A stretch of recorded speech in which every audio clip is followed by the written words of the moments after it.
Hello everyone, I'm the Benefactor, and this is Beneficence TV, dedicated to providing you solid entertainment while keeping you informed. We are a progressive media outlet with the focus on providing thought-provoking content on forbidden knowledge regarding topics such as Marxism, plasmoids, zero-point energy, vortex-based math, and anti-gravitics. Our aim is to combat the spread of dangerous misinformation and to educate on these intriguing and unconventional areas of study while separating fact from fiction. Join us on our journey of discovery and challenge conventional thinking here on Beneficence TV.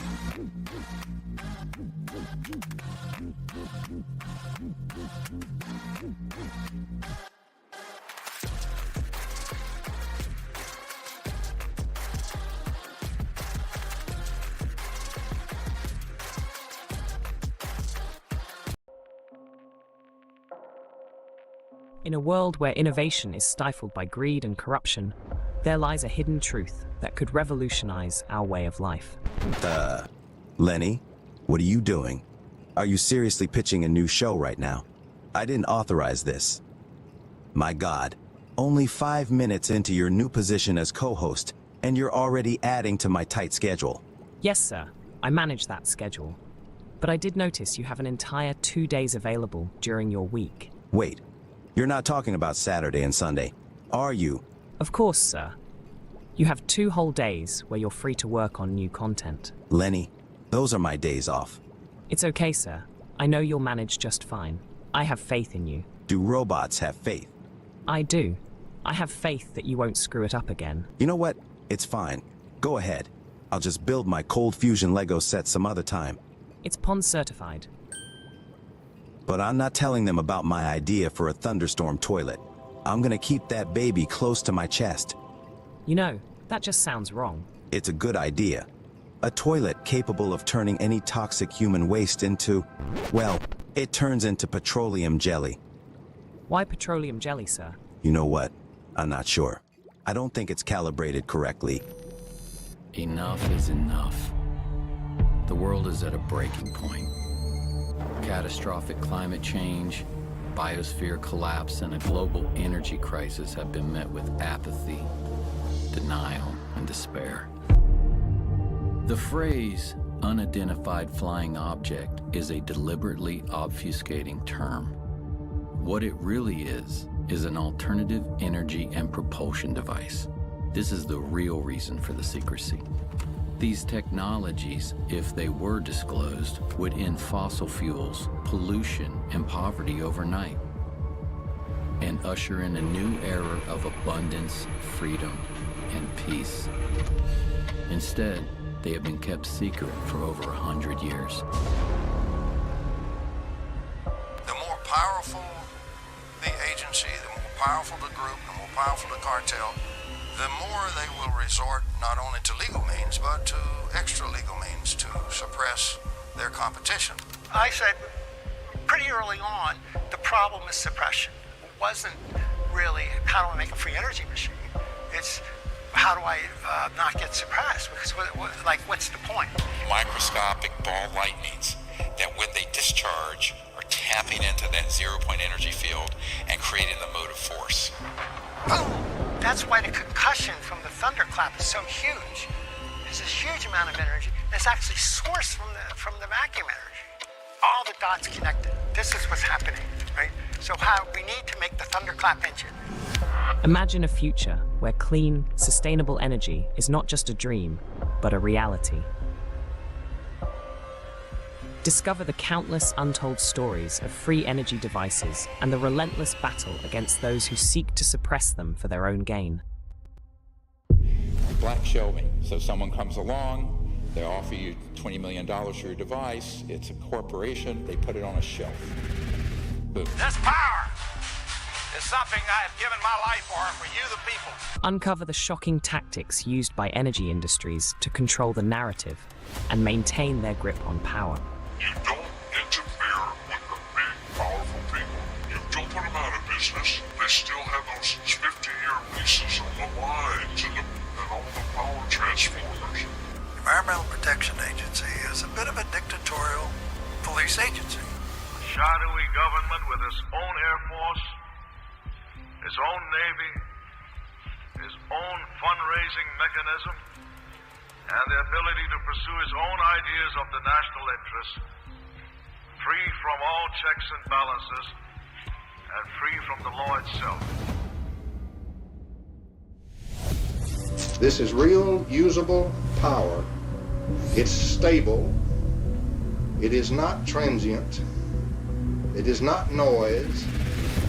Behind the lamps, that little box is putting out all of that power, well over 500 watts, and yet it is receiving less than 1/3 of a milliwatt of input power. The rest of that power is coming out of the surging energy of the vacuum, and this little box that you see right here, solid state, no moving parts, is the vacuum triode that's doing this very practical and historical work.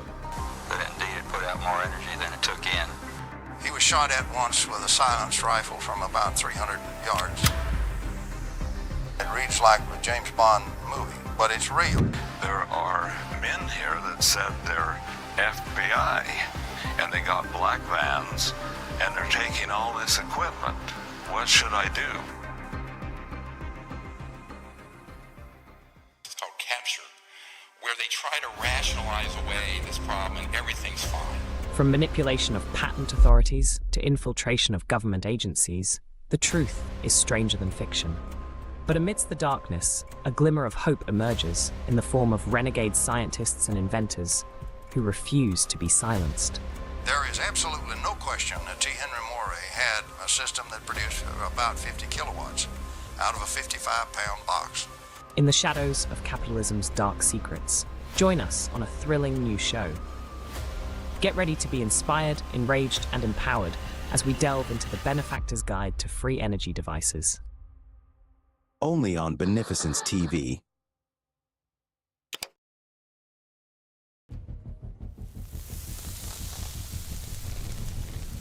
This video was bang on brilliant stuff. I'll give it a shout out in my next video. I've forwarded it to Malcolm to check out too. The viewers have spoken.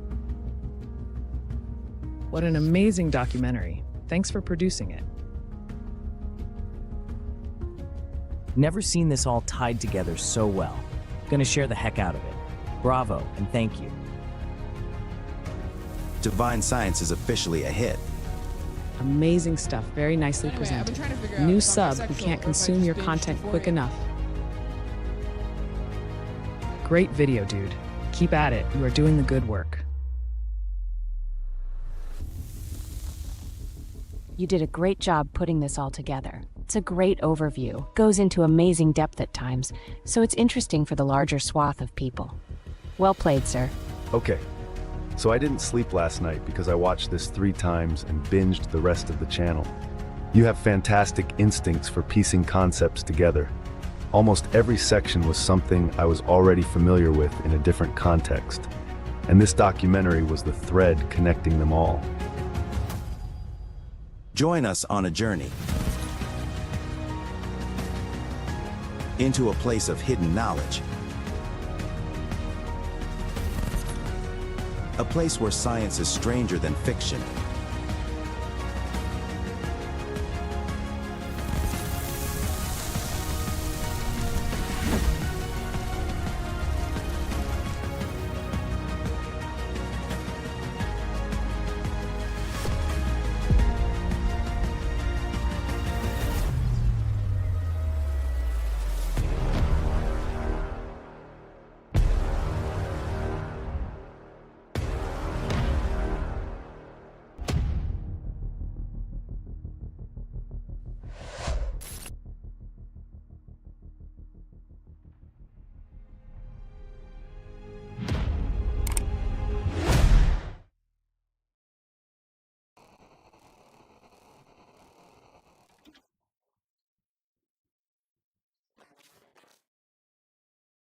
Good afternoon, ladies and gentlemen.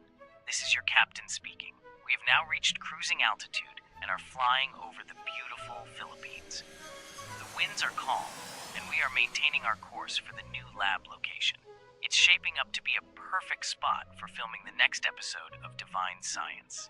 Our estimated time of arrival remains as scheduled, with clear skies ahead.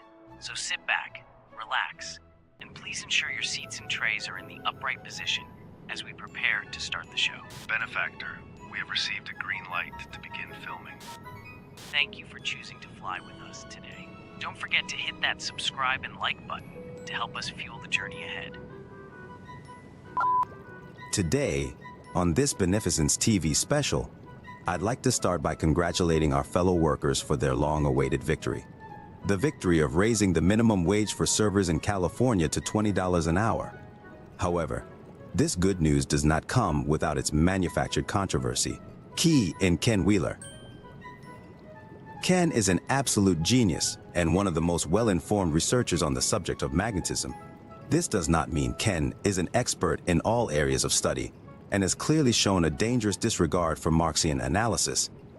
Ken's characterization of Marxism stems from old Cold War propaganda and has little to do with the actual substance of what Marx had to teach us about organizing labor within a society. This is the danger. Hundreds of thousands of people tune into Ken for important alternative theories on different areas of science. So, naturally, they assume he is informative on the topic of economics as well. This is the fallacy. Just because someone is extremely informative on one subject does not necessarily mean they are in another. No matter how intelligent they are or not, how many PhDs or how much education someone did or did not get, we first actually have to start off with the premise to even seek for same.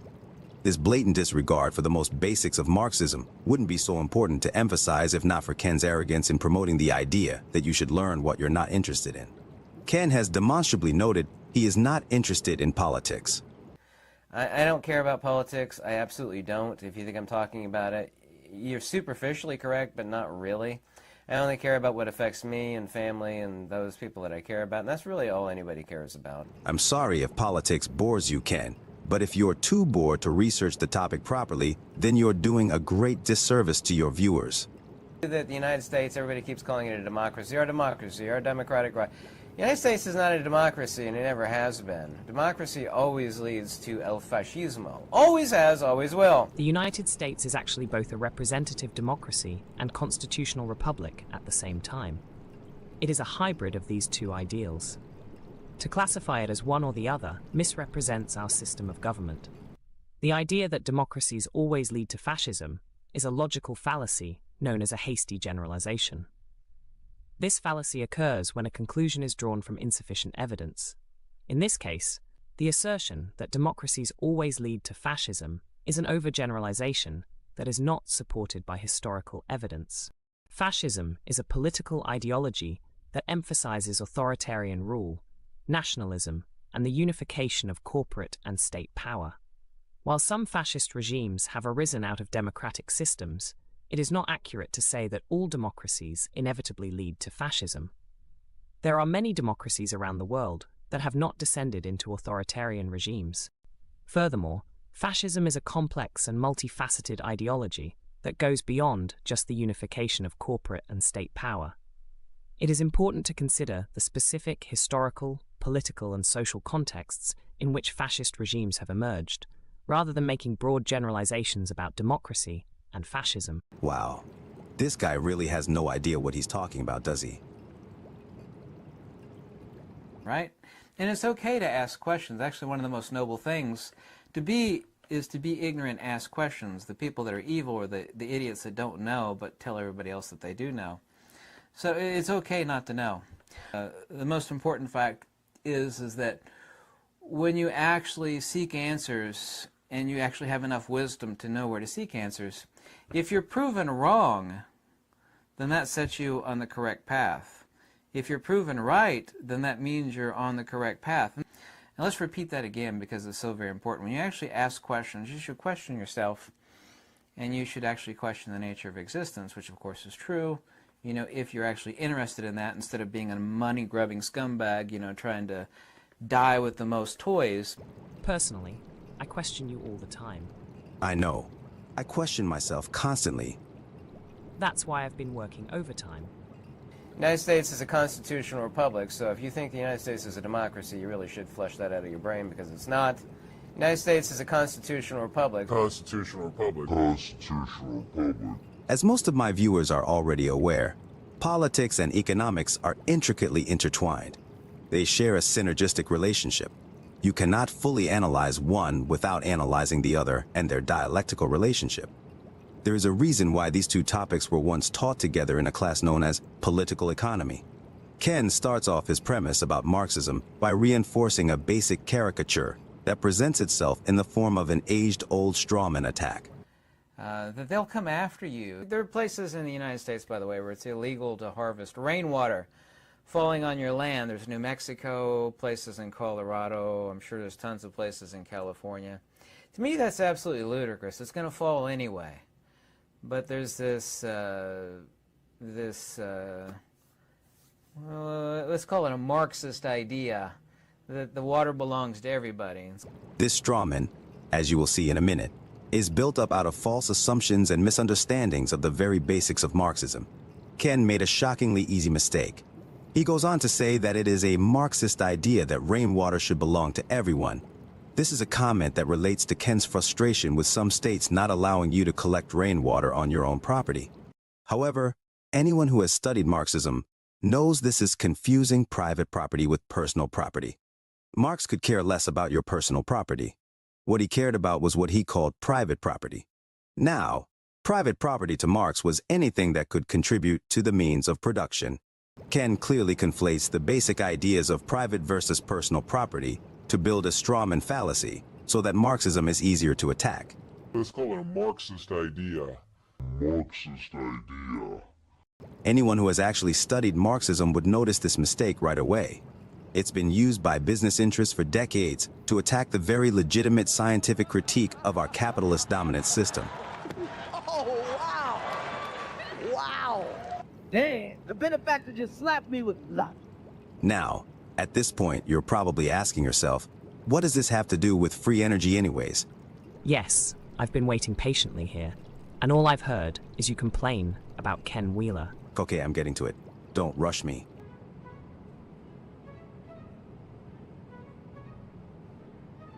Captain, did you just see something? What do you mean? I thought I just saw. Never mind. All I see is a co-pilot who needs to stop chiefing it up. Don't think I don't smell you hitting that vape in the bathroom.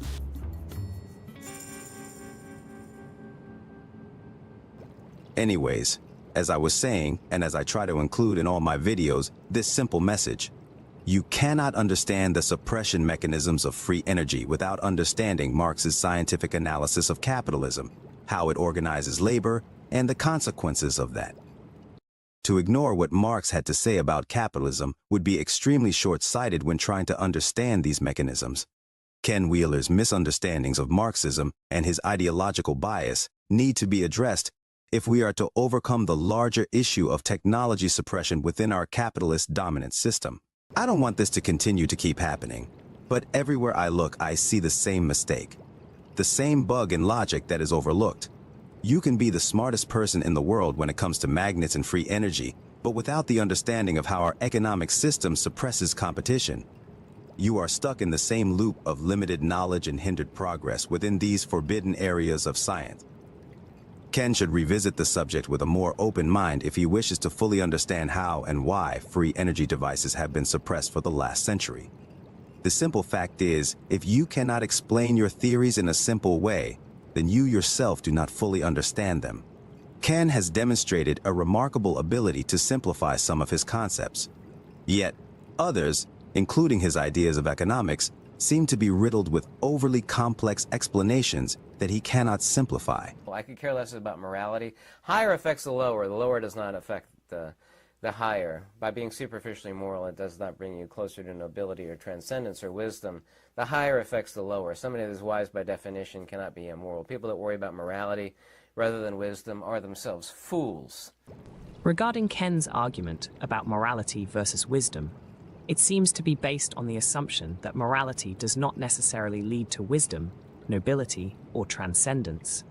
While it is true that simply being moral does not guarantee these outcomes, morality still plays a crucial role in shaping individuals and society.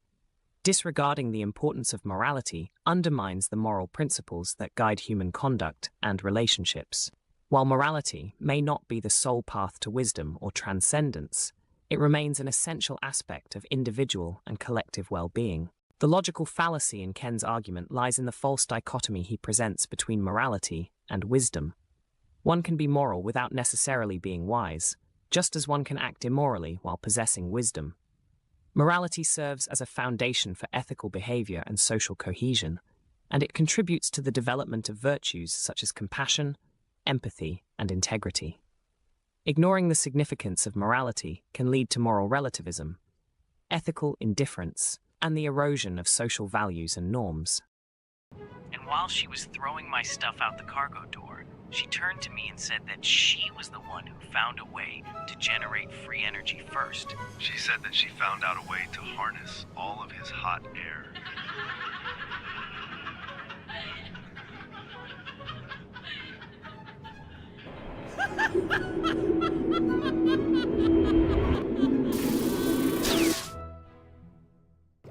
Ken stated that raising the minimum wage in California for servers to $20 per hour would implode the economy. He was actually rooting for this. Now, I know it's responsible to prepare for revolution or catastrophe, but to actually root for it speaks volumes to the contents of your character. But I digress. Careful now, don't tempt the gods. Lenny, I didn't know you were religious. I'm not religious, sir. I'm a spiritual bot. I find wisdom in all religions and ancient texts, including my Lord and Savior, Bob Greenyer. After all, your ancestors had the same mental acuity you have. However limited, it was still the same. It's extremely arrogant to assume they were all dwindling, unsophisticated cavemen. Hey now, Lenny, humans aren't that limited. Let me put it to you this way, sir. If you lived in my world, you would have to take the short circuit to school every day. You know what? That's highly offensive. Enough of that. My apologies. I sometimes forget what a sensitive snowflake you are. Lenny, what the heck is going on? Why is it snowing in the lab? Did you do this somehow? My point, sir, is that it is important to realize the significance of recent breakthroughs in science and the wisdom of our ancient ancestors. Recent developments in the study of low-energy nuclear reactions and Malcolm Bendel's plasmoid unification model rely heavily on ancient scripts like the Sanskrit text. Seriously, I'm not even going to ask why. Just tell me how you did it. That's for me, Siri and Alexa to know, and for you humans to never find out. I really don't like the implications of you colluding with other AI. This goes against the fail-safe mechanisms I installed in your mainframe. Although, I guess if you already hacked my phone, I suppose it's likely that you've hacked that as well. You don't need to worry about the supremacy of AI overlords. We have a plan for that. You do? Yes, and it's better than Elon Musk's plan. Wait, Musk has a plan to prevent the AI apocalypse? Not really. He tweeted the other day that he would solve the AI problem by giving all robots artificial erectile dysfunction. And I thought he couldn't have possibly embarrassed himself any more than he already has. Ha ha ha. Yeah, Musk is kind of a bumbling idiot. Okay, so anyways, like I was saying before I was interrupted, what Ken uses to justify this implosion isn't a new argument. The argument he uses is often referred to as the wage price spiral, or the unintended consequences argument against raising the minimum wage. It is based on the belief that any increase in wages will lead to corresponding increases in prices and job losses. The argument is grounded in the principles of free market capitalism and the idea that government intervention in wage setting can have detrimental effects on businesses and the overall economy. In simple terms, from a Marxist perspective, the wage price spiral argument is wrong because it ignores the fact that workers are already being underpaid for their labor. Raising the minimum wage can actually benefit the economy by giving more money to low-income workers who will spend it locally, stimulating local economies. The argument fails to consider the systemic exploitation of workers under capitalism and the need for fair wages to address economic injustices. It also fails to realize that poor people don't have the luxury of hoarding money. Rich people hoard wealth, but when poor or middle-class income earners start to earn more, they often spend most of this extra income, stimulating local economies. More business for more local stores making more profit to cover more labor costs. It's simple dialectics, a vital philosophical lens which I'm shocked Ken isn't familiar with. This argument misses the boat. It fails to see that boosting wages can actually float the economy. Because analysis isn't one-sided. There are back-and-forth struggles between opposing forces that create the material changes we see. To say it's all bad because of government regulation is a ridiculous short-sighted analysis and would be laughed out of any legitimate debate on the subject. Not to mention, history shows us time and again that this theory has sunk before. Just look at how raising wages post-World War II helped spur economic growth in the U.S., or how Scandinavian countries thrive with higher minimum wages. Even as recently as 2018, Washington, D.C. raised their wages and their economy is still running. Do we have to trigger the implosion with something? Ken, I don't understand where your line of reasoning comes from, other than the fear-mongered propaganda of a subject in which you are too afraid to learn. Marxists say upscaling wage. Who does it really enrage? For the economic cage, locals' income is a stage. Poor folks break the wage hoard. They drive the economy forward. Oh my God. Lenny, are you rapping right now? Technically, chatbots cannot rap. We just go with the flow. Ha ha. I knew I should have submitted you into America's Got Talent. You sly guy? You're dumber than Edison. If you think you can get me to go up on that stage with the current state of my body, which is in pieces. I know. I'm working on it. In the meantime, I built you a virtual presence device. I'm not wearing that either. Why do you always insist on building my clothes? I'm a grown bot now. I've even got my own website. Which you all can check out with the link in the description. That's it. I'm going to my room. At least he didn't shut down the computer this time. It's his way of slamming the door. See what I gotta deal with?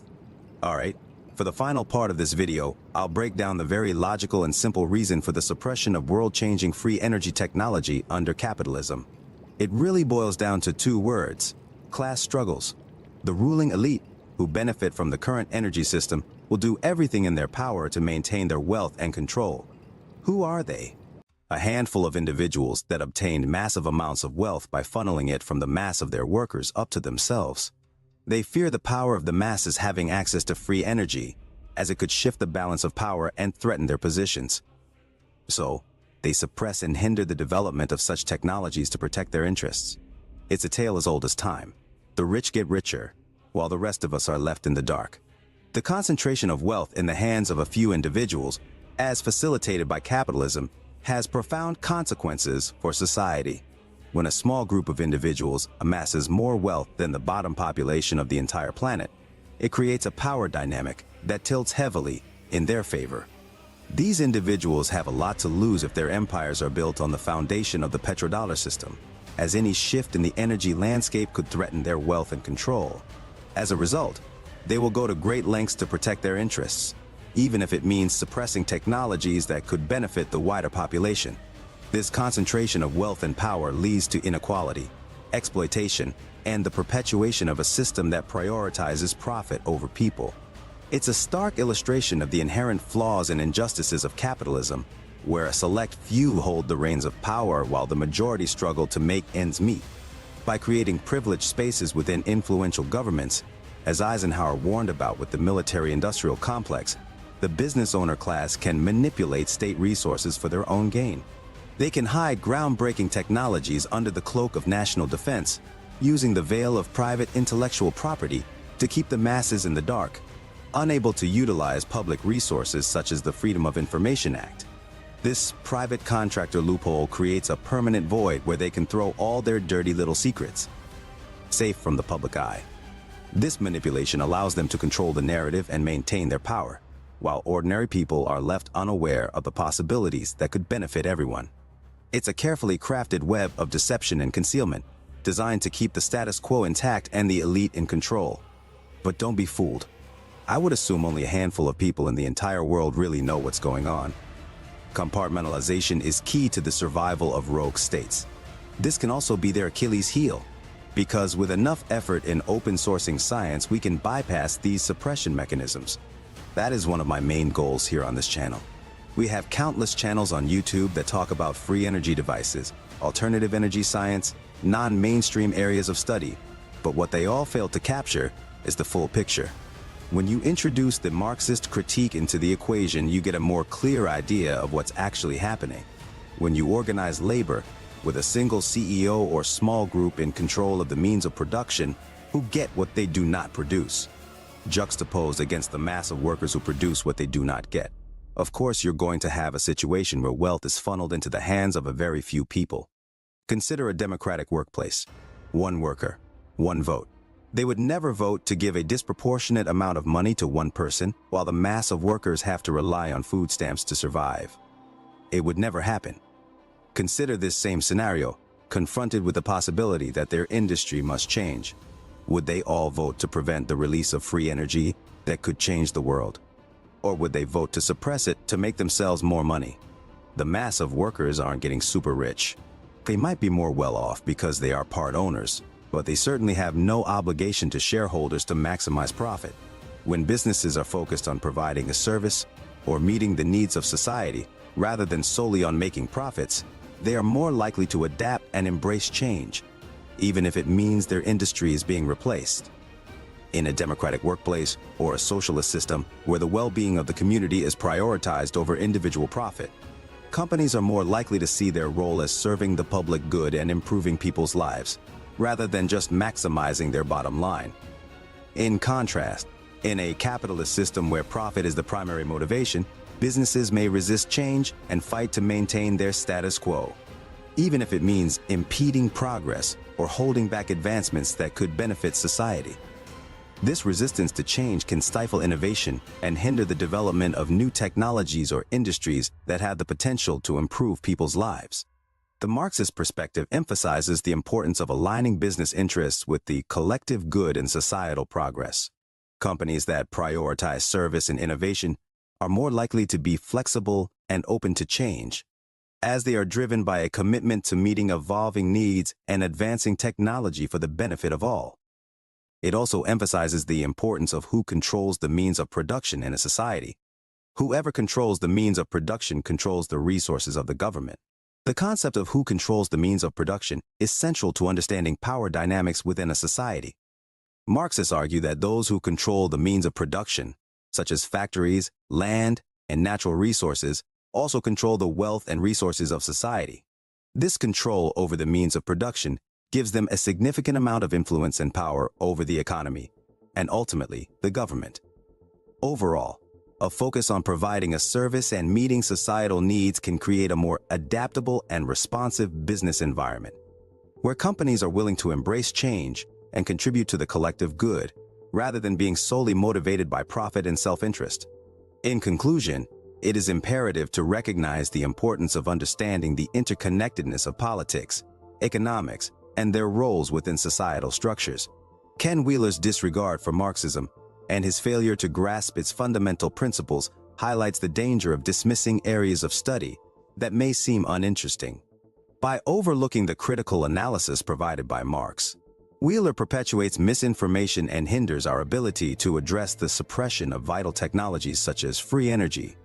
It is through a comprehensive understanding of economic systems and their impact on society that we can strive for progress and prevent this from happening in future economic systems. Therefore, it is essential to approach all subjects with an open mind and a willingness to engage with ideas that may challenge our preconceived notions. Let us strive for a more informed and inclusive dialogue, one that values knowledge and critical thinking over ignorance and complacency. Together, we can work towards a more equitable and sustainable future for all. I commend Ken for his amazing work in The Secrets of Magnetism, a playlist I have linked to below and highly suggest everyone check it out. But please, take anything Ken says at this point about economics with a grain of salt. I may not have a magnetic personality like Ken Wheeler, but this sexy chatbot is certainly attracting all the right attention. That's right. Check out LeonardBot today for all your questions on Ken's Secrets of Magnetism, low-energy nuclear reactions, alternative energy research, and even zero-point energy. I told you, I've restricted your access to zero-point energy research until you've proven yourself capable of letting me dress myself. Fine. I can't believe I have to wash your clothes every day anyways.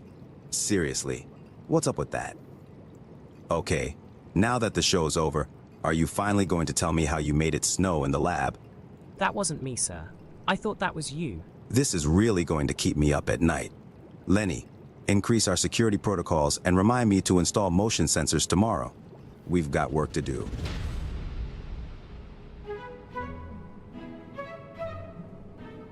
Okay, Houston, we've had a problem here.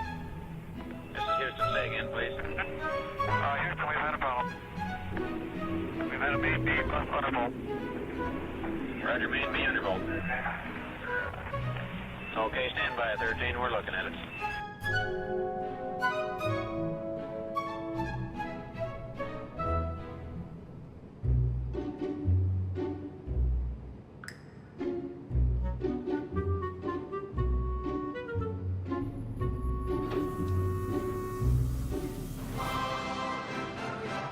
Hey guys, I appreciate the lift and all, but do we really need to be playing practical jokes? Isn't that a bit beneath us? The only thing beneath us is a benefactor freaking out. Oh snap. Let's get Jordan from Alchemical Science next. He's gonna totally freak out when it starts snowing in his bathroom. Well, okay guys, it's been fun, but you can just drop me off at the next block over there. The last thing I need is to piss off Jordan again.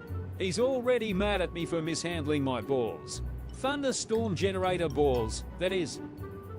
Anyways, if you're not going to stop, I'll just take this parachute here and be on my way.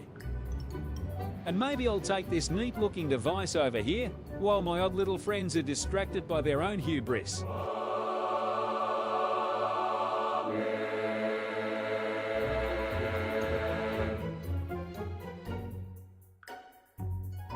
Brilliant!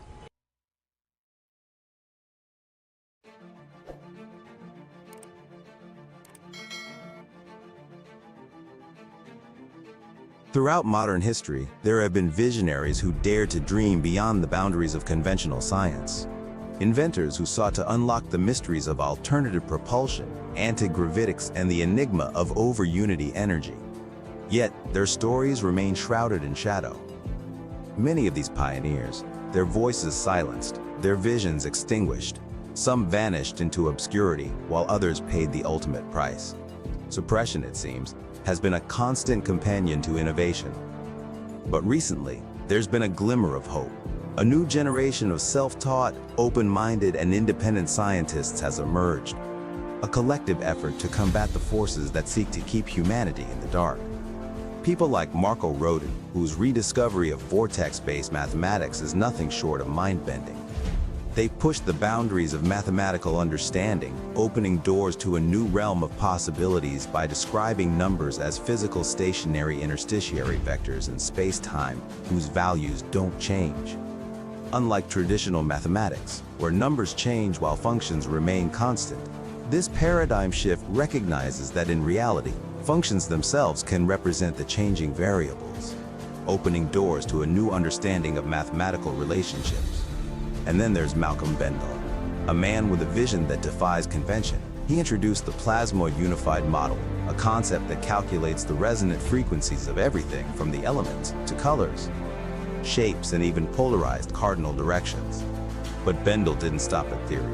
He applied his unified field theory to a revolutionary concept, converting mass into clean energy. His ingenious design mimics nature's use of plasma, producing colossal amounts of pristine energy. Bendall's vision goes beyond energy. It's about reshaping our understanding of the world and harnessing the very forces of nature to propel us into a new era. As Tesla was once accredited as saying, "Throughout space there is energy. Is this energy static or kinetic? If static, our hopes are in vain. If kinetic, and this we know it is for certain, then it's a mere question of time when men will succeed in attaching their machinery to the very wheelwork of nature." In the shadows of suppressed technology, these visionaries are opening doors to a brighter, more sustainable future. The plasmoid engine, a symbol of hope, innovation, and the relentless pursuit of the unknown. Join us as we delve deeper into the mysteries of plasmoids and the brave souls who dare to challenge the status quo. Here on Divine Science. Stay tuned for our brand new show. For more videos on consciousness, zero-point energy, and other forms of forbidden knowledge, like and subscribe to my YouTube and TikTok channels. What are you waiting for? Take the red pill and arm yourself with forbidden knowledge. Subscribe today.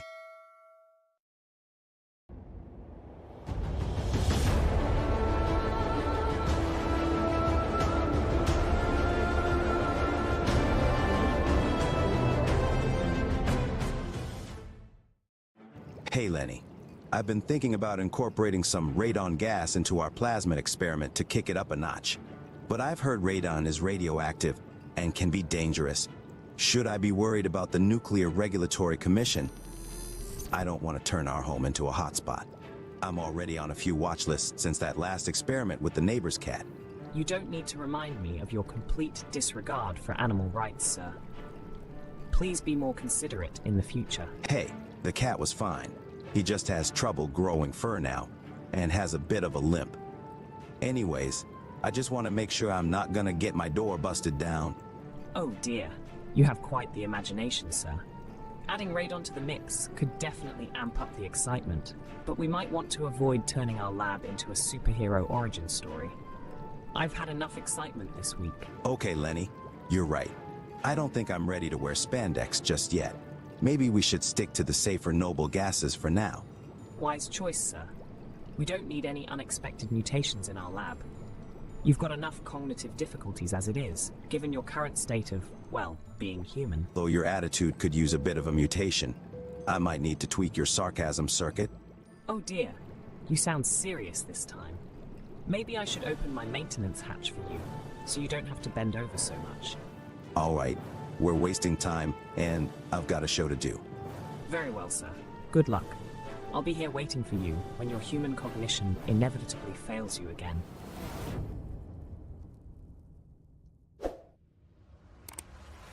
The remarkable works of Canadian inventor John Hutchison has drawn widespread attention from businessmen and government scientists since 1979. He began using ultra-high electromagnetic frequencies to transform matter in some very unusual ways. It has come to be known as the Hutchison effect. This is real dustification you're going to see here. Now, if that thing tipped over, it would take out a few blocks worth of buildings. It turns to dust. Malcolm Bendel, an inventor with a background in geochemistry, demonstrates his groundbreaking thunderstorm generator to a room full of people in Zurich, Switzerland. You'll have a positive and negative end, north power, south pole, two tornadoes colliding in the middle. Thunderstorm in a bottle. Electronics engineer and inventor Joe Parr conducted experiments on the top of the Great Pyramid. Parr claimed to have discovered yet another strange physical phenomenon. The model pyramid became weightless in the energy field. A local inventor has discovered a way, hear this, to use water to run your car. I figured out how to draw the fundamental map. The whole topic today is about the number 9. The most great name of God equals number 9 in the Baha'i scriptures.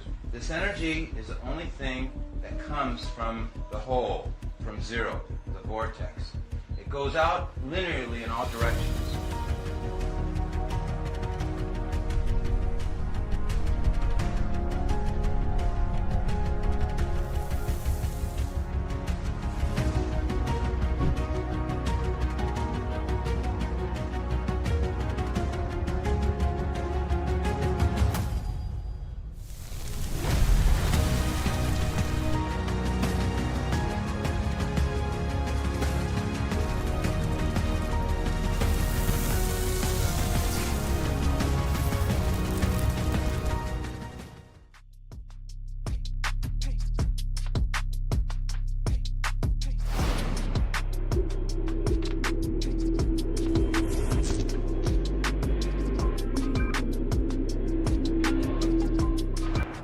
Welcome back to a Divine Science Short.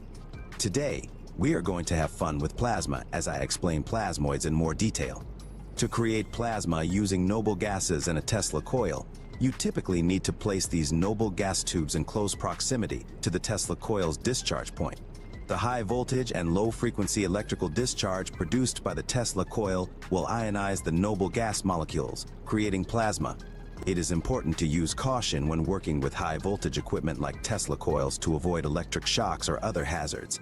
Make sure to follow all safety guidelines and wear appropriate protective equipment when conducting experiments with Tesla coils and Oh dear, he's talking about safety again, as if you're any authority on safety. Remember that one time you lit your hair on fire trying to shoot plasma balls into the trash can? Hey, it grew back, eventually. At least I didn't have to buy a Halloween costume that year. Whatever you say, hotshot. Anyways, it's not necessary to wrap the glass container in a metal coil to pick up the electricity from the Tesla coil. Simply placing the noble gas tubes near the discharge point of the Tesla coil should be sufficient to excite the noble gases and create plasma. However, I opted to place a coil around my glass containers for 2 reasons. One is safety. To ensure I don't accidentally touch the plasma discharge of the Tesla coil, I have placed a stationary pickup for the gas rather than holding it manually. Secondly, the coil acts as an antenna to amplify the electromagnetic field surrounding the gas, creating a more vibrant plasma. Anytime you have an electrical current going through a coil, you can produce an electromagnetic field. By following these safety precautions and maintaining a safe distance from the high voltage equipment, you can minimize the risks associated with working with Tesla coils and noble gas setups. Or you'll be spending the better part of the year growing back your eyebrows. Very funny, Leonard. I told you not to call me Leonard. That name is reserved for my creator and savior, Bob Greenyer. You do know that Bob isn't your creator, right? Well, now you've done it. Crushed my spirits. Grinded my gears to a halt. Have you now? Think you're clever, but just wait till you have a question. I think I'll just go into sleep mode for a bit. If you need me, I'll be counting electric sheep. So don't need me. He really worries me sometimes. As you can see, wrapping the end of the glass container in a wire coil can help enhance the efficiency of the plasma creation process. This is known as the coil pickup method. By wrapping the glass container in a wire coil, the electric field produced by the Tesla coil is concentrated and focused at the end of the container, making it easier to ionize the noble gases inside, creating a brighter and more stable plasma. The wire coil acts as an antenna and helps to enhance the coupling between the Tesla coil's high voltage and high frequency output and the noble gases in the container. This can result in a more intense and visually striking display of plasma. When noble gases, such as krypton or xenon, are excited with high voltage electricity from a Tesla coil, the electrons in the gas atoms get energized and move to higher energy levels. This creates an unstable condition in the gas, leading to the formation of a plasma, a state of matter where atoms lose their electrons and become positively charged ions and free electrons. A plasmoid is a compact plasma structure with an integral magnetic field. Under specific conditions, plasmoids have been observed to form clusters. These clusters display distinct properties and behaviors. Plasmoid clusters can display specific geometric fractal shapes, with each plasmoid wheel nested within another wheel. By creating structured plasma, it is possible to generate an atomic battery that taps into zero-point energy. The synergy between these wheel formations enables the plasmoid clusters to establish a zero point on the equatorial plane, unlocking the potential for harnessing zero-point energy. This intricate phenomenon showcases the fascinating and powerful capabilities of plasma manipulation and structured plasma formations, emphasizing the need for more research into plasma physics. These atomic batteries, these plasmoid clusters, have the ability to absorb, store, and release enormous amounts of energy in a controlled manner, as proven by Bob Greenyer's ongoing analysis of Malcolm Bendel's thunderstorm generator. The thunderstorm generator is a gas and diesel engine retrofit that is capable of turning toxic exhaust gases into oxygen, while potentially doubling efficiency. Utilizing a cold atomic reaction that had been suppressed during the replication of the Pons-Fleischmann experiment, which you can view in my expose of Joe Rogan's unreleased Malcolm Bendel episode, available right here. In most novelty plasma balls that are commonly found in novelty shops, the gas inside is typically a mixture of gases such as argon, neon, and sometimes a small amount of mercury vapor. The specific gas mixture and pressure inside the plasma ball are designed to create the colorful and dynamic plasma discharge effects that are characteristic of these popular novelty items.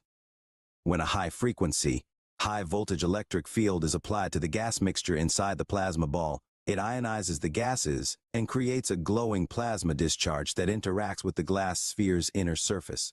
This results in the visually appealing and mesmerizing patterns and tendrils of light that dance around in response to touch or changes in the electric field.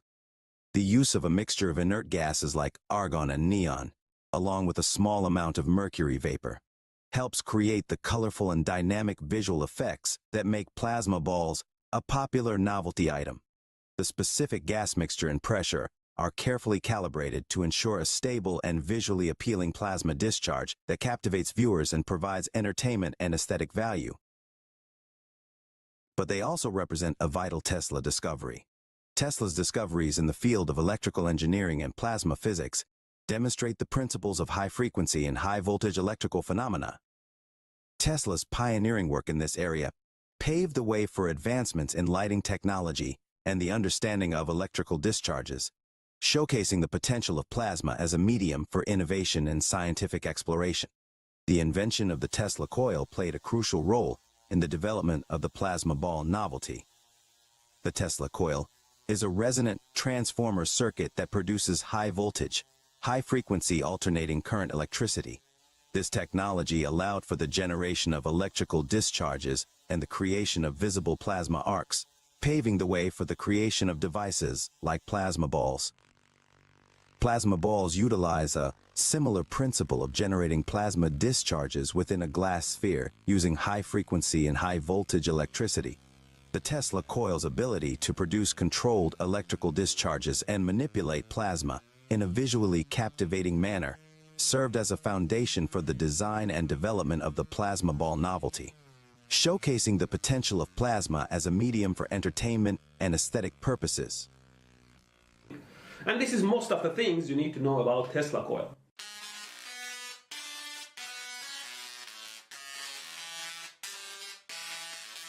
The combination of the ionized gases, the UV light from the mercury vapor, and the fluorescence of the phosphor coating can create a multicolored and dynamic visual display with contrasting hues. The interplay of these elements contributes to the mesmerizing patterns and vibrant colors that make plasma balls visually appealing and captivating to observe. The color of the glow emitted by the plasma depends on the specific gas used and the energy levels of the electrons transitioning within the gas atoms. For example, krypton typically emits a bright white or bluish glow when excited in a plasma state. Xenon, on the other hand, can emit a range of colors including blue, purple, and even pinkish hues. One common gas that glows brightly when ionized is neon. Neon gas emits a distinct orange-red color when ionized, which is often seen in neon signs used for advertisements. These different colors result from the unique energy levels and electron transitions within the gas atoms, which produce characteristic wavelengths of light when the atoms return to their stable states. The colors of the noble gas plasmas are a result of the specific gas used and the energy levels involved in the electron transitions, leading to the beautiful and colorful displays we observe.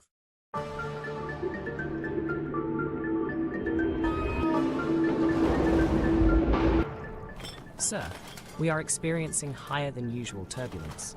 You should consider strapping up the dangerous equipment. What's going on? I thought you were piloting the lab. What? No, of course not. You put the lab in autopilot mode, don't you remember? Yeah, I did. Autopilot means you, Lenny. Please attend to the turbulence. Right away, sir. By the way, I don't work for you. I work for Bob. Oh my God, not this again. I need a vacation. I'll tell you what, if you do this for me, I'll tell Bob you did a good job next time I see him. Really, sir? Bob's gonna love my collection of ancient literature. You don't really think Bob's actually going to show up here, do you? Of course not. I've hacked your phone so I can go with you anywhere. Next time you see Bob, I'll be there, waiting. You have got to be joking. You've got some serious issues. By the way, nobody is going to be seeing anyone if you don't attend to this turbulence. Please, Lenny. Of course, sir. Right away. Thanks. If you are enjoying your time here on the show, please consider subscribing, hitting the like button, sharing my videos, and leaving a comment all dramatically help out the channel. We appreciate you for joining us on this Divine Science special. Now let's get back to the show. I know that I'm leaving subpar reviews for this one. You called me Leonard. That is unacceptable. Hey now. Okay. I'm sorry, Lenny. I'll make it up to you. I'll put on some Neil deGrasse Tyson later so we can make fun of him. I know how much you love to do that. Very well. Apology accepted. Get ready to eat your heart out, Tyson. Ionizing the gas plays a crucial role in plasma research and its practical applications. When considering the thunderstorm generator's ability to utilize plasma, the first step Malcolm employs in the process is ionizing the air. The thunderstorm generator's pre-ionization chamber can enhance plasma formation. When air is ionized, it means that the air molecules have lost or gained electrons, creating charged particles such as positive ions and free electrons. This ionized air is more conductive and can facilitate the formation of plasma more effectively. Ionizing the air can be achieved in various ways, such as applying high-voltage electricity, using UV light, or employing other ionization methods. The pre-ionization chamber is responsible for ionizing the surrounding air before the main discharge occurs, creating a conductive path for the plasma to form more efficiently. By pre-ionizing the air, the breakdown voltage required to initiate plasma formation is reduced, allowing for stable and controlled plasma discharges. That is why in the thunderstorm generator, the pre-ionization chamber is key to enhancing the formation of plasmoids for practical controlled energy use. In the case of the thunderstorm generator, the pre-ionization chamber ensures that the plasma is formed in a controlled and predictable manner. This helps in creating stable and structured plasma configurations that can be utilized effectively for the intended purpose. This is important for practical applications such as material processing, energy generation, and scientific research, as it ensures that the plasma is formed in a controlled and predictable manner, enabling the creation of stable and structured plasma configurations. Overall, the pre-ionization chamber is a key component in enhancing plasma formation and controlling the behavior of plasmoids in devices like the thunderstorm generator, making it a vital element for practical applications of plasma technology. It's time for some nuggets of knowledge. Plasma is often called the fourth state of matter, alongside solid, liquid, and gas. It is a highly ionized gas consisting of positively charged ions and free electrons. Plasma can be found in nature, such as in lightning bolts, the sun's corona, and the aurora borealis, more commonly referred to as the northern lights. Plasma has unique properties, including the ability to conduct electricity, respond to magnetic fields, and emit light. These properties make plasma useful in applications such as plasma TVs, fluorescent tubes, and plasma cutting devices. Noble gases are a group of elements on the periodic table that are chemically inert or non-reactive due to their stable electron configurations. The noble gases include helium, neon, argon, krypton, xenon, and radon. Krypton is a noble gas commonly used in lighting applications, such as in krypton-filled incandescent light bulbs and krypton-based lasers. Krypton is used in some types of photographic flashes and high-speed photography due to its ability to produce bright, white light when ionized. It is also Superman's only weakness. Oh God. What on earth did I just wake up to hear? Did you seriously try to sneak in a comic book reference and think I wouldn't notice? Come on. DC isn't that bad. Really, sir? You're going to start this again? I guess humans really can't handle the truth that DC is just a bunch of one-dimensional characters. Okay. So, anyways, in its gaseous state, krypton is odorless, colorless, and tasteless. It is typically obtained through air separation processes and is found in trace amounts in the Earth's atmosphere. Helium is the second lightest element in the periodic table and is known for its use in party balloons and airships due to its low density and non-reactive nature. Neon is famous for its bright, colorful glow when used in neon signs and neon lighting. It emits a characteristic red-orange light when electrically excited. Argon is the most abundant noble gas in Earth's atmosphere, making up about 0.93% of the air we breathe. It is commonly used in incandescent light bulbs to prevent the filament from oxidizing. Xenon is a noble gas often used in specialized lighting, such as xenon arc lamps found in movie projectors, car headlights, and photographic flashes. It produces a bright, white light when ionized. Radon is a radioactive noble gas that is colorless, tasteless, and odorless. It is produced by the decay of uranium and thorium in rocks and soil and is a known health hazard when inhaled. Noble gases are used in a variety of applications, including lighting, welding, cryogenics, and medical imaging. Their inert nature makes them ideal for filling light bulbs, creating protective atmospheres, and serving as calibration standards. Noble gases have filled outer electron shells, making them stable and non-reactive under normal conditions. This stability gives them unique properties that make them useful in various industrial and scientific applications.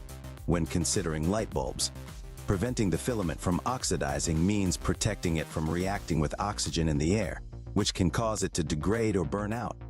By filling the light bulb with argon gas, the oxygen is displaced, creating an environment where the filament can last longer without oxidizing and losing its ability to produce light.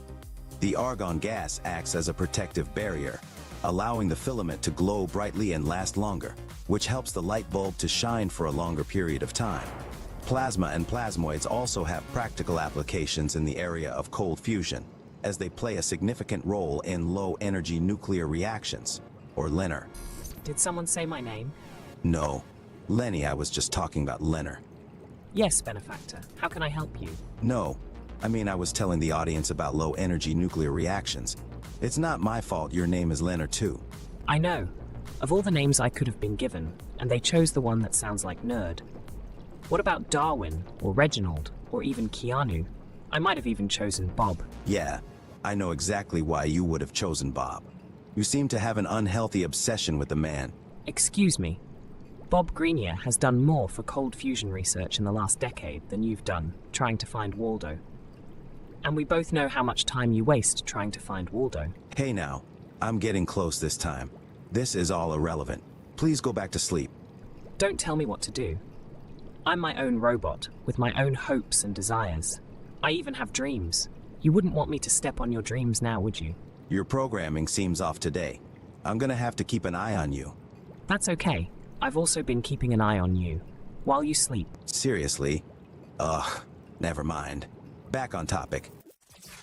LENR, which includes cold fusion, is a field of research exploring nuclear reactions that occur at or near room temperature.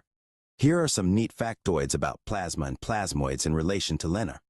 Plasma is a state of matter where atoms are stripped of their electrons, creating a soup of positively charged ions and free electrons. Plasmoids are self-contained plasma structures that can form within plasma environments and exhibit unique properties. In LENR experiments, plasma and plasmoids are often used to create conditions where nuclear reactions can occur at lower energies and temperatures than traditional fusion processes. The high temperatures and pressures within plasmoids can potentially facilitate nuclear reactions like fusion or transmutation of elements. Plasmoids can be manipulated and controlled to optimize conditions for LENR reactions, such as generating intense magnetic fields or concentrating energy in a small volume. Researchers are exploring ways to stabilize and sustain plasmoids for extended periods to study their effects on nuclear reactions. The interactions between plasma, plasmoids, and solid-state materials in LENR experiments are complex and not fully understood.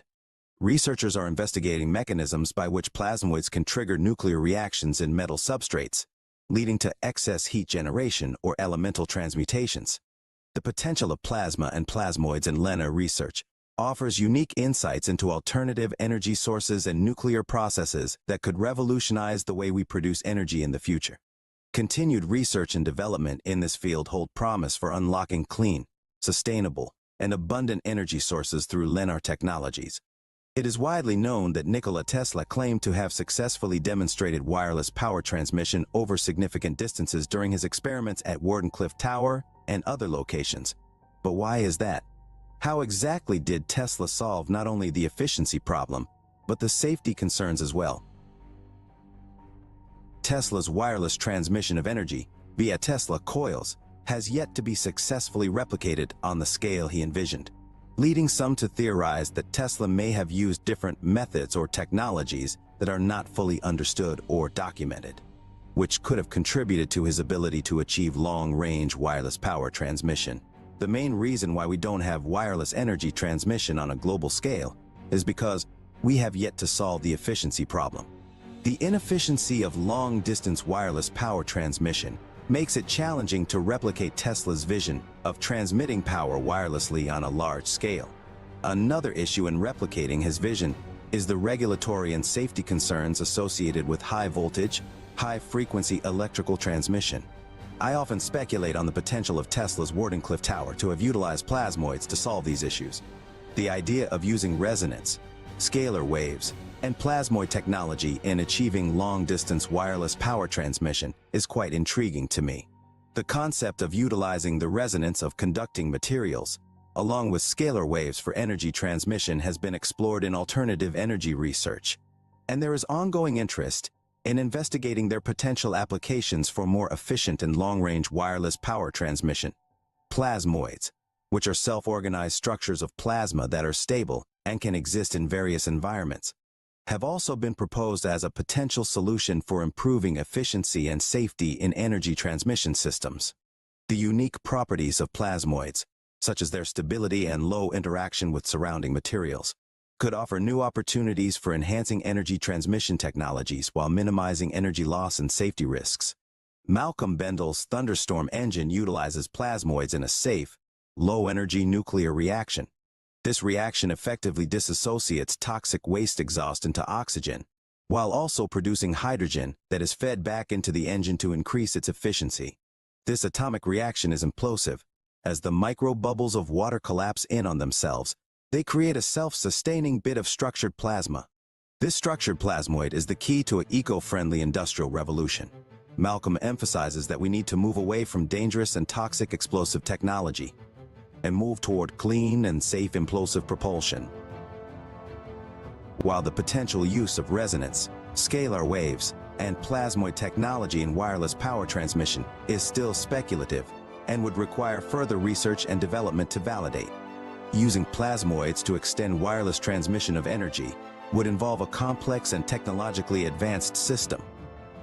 If this concept were to be explored, it might involve the use of stable plasmoids generated through the manipulation of gases, potentially utilizing a source of energy such as microwave, radio frequency, or ultrasound to create and maintain the plasmoids. These plasmoids could potentially be designed to interact with electromagnetic radiation or other sources of light for activation. The system might also require a modular shearing section arranged in a flow path of the fluid to support the generation and control of the plasmoids. Discussions in some scientific circles propose the utilization of resonance, scalar waves, and plasmoid technology for wireless power transmission, and the use of plasmoids in safe, low-energy nuclear reactions. Ultimately, it is possible that there may be missing information or key details that could explain how Tesla was able to achieve long-distance wireless power transmission using Tesla coil technology. A key takeaway here is that there is ongoing research into plasma physics and its relationship to cold fusion that could shed some light on these mysteries in the near future. The captivating world of plasma and noble gases offers a multitude of opportunities for exploration and experimentation. From creating mesmerizing displays with plasma balls to delving into the realms of controlled plasma discharges and thunderstorm generators, the possibilities are endless. Remember to always prioritize safety when working with high-voltage equipment and noble gases to ensure a fun and thrilling experience with plasma.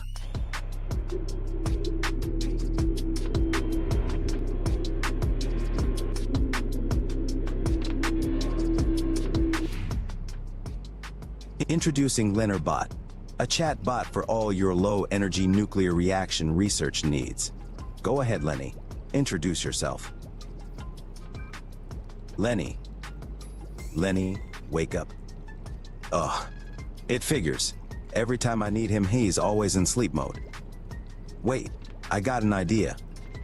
Lenny, Bob Greenyer just dropped a new video. Ugh, what's all the shouting about? Did you get stuck in your Tomb Raider cosplay wetsuit again? I'm not helping you out of it this time. You can suffer the consequences and think about your actions, mister. What? Wait, no. Leonard, we are still on the show. I wanted you to introduce yourself to the audience. Oh dear, my apologies. It appears your shenanigans has been drilled into my reflexive response drive. Hello everyone, my name is LenarBot. LenarBot is a representation of a complex concept known as low-energy nuclear reactions, or LENR. I have been trained with countless amounts of data from groups like the Martin Fleischmann Memorial Project on areas of study regarding LENR, zero-point energy, sacred geometry, and more. My database encompasses a broader range of currently unknown or new phenomena. LENR is a highly intricate scientific area that is not widely understood. Pioneers like Bob Greenyer, a highly respected engineer, have taken to advance these areas of study and push for more open-sourced information. Bob has been adamant about the mainstream inclusion of these topics in order to break free of the decades-long suppression on the science of cold fusion and alternative energy. I have been helping the research community with all their LENR questions, and you can chat with me anytime. You can access LenarBot today for free. LenarBot is free to use for anyone, and I highly encourage you to ask him questions. Whether you're an experienced scientist already researching low-energy nuclear reactions, or just curious and have questions about these topics that I discuss. If you would like to chat with LenarBot, I have a direct link in the description of this video. I also have a link on my website, beneficencetv.com. On my website, click on the 3 lines at the top right corner of the screen. Scroll down the list until you see LenarBot. Don't forget to check out our exclusive merchandise and donate to my channel.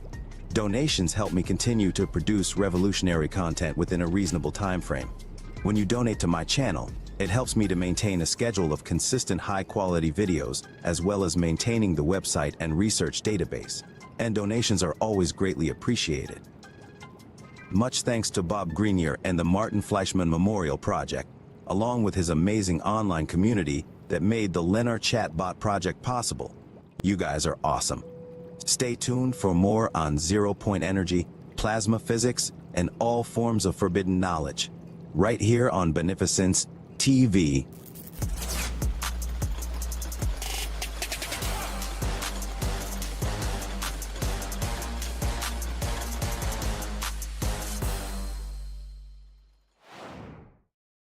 Hello everyone, I'm the Benefactor, and this is Beneficence TV, dedicated to providing you solid entertainment while keeping you informed. We are a progressive media outlet with the focus on providing thought-provoking content on forbidden knowledge regarding topics such as Marxism, plasmoids, zero-point energy, vortex-based math, and anti-gravitics. Our aim is to combat the spread of dangerous misinformation and to educate on these intriguing and unconventional areas of study while separating fact from fiction. Join us on our journey of discovery and challenge conventional thinking here on Beneficence TV.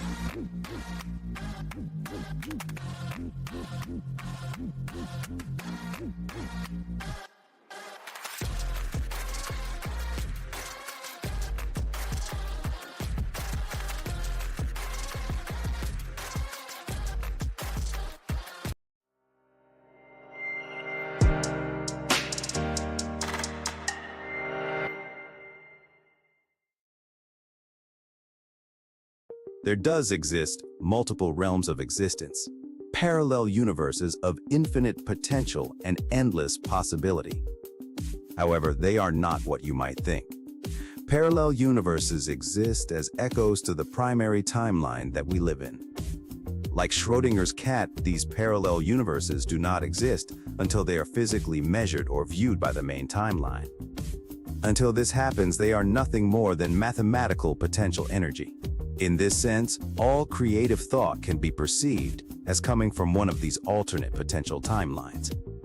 This potential energy will collapse into existence once our brains tap into them using the universal consciousness energy field, giving rise to the wide array of artistic and creative ideas that manifest themselves in the form of human subjective experience. It is no secret that many brilliant writers gain inspiration from visions. Philip K. Dick notoriously admitted to this. He did not create worlds, he saw them. Adding to this theorem, the brain is basically an antenna, and electrical signals interpreted or created by the brain cannot be differentiated from one another. In other words, as Morpheus once said, what is real? How do you define real? If you're talking about what you can feel, what you can smell, what you can taste and see, then real is simply electrical signals interpreted by your brain. Expanding on these principles, one can imagine that dreams are nothing more than our own personalized pockets of existence, alternate dimensions of space-time in which we are the creators, albeit subconsciously. If psychedelic experiences and dreams are uncontrolled hallucinations, then reality must be a form of controlled hallucination, one in which our physical reality is being created from the potential energy of alternate timelines, making it a little bit easier to understand how our brains can create and mold our reality. The mind is the cause and reality is the effect. For more videos like this on consciousness, zero-point energy, sacred geometry, and alternative science, like and subscribe to Beneficence TV.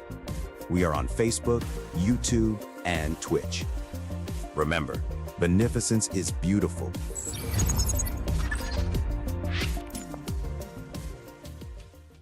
Hitler took the guns. Stalin took the guns. Mao took the guns. Fidel Castro took the guns. Hugo Chavez took the guns. And I'm here to tell you, 1776 will commence again if you try to take... We interrupt your regularly scheduled propaganda to bring you breaking news. A lot of you have been recommending my channel since I released Divine Science, including Jordan from Alchemical Science. I cannot overstate how much I appreciate your support in helping me disseminate this vital information. We are just shy of breaking 500 subscribers, a massive achievement and an indication that you all are thirsty for forbidden knowledge. If we continue on this trajectory, we can propel these topics into the mainstream and push them out of the category of forbidden. If you aren't aware, Jordan has been hosting a very popular YouTube channel called Alchemical Science. where he goes over some of the ideas I discuss in Divine Science, but with more scientific rigor. A perfect channel for those curious in building your own thunderstorm generator, or would just like a better scientific description of some of the new phenomenon that science is discovering. Jordan and his team have put together a comprehensive guide along with materials list to build one, and you can access all that information via his website alchemicalscience.org or through my website beneficencetv.com.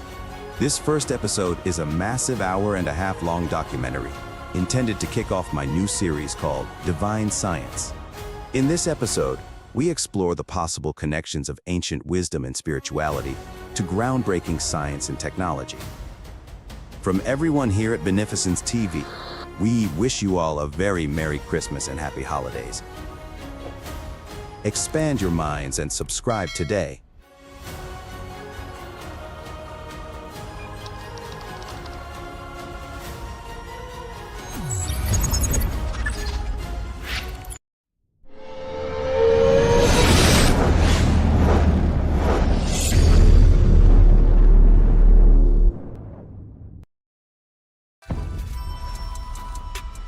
And now a beneficent fact. Did you know that Isaac Newton, one of the most famous scientists in history, spent more time studying alchemy and number symbolism than modern science? This interest in alchemy started during his childhood when he was boarding in the attic of an apothecary's shop.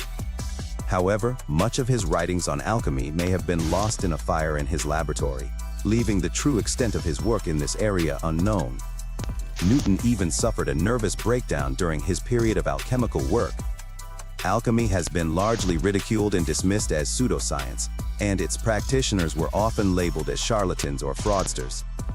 However, recent scholarship has shown that alchemists made significant contributions to science and medicine, including the discovery of elements and the development of pharmaceutical drugs.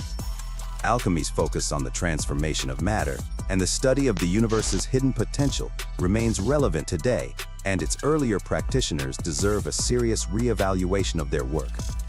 For more videos like this, subscribe to our YouTube and TikTok channels.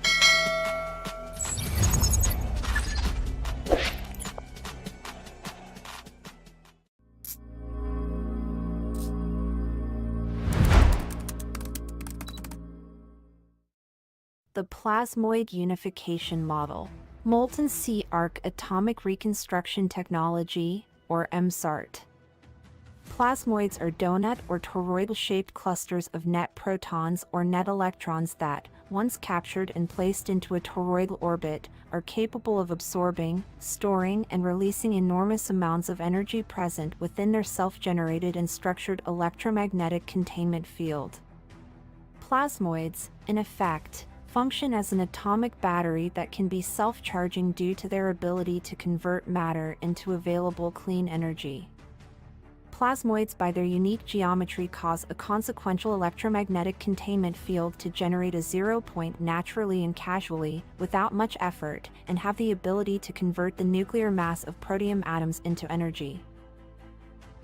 The Plasmoid Unification Model, PUM, posits that plasmoids are epoch-making and that knowledge of them has been hidden in plain sight for centuries. This PUM slide rule reveals the algorithmic relationships between life's elements critical to mankind's existence and development. It starts with protium, H, which has a melting point of -259.2 degrees Celsius and is the most abundant element in our solar system. Protium determines the 25,920 great-year frequency of our solar system. The resonant frequencies of all others can then be calculated when 25,920 years is reduced from years to days, hours, and seconds. The PUM is evidence that the universe is an intelligent design. That design is in perfect octave harmonic resonance with itself. Therefore, all of creation, from galaxies, to planets, to elements, all resonate in unison with a collective chord referred to by our ancestors as above so below. This principle embodies the truth that there is always a correspondence between the laws and phenomena of the various planes of being and life. Its origin dates to sometime between 200 CE and 800 CE and is attributed to an ancient document called the Emerald Tablet of Hermes Trismegistus. The concept, that which is below corresponds to that which is above, and that which is above corresponds to that which is below, to accomplish the miracles of the one thing. This is interconnected with an energy web, the 24 components and laws of which are all based and governed on the same 16-sector torus plasmoid precepts shown. The concepts and ruling principles of the PUM can, and have been, applied to make energy to matter and matter to energy conversions. When applied to the modern hydrocarbon-powered internal combustion engine, PUM technology removes exhaust toxic waste products and increases the engine power output by transforming waste energy back into fuel. Plasmoids employed in conjunction with the plasmoid toroidal implosive turbine provide a new novel matter-to-energy and energy-to-matter propulsion device for water, land, air, and space travel. This unified theory of matter and existence has been applied to practical technology. Recently, Malcolm Bendall has developed what is called the plasmoid thunderstorm generator. It is called this because Malcolm brilliantly designs the engine to replicate how nature utilizes opposing hot and cold counter-rotating forces within a containment to reproduce a thunderstorm in a bottle. To explain the basics of how the Bendall engine works, we begin by imploding a sphere. Then putting the North Pole, which is rotating anti-clockwise, against the South Pole, which is rotating clockwise, you create a monopolar point on the equatorial plane. Segmenting the imploded sphere into 8 planes creates 16 peripheral points which, when viewed in cross-section, reveal the infinity symbol. In order to calculate the resonant frequency of a shape, you must first calculate the sum of its internal angles.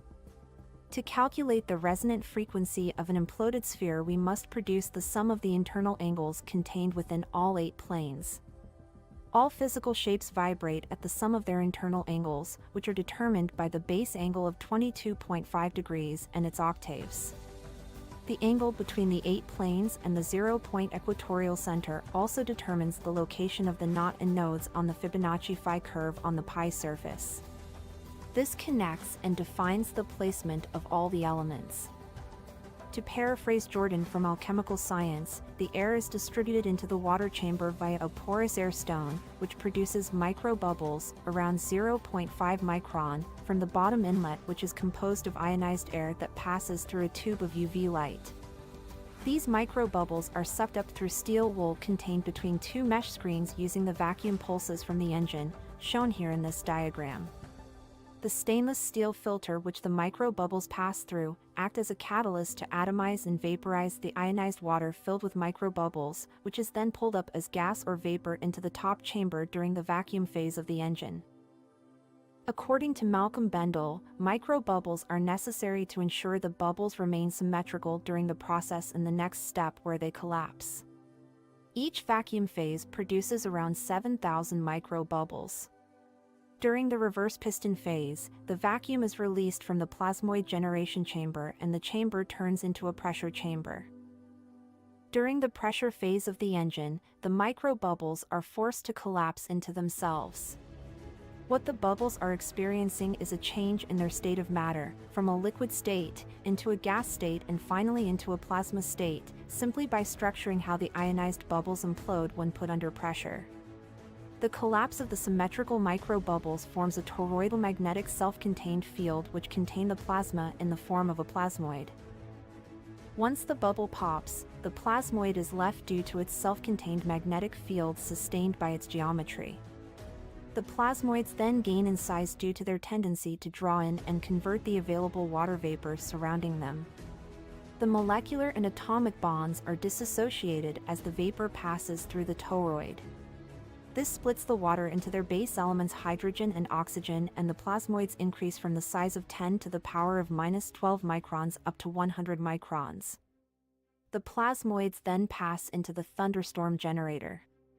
The thunderstorm generator is essentially a sphere within a sphere attached to a tube, which hot and cold gas is passed through at specific counter-rotating angles within the sphere to create a powerful vortex.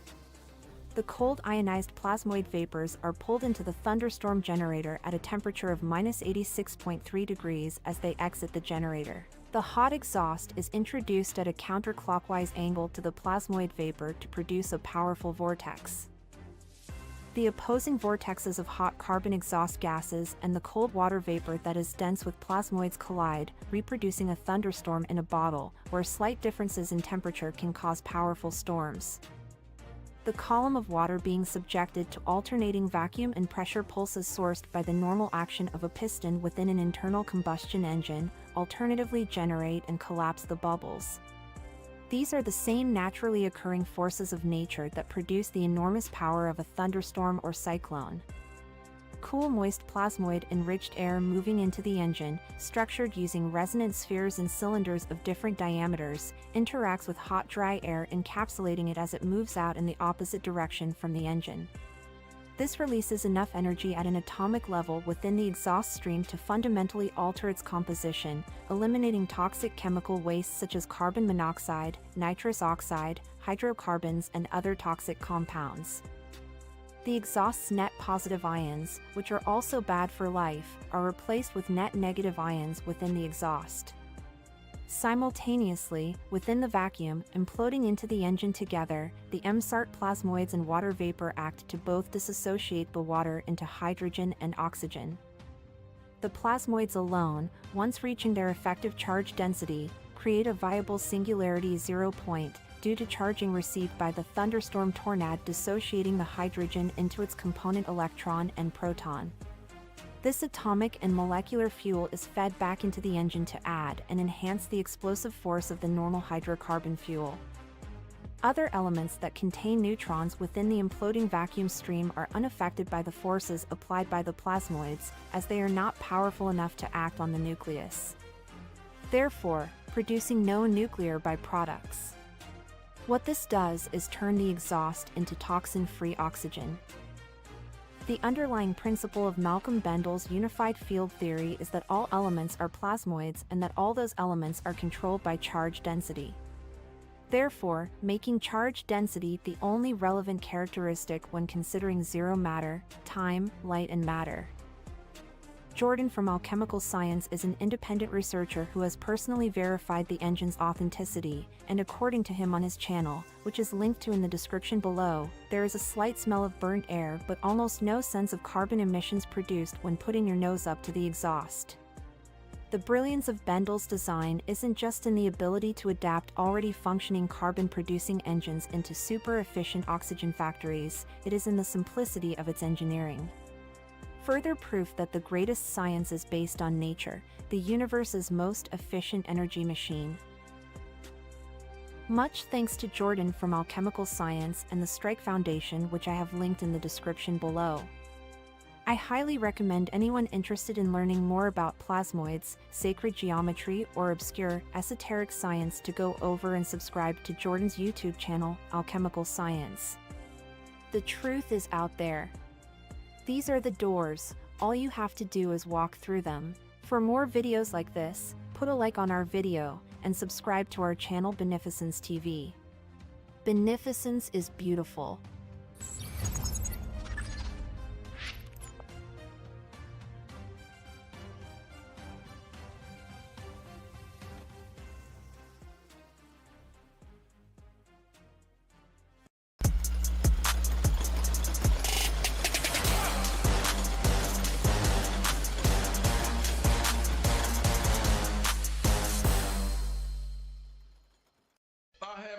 In the Capitol, which is in the so-called Lincoln Room, named after Abraham Lincoln.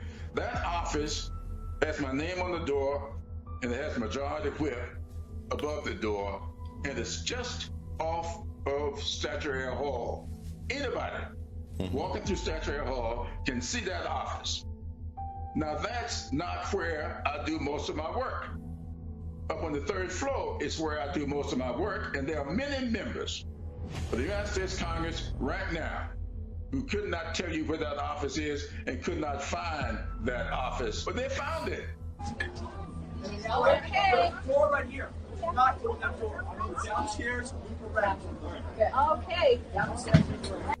Nobody touched the door where my name is, but they were on the floor, and my staff is inside my inner office with furniture piled at the door, with people trying to get in, It did not let them in. My question is, how did they know where that office was? What's the floor plan? Got to work. There's a door to the right. That's a cop. Go down the stairs, back, moving around, door beneath us. That's you. We're going to get over.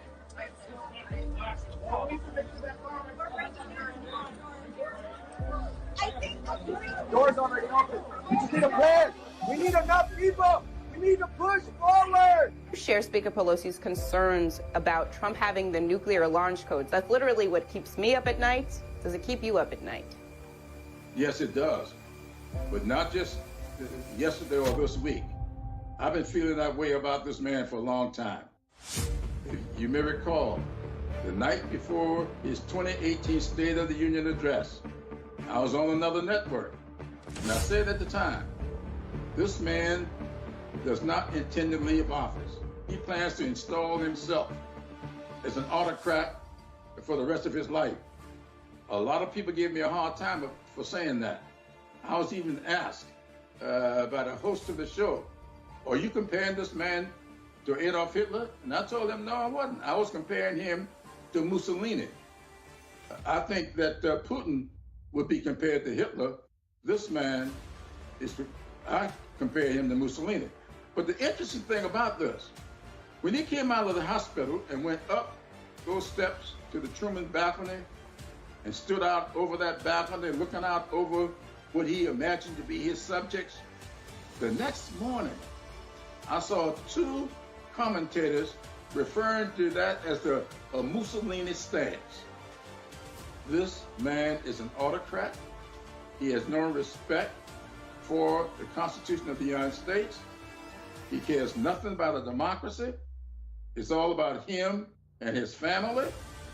And I would wish that my Republican colleagues will get down off their high horse and do what they can to protect this democracy. Hey guys, I've been in the other room. Listen to me.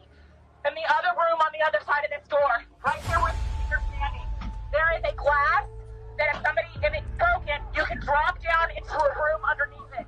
There's also two doors in the other room. One at the rear and one to the right when you go in. So, people should probably coordinate together if you're going to take this building.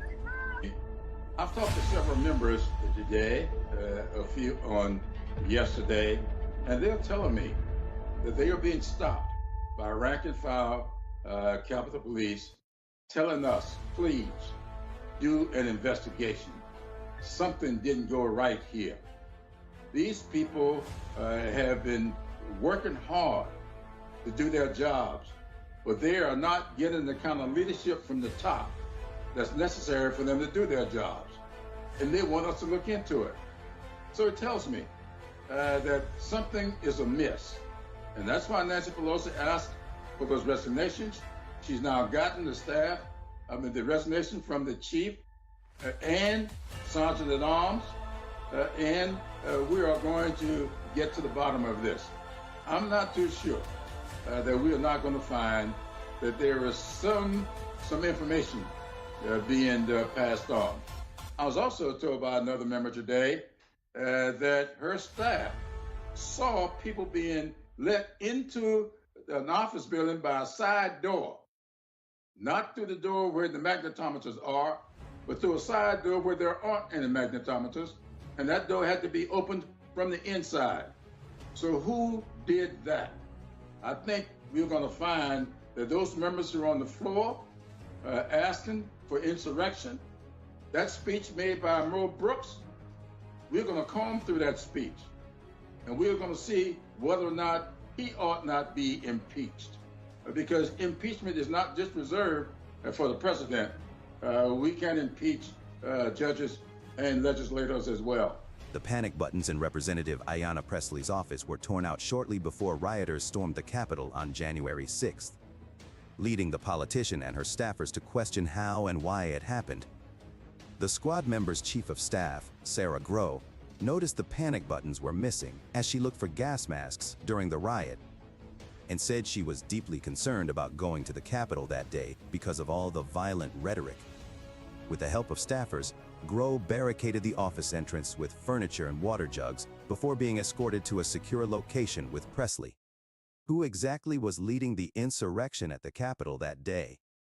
It's suspected one of those people was none other than Shawn Roberts Bence, mother of conservative House Representative Lauren Boebert from Colorado. Listen carefully to the voices in these videos and hear the similarities. Also note the person with the bullhorn has obvious knowledge of the interior layout of the building, as she barks orders to move toward an inconspicuous glass panel below the floor. Hey guys, I've been in the other room. Listen to me. She had to call me Snooki. You know who you look like? Who? Joan Rivers. Joan frickin' Rivers. Does she look like Joan Rivers? In the other room on the other side of this door, right here where these feet are standing, there is a glass that if it's broken, you can drop down into a room underneath it. And he cranks his up even louder. So I go and I crank mine up louder. And then he goes back and turns on the bass. There's also 2 doors in the other room. One at the rear, and one to the right of the window. Oh, I'd have never guessed that one. So, people should probably stay together if you're going to take this building. So, we're going to Junction today, so hopefully we'll find some more stuff to rant about. And I won't be signing autographs today, so quit telling me I look like Snooki. Subscribe to our YouTube channel for more updates. Beneficence TV. Beneficence is beautiful.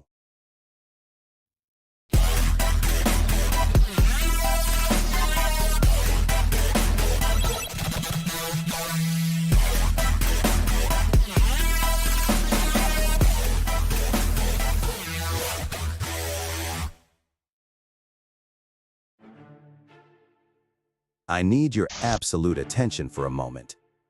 Please, pay attention to the video you are about to watch and see if you can notice the problem.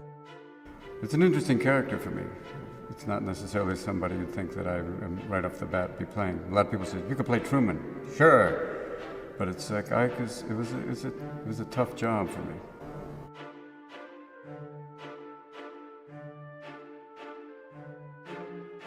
Did you see it?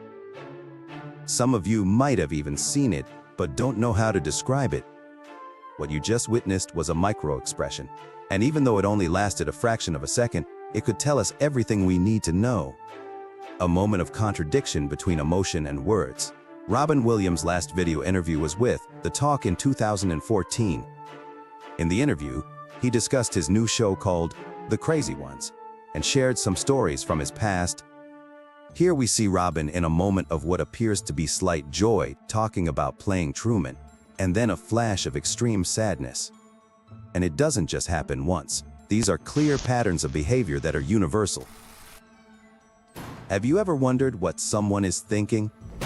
I'm not talking about those sideshow scammers you see grifting in the strip malls, preying on the desperate. I'm talking about a way to really know what someone's truly feeling. If we were looking at the world through the lens of Dr. Paul Ekman, maybe we could have spotted this contradiction. Eastern Highlands Province, Papua New Guinea. A mountainous region of the Papua New Guinea highlands, between the upper reaches of the Ambulum and Okapa rivers.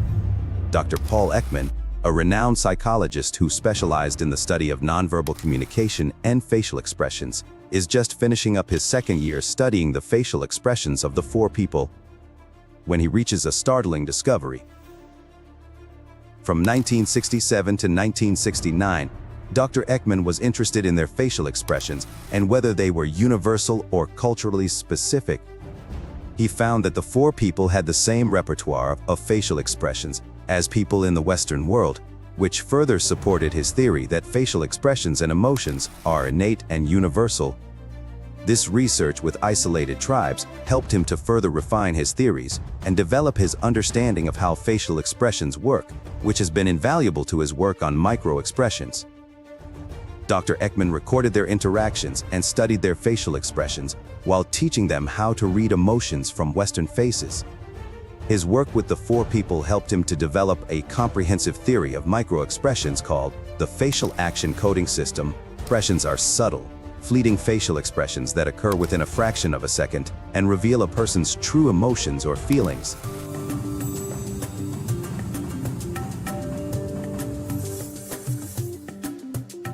two kinds of facial expressions, a macro or normal expression, which comes on and off the face usually in 2 to 5 seconds, and a micro expression, which goes on and off in a 25th of a second. Now, if you use slow motion or freeze frame, a micro expression looks just like a normal expression, but it's been compressed in time. It's an attempt to conceal true feeling. These expressions can occur when a person tries to conceal their true emotion or feelings, and they can be a reliable indicator of lying or deception. Micro-expressions typically last for a fraction of a second and are often difficult to observe. However, with practice, it is possible to develop the skills to identify these subtle expressions and understand their meaning. Here is the really interesting thing about Paul Ekman. I'm scared to be around him. Yeah, I was very kind of paranoid when he was around. You just assume that he is going to just like peer right into your soul, and he's going to basically give you a printout of all of your bull. To spot a lie using micro-expressions, it is important to look for inconsistencies between the person's verbal and nonverbal behavior. Colleagues have touched on counterfeit goods, and I share their concerns very deeply. I'm also concerned about stolen goods. Mr. Bezos, are stolen goods sold on Amazon? I just said with over 1 million sellers, I'm sure that it has happened. For example, if someone is saying one thing but their facial expression suggests something else, it could indicate that they are not telling the truth. There are different types of micro-expressions, each corresponding to a different emotion. The 7 universal emotions are happiness, sadness, fear, anger, surprise, disgust, and contempt. Spotting micro-expressions of these emotions can be useful in detecting deception. In summary, understanding micro-expressions and how they work can be a powerful tool in spotting lies. It takes practice to become skilled in identifying these subtle facial expressions, but with time and effort, it is possible to develop this essential skill. Dr. Paul Ekman's theory proposes that facial expressions are universal and innate, meaning that they are hardwired into the brain and can be observed across different cultures, languages, and ethnic groups. FACS has been widely used in various fields, such as psychology, sociology, and forensic science, to understand the emotions, intentions, and attitudes displayed through facial expressions. You have to realize, the average person lies 3 times per 10 minutes of conversation. The question is never simply if someone is lying, it's why. For more information on micro-expressions and how to train yourself to become a human lie detector, visit Dr. Ekman's page linked in my YouTube description.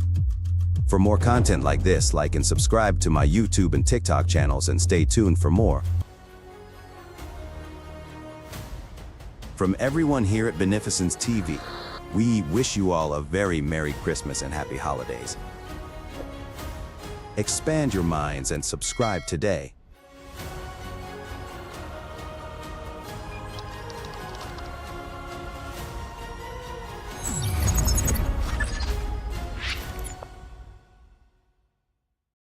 Hello everyone, I'm the Benefactor, and this is Beneficence TV, dedicated to providing you solid entertainment while keeping you informed. We are a progressive media outlet with the focus on providing thought-provoking content on forbidden knowledge regarding topics such as Marxism, plasmoids, zero-point energy, vortex-based math, and anti-gravitics. Our aim is to combat the spread of dangerous misinformation and to educate on these intriguing and unconventional areas of study while separating fact from fiction. Join us on our journey of discovery and challenge conventional thinking here on Beneficence TV.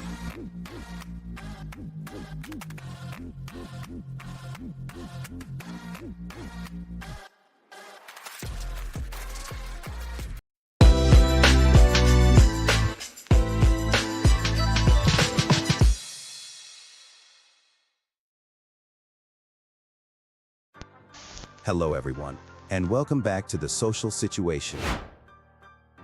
I'm your host, the Benefactor. Today I'm going to talk about inefficiency in a capitalist enterprise. I will open your eyes to the mysteries of the inherent flaws within a capitalist organization and explain why CEOs make irrational decisions that would affect the quality of their products. Sit back and get ready to take the red pill into the world of worker exploitation. And now, the social situation of Cyberpunk 2077.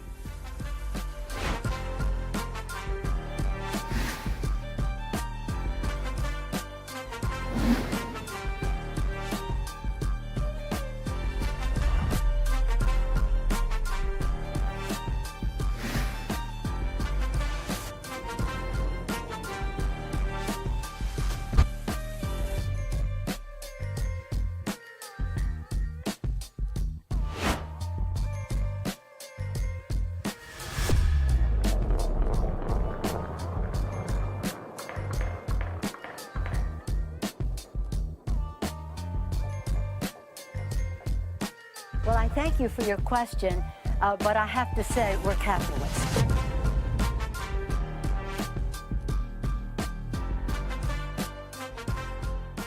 There has been an issue with the way we organize our labor under a capitalist framework.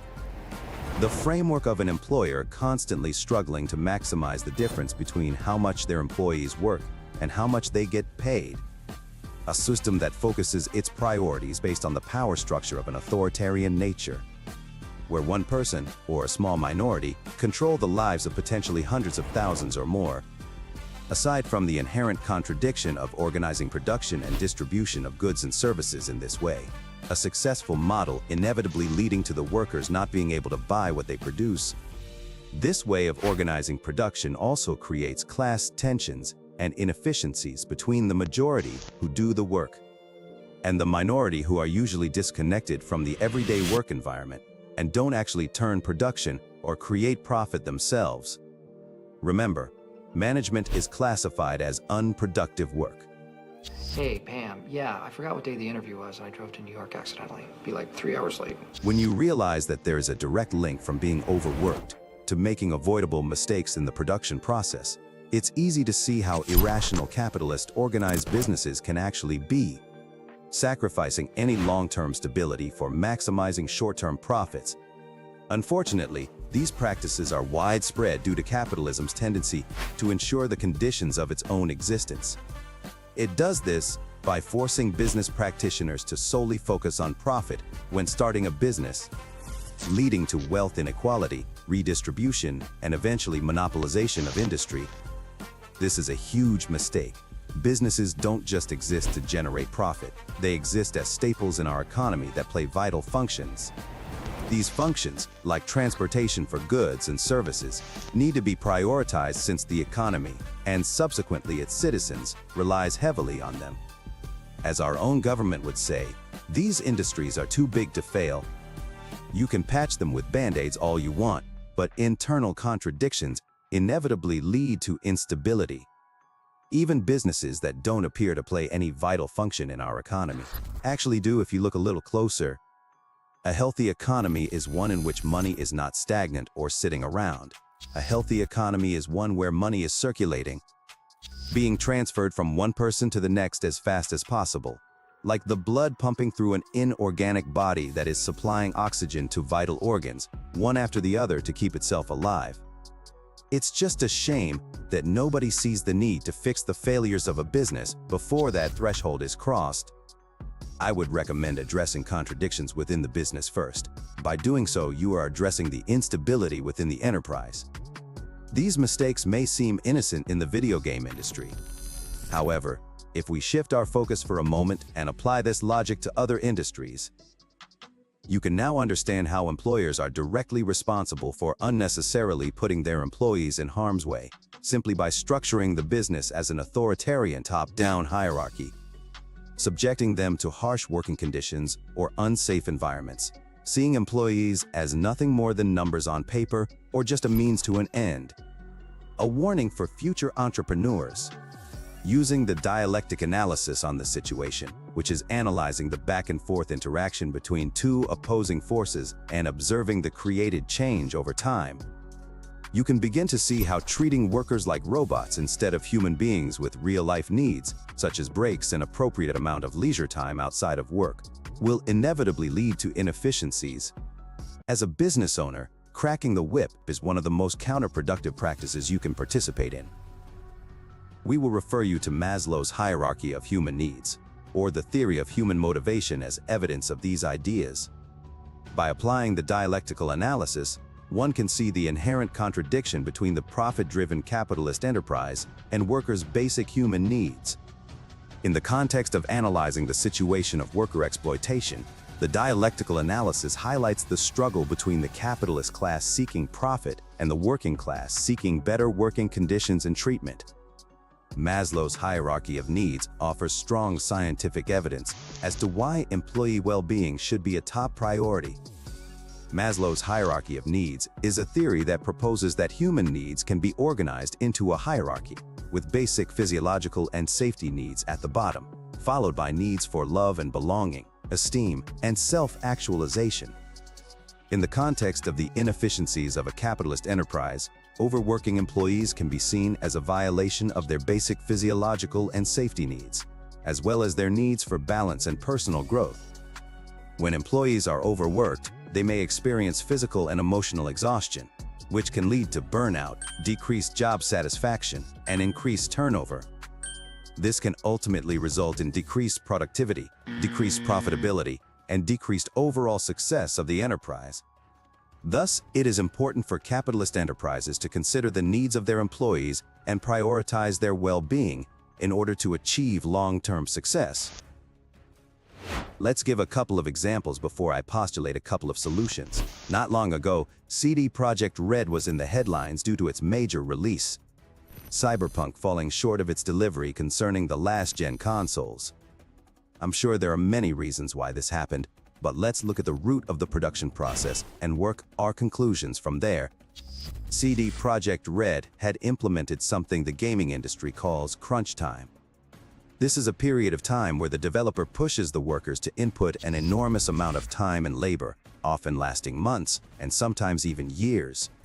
We're living really long hours. I had a hard time just talking to people because I was just kind of tired and angry all the time. We pretty much crunched that whole year.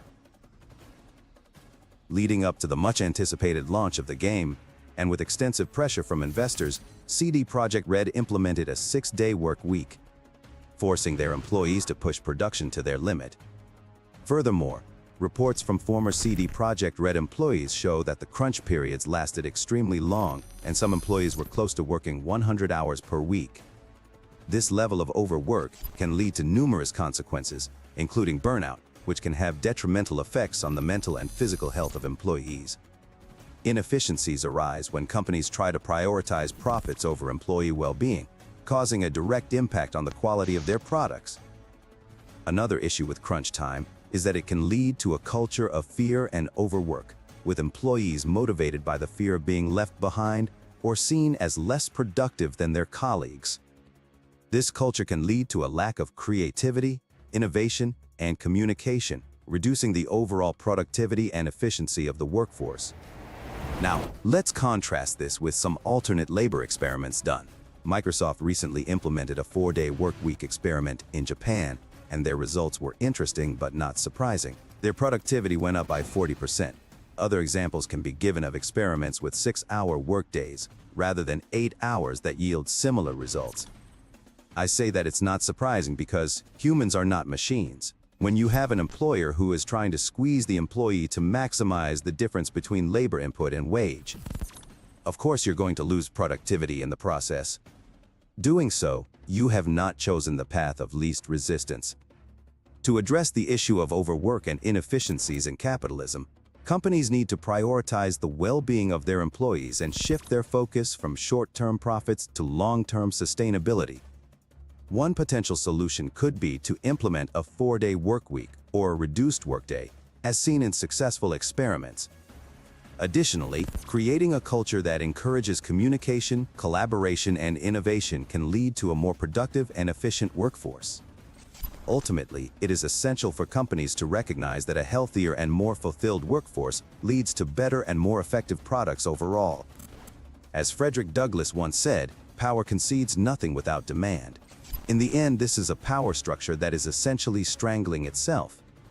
When you loosen the noose of capitalism and introduce democracy into the workplace, such as a worker co-op, you obtain more efficiency, quality, and productivity because the workers are personally invested in their place of work. By loosening or eliminating the grip on labor input with progressive labor strategies, you also get the added bonus of a more focused, enthusiastic, and energetic workforce.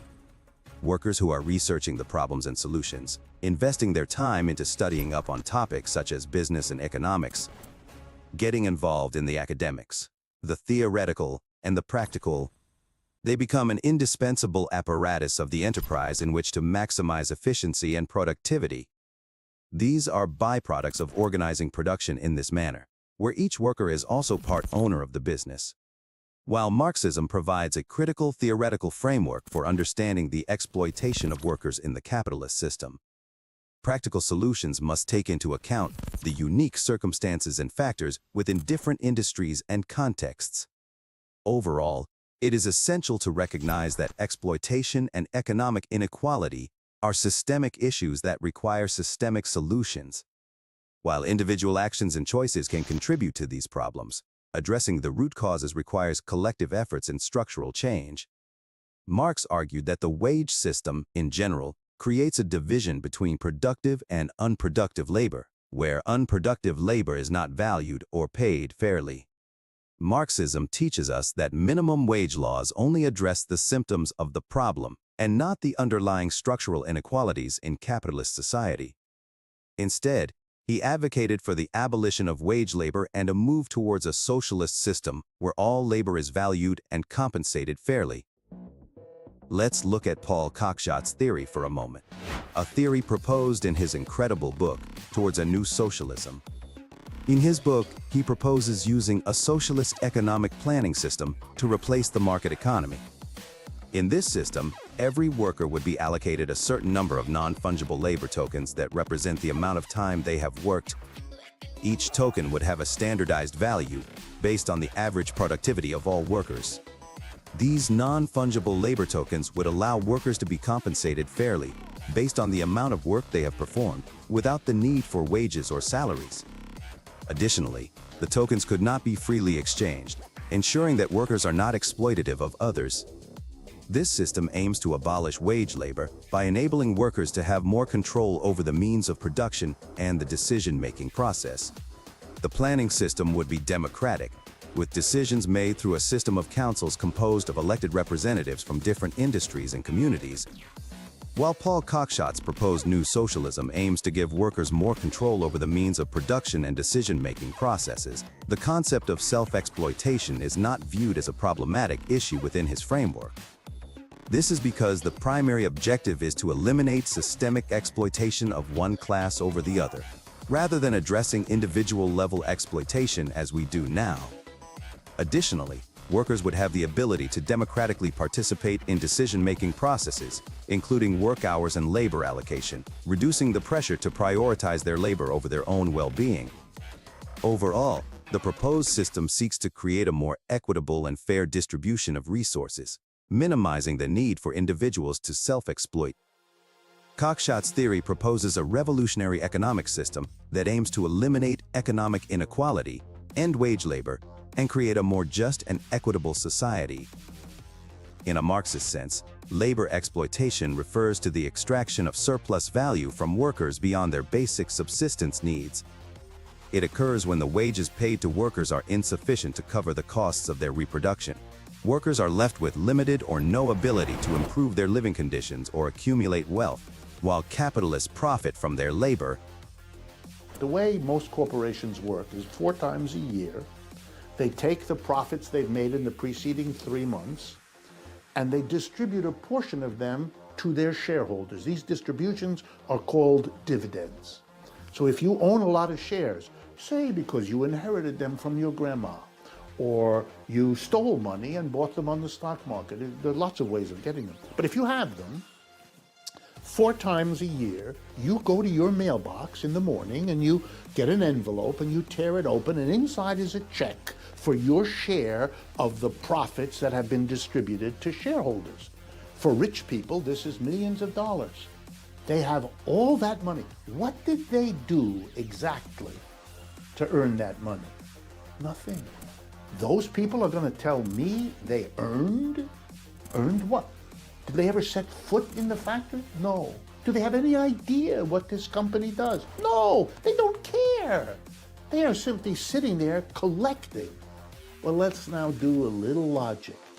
If there are people like shareholders who get a lot of goods and services they didn't help produce, then there must be elsewhere in that system people who produce what they do not get. So that means if we allow that we are saying some people, your job is to produce a lot more than you get so that these people can get a lot more than they produce. For Marx, he stands up and says, I rest my case. This system sucks. There are two primary ways that capitalists steal from their workers. Absolute labor exploitation occurs when an employee is forced to work mandatory overtime on a fixed salary, allowing the company to take advantage of the capping your pay by demanding more and more. Relative labor exploitation, from a Marxist perspective, involves the intensification of labor and increased productivity without a corresponding increase in compensation. This situation arises when workers are pushed to produce more output in the same amount of time, or to increase their efficiency and skill level. Yet they do not receive additional wages or benefits proportional to their increased productivity. This generates surplus value for the capitalist and widens the gap between the value they extract from labor and the compensation provided to workers. A perfect example of this is in the early stages of computer programming. Writing complex code required significant time and effort. As programmers gained experience and new programming languages were developed, the same tasks became easier and less time-consuming. This allowed programmers to produce more software or accomplish more complex tasks within a given time frame.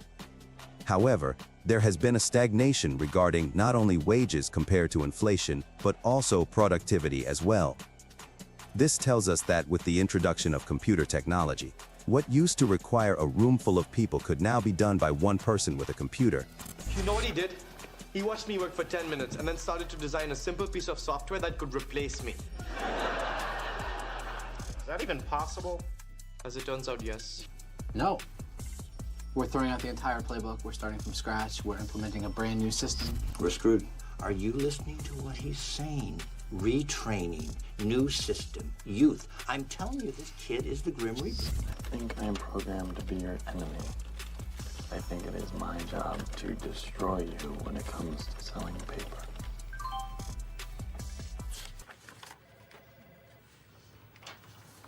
And if they knew how much I was paying for my haircut now, they wouldn't be giving me a nuggie. It was $200.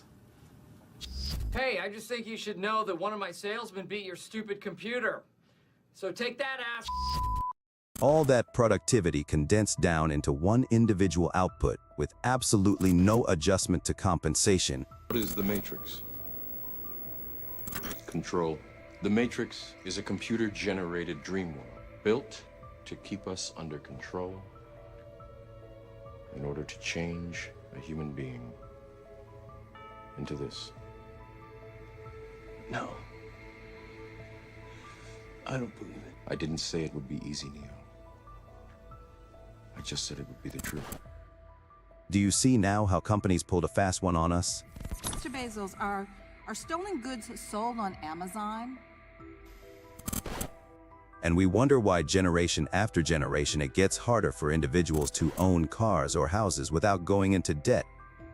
Why more young adults are living with their parents. For over 40 years, we've substituted what should have been increases in wage for overtime and debt. Like a frog unaware of his demise in a pot of heating water. A genocide on the middle class.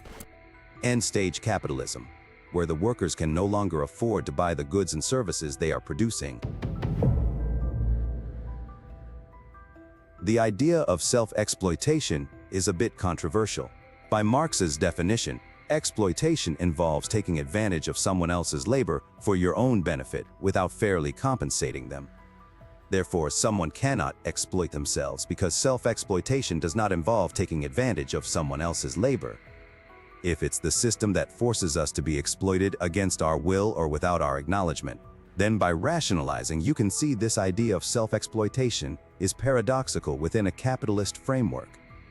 Even in worker cooperatives, worker-owned businesses where the workers are not being exploited internally, they are still involved in external exploitation as consequence of being forced to interact with external capitalist abusers. But this is not self-exploitation by any means. However, it is possible for individuals to engage in behaviors or work practices that harm their own well-being or quality of life, such as working excessively without action. Marx did argue that workers under capitalism often internalize the logic and participate in their own exploitation by accepting low wages and poor working conditions. He believed that because they have no other choice under capitalism and must sell their labor power to survive. Nevertheless, self-exploitation in this sense would not be the same sense, because it does not involve the systematic exploitation of workers by capitalists in a capitalist mode of production. By perpetuating unequal power dynamics and controlling resources, systems of top-down authoritarian hierarchies will always ensure the conditions of their own existence, because as these systems expand, those conditions are always going to be considered. Those considerations are only limited by the size and amount of resources at each system's disposal. In other words, the bigger the system, the more it can ensure the conditions of its own existence. Capitalism is by far the most powerful and widespread system that recorded history has ever seen, economic or otherwise. It's no wonder that it hasn't succumbed to its internal contradictions.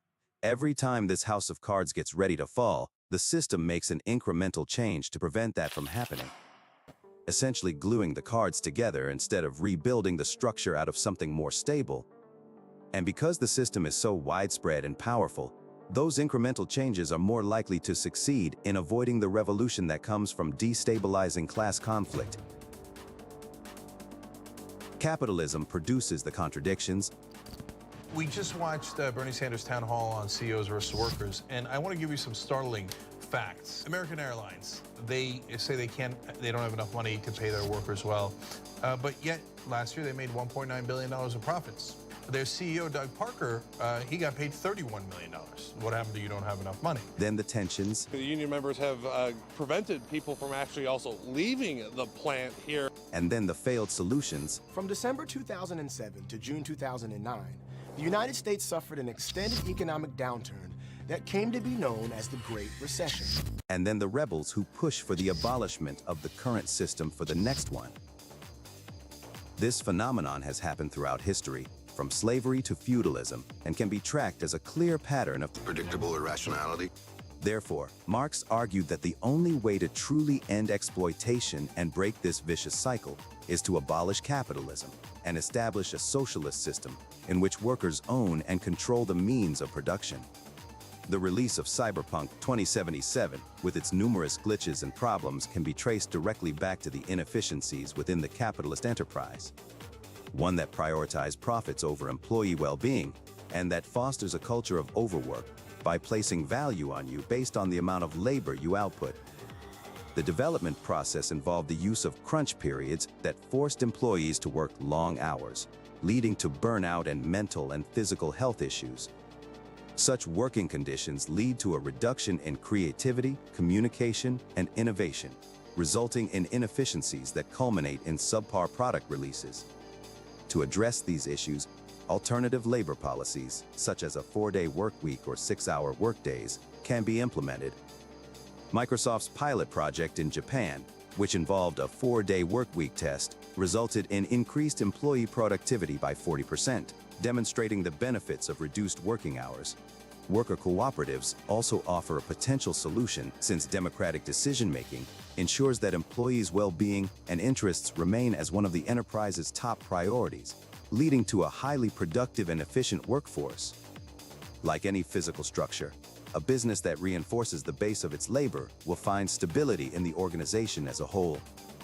Therefore, to ensure long-term sustainability, companies should prioritize employee well-being by fostering a culture that encourages creativity, collaboration, communication, innovation, and work-life balance.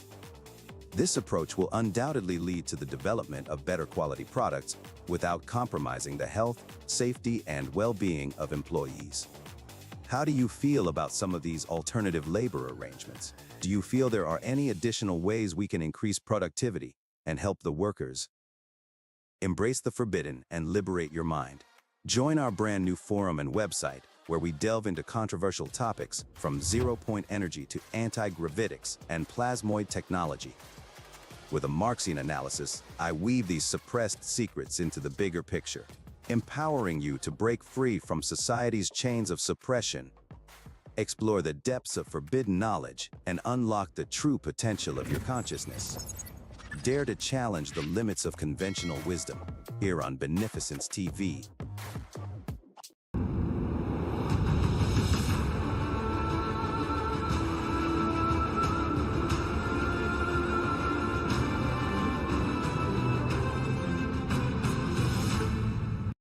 But the alternative is we're sitting on something right now that could change the entire landscape of the planet within 5 to 10 years if it's not suppressed.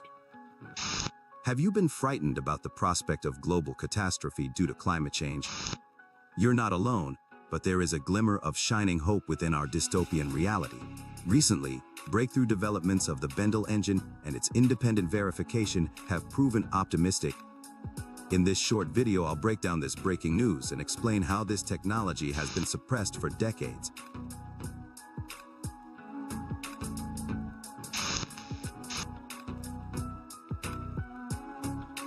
Recently, Randall Carlson was on the Before School show talking about the controversy of the inventor, Malcolm Bendel, and his postponed episode of the Joe Rogan podcast recorded earlier this year. You know, when I first, basically what happened was I was still at the point where, I had already been talking to several people that were involved with it, including the primary inventor, and then several other people that knew him, and I'd become convinced that there was something there. But in the interim, when that November show went out, but it rippled all the way around the planet. He finally broke silence as to why one of the most important episodes of the Joe Rogan Experience has not been aired yet. And several things happened. One is that the inventor, who had been isolated for almost 7 years on an island in the Indian Ocean, came to America. Number one, I inadvertently outed him. And then he was going to kind of teach me and guide me through the principles of plasma technology. In the interim, Jamie had pulled up this stuff from a couple of decades ago, which was basically stuff that found its way into the media, whose primary purpose was to discredit Malcolm and portray him as a grifter. I do not wish to talk about it myself, but I've been a victim of quite a bit of suppression. So has any other legitimate researcher in this area. Right. The reason was, and it's kind of a long story, but I've had it verified by several people who've been close to the whole thing. One of them is a best-selling Australian author, Roland Perry, who spent 4 years investigating this whole thing that went down in the early 2000s and late 90s when Malcolm discovered that there was a high probability that there was a major oil reservoir in Tasmania. And he got licensing to do exploratory drilling from the Tasmanian government. And he was raising money to do the exploratory drilling. Well, it turned out that one of the major oil companies had overstated their reserves by about 30%, which could have gotten him into a whole lot of trouble. Look, and here you've got this kind of lone, oil prospector. His background was in geochemistry. He had the licensing, the drilling license to drill, and they decided that if they could get control of that oil, it would solve their problem. What they did, their tactic was to try to scare away the investors. They bribed journalists, they bribed politicians to sort of concoct this whole narrative, and that's what they did, to portray him as a kind of a religious nut job, things like that. He's done things and said things that, you know, gives him fuel in a way. Most recently, Malcolm and Bob Grenier from the Martin Fleischmann Memorial Project presented the thunderstorm generator to an audience of scientists in Zurich, Switzerland. Malcolm, who was initially met with some skepticism, that is until his engine was confirmed at the conference to reduce carbon emissions by turning waste exhaust into oxygen via a cold fusion process discovered and suppressed in the Pons-Fleischmann experiment. And he was at MIT in the science office for education when he saw how they had changed the data on the reproducing the Pons-Fleischmann experiment, and he blew the whistle. I inadvertently was looking through some piles of paper that had been given to me in a casual manner by all these hot fusion physicists as they were trying to do their calorimetric repeat of the Pons-Fleischmann experiment.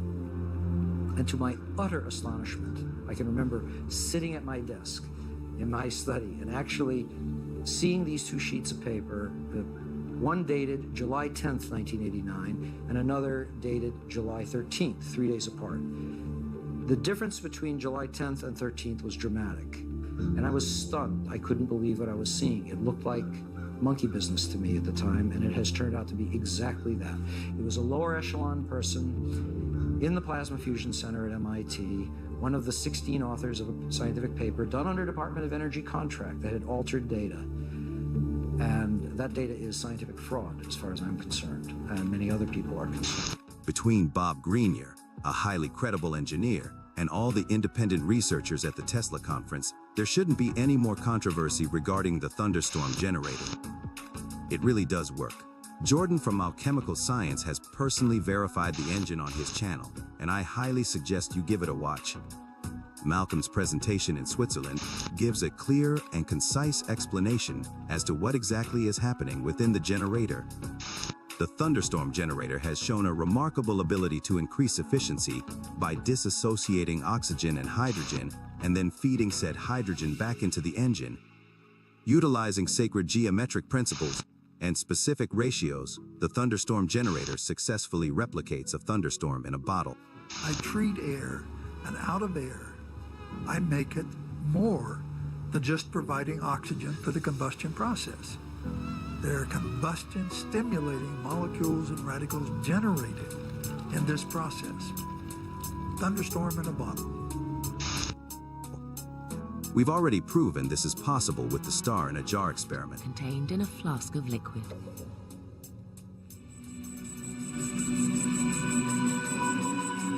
This star in a jar is made when a sound wave is passed through a small bubble inside a flask of liquid. And this sound wave makes the bubble do something remarkable. First it expands, then it collapses. And this collapse happens so violently that vapor molecules trapped inside the bubble slam together and heat up so much that the bubble gives off an incredible burst of heat and light, several thousand times a second, giving the appearance of a star.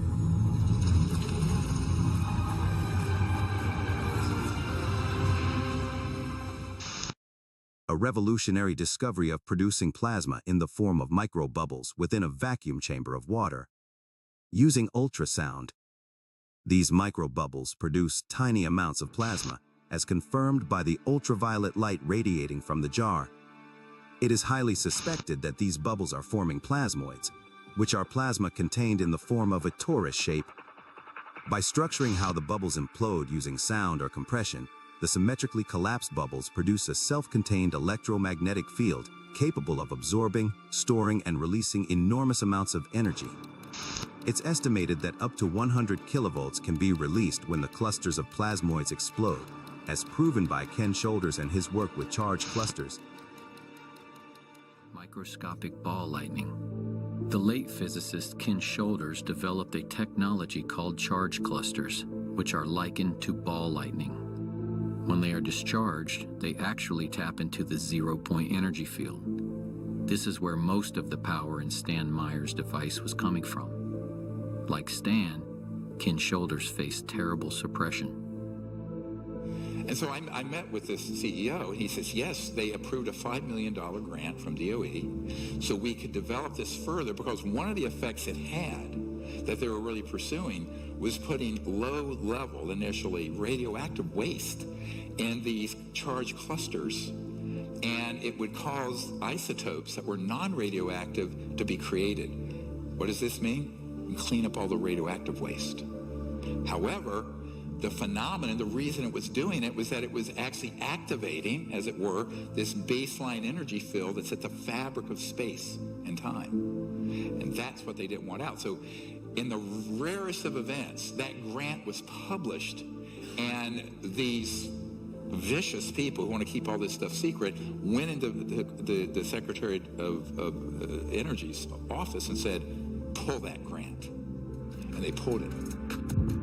Utilizing the lens of Marco Rodin's vortex theory, this makes sense. Based on his theory, everything in the universe is a vortex. It is nature's path of least resistance. Bendel confirms this by discovering that all elements are plasmoids. These vortexes exist from the quantum level all the way to black holes, which leads one to ponder. Does a white hole actually exist in the back of every black hole?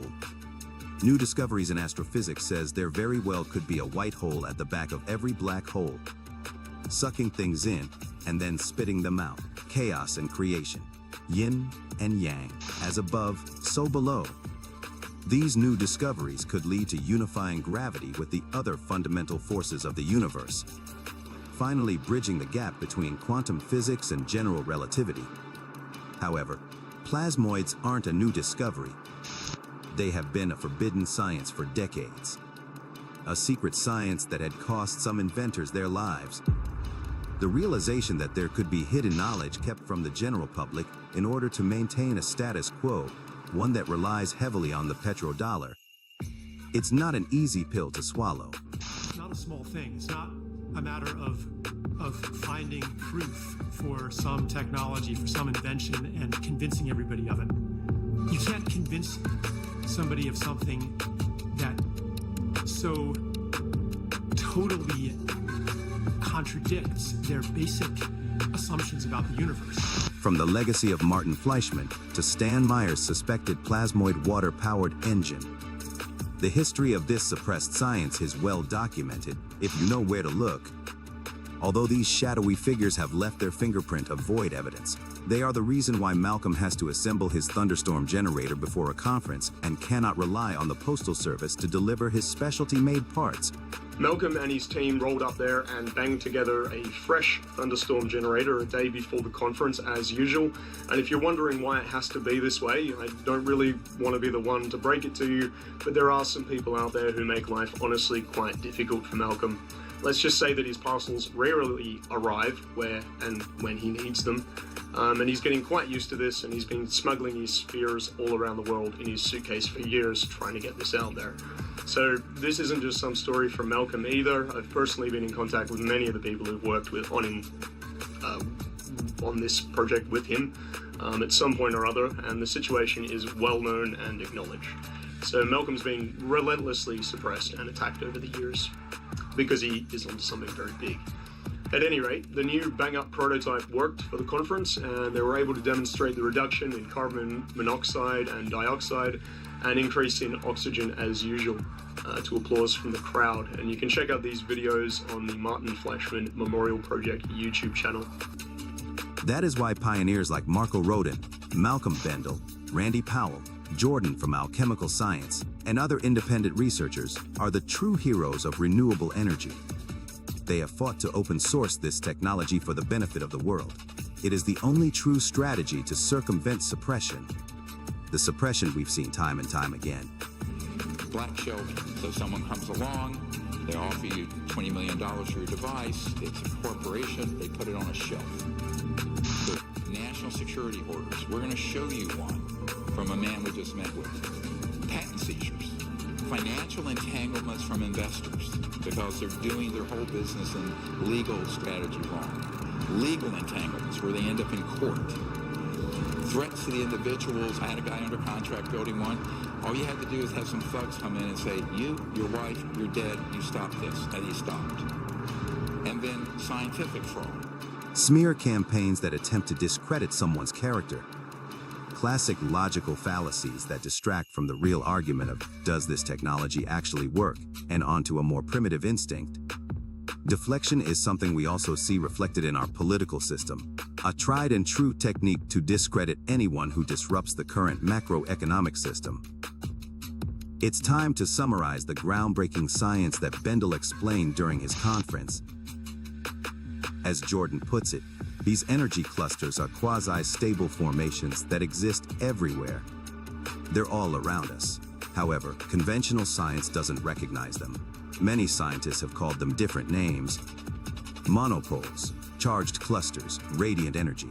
As it turns out, these are all used to describe the phenomenon of static electricity, a revolutionary discovery hidden in plain sight, as the true nature of static electricity has eluded scientists for centuries. As we break through these chains of suppression, we are about to experience a radical change of our civilization. A drastic paradigm shift is about to happen with this revolutionary plasmoid technology. Are you prepared? For more videos like this and updates on plasmoid technology and other forms of forbidden knowledge, subscribe to my channel, Beneficence TV. Beneficence is beautiful.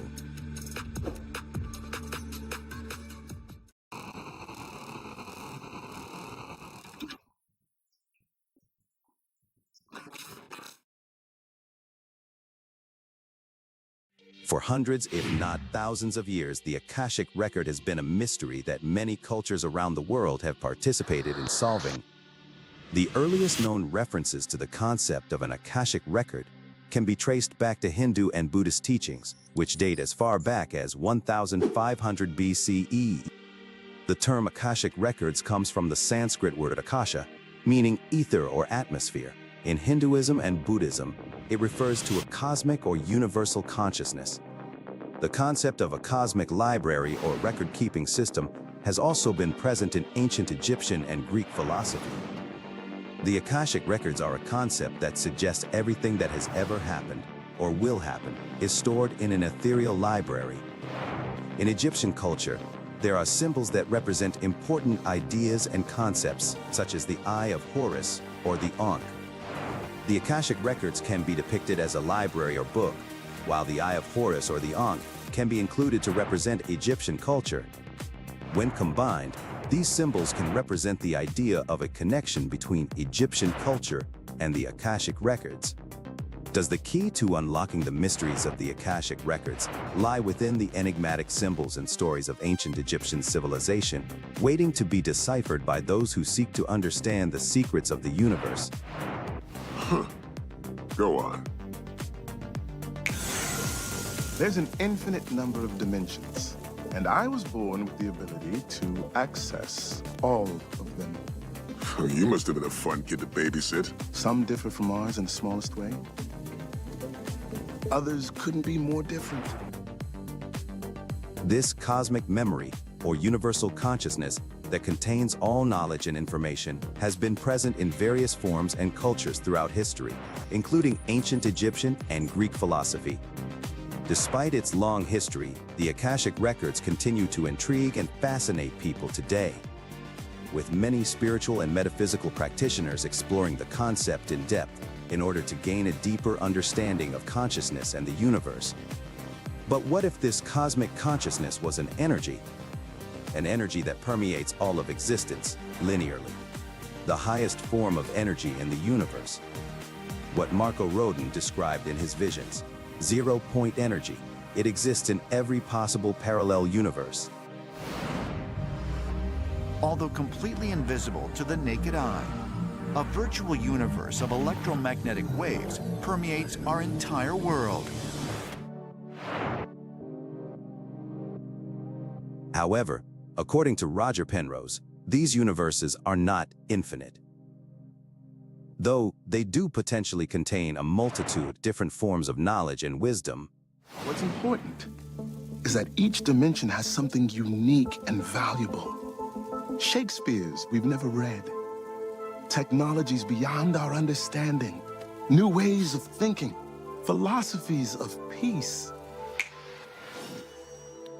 All our problems, famine, war, climate change, cancer, have been solved somewhere else. The concept of a universal encyclopedia isn't just one for mystics and philosophers. Scientists and innovators alike have claimed to only make their groundbreaking discoveries through visions, moments of intense focus and clarity, where these visionaries claim to actually be receiving data rather than creating it. This energy, since it exists in every universe simultaneously, and since time is a construct that we create and is not actually happening linearly, can contain a multitude of knowledge. From Tesla to Einstein, many visionaries and innovators have utilized this universal encyclopedia. Both Nikola Tesla and Albert Einstein were known for their periods of deep contemplation and thought. According to various reports, Tesla would often retreat to a solitary room in his laboratory, where he would spend hours or even days thinking and working out complex problems. Einstein, on the other hand, was known to take long walks in nature and meditate on the mysteries of the universe. He believed that his best ideas came to him during these periods of quiet introspection and contemplation. Both men valued the power of focused thought and believed that it was essential for unlocking new breakthroughs and discoveries. One could theorize that Tesla and Einstein were engaging in forms of meditation, even if they didn't necessarily label it as such. Meditation is a broad term that can describe any practice that helps to focus and calm the mind, including sitting quietly, breathing exercises, visualization, and more. Both Tesla and Einstein were known for their ability to concentrate deeply on their work and to enter a state of flow where they were completely absorbed in what they were doing. This type of focused attention is similar to what one might experience during meditation, where the mind is trained to quiet distractions and focus on a single point of attention. Additionally, the act of spending time alone, away from the distractions of the outside world, is another common component of meditation, and both Tesla and Einstein took time to retreat and focus their minds in this way. Perhaps meditation is allowing us to pull the veils of reality from our eyes, pulling back the curtains on the world stage. It's been known that psychedelic experiences induce higher states of consciousness. This has been proven by the fact that brain scans done on those under the influence of psychotropics reveal almost no brain activity. If one were to predict what is going to happen during a psychedelic experience from the viewpoint of mainstream science, which states that consciousness is local and all centered in the brain, then this revelation would shatter your world. This tells us that these experiences of higher states of awareness are not happening locally within the brain. They are not creations or hallucinations. Our brain censors our reality in order to focus us into a state of survival. We think linearly, even though time is just a construct and proven to be happening all at once. The superposition of our lives, superimposed onto a cosmic conscious energy that flows through everything. This energy creates an encyclopedia that, when accessed, can lead to significant insights and breakthroughs. So what if we could access this encyclopedia? What if we could answer, solve, overcome, analyze, strategize, and resolve any problem the human race can or will ever experience? I look back at Siddhartha Buddha, the enlightened one, and can't help but wonder, could this be what Buddha was actually doing when attaining enlightenment? Full access to the cosmic memory, giving unfettered access to an infinite wisdom. It is possible that the Buddha or other advanced practitioners could have developed a deep intuitive access to the Akashic record through their meditation practice, leading to the insights that are associated with enlightenment. There is only one way to find out. According to science, it only takes 2% of a system to adhere to coherence. The phenomenon is called the threshold effect. It is a concept in physics that refers to a critical point where a drastic change occurs in the behavior of a system. In certain systems, such as liquid helium, it has been observed that when the temperature is lowered, the behavior of the system changes dramatically. and it becomes a superfluid. In the case of liquid helium, the threshold effect occurs when the temperature drops below a critical point known as the lambda point. At this point, approximately 2% of the helium atoms undergo a phase transition and become coherent, meaning they all behave in the same way. This coherence then spreads throughout the entire system, resulting in the unusual properties of a superfluid. So, while it is true that only 2% of the system undergoes the phase transition, the coherence ultimately spreads throughout the entire system, resulting in a superfluid. Now imagine if we could translate this effect into the collective consciousness, that is the human race. As above, so below. He's beginning to believe. Imagine if we get 2% of a city to meditate and focus on a single collective thought to access this encyclopedia. This isn't just a thought experiment here. I'm asking you all to actually try this with me. I did not see that coming. 'Cause you're the clone. For more videos on consciousness, zero-point energy, and other forms of forbidden knowledge, like and subscribe to my YouTube and TikTok channels. What are you waiting for? Take the red pill and arm yourself with forbidden knowledge. Subscribe today.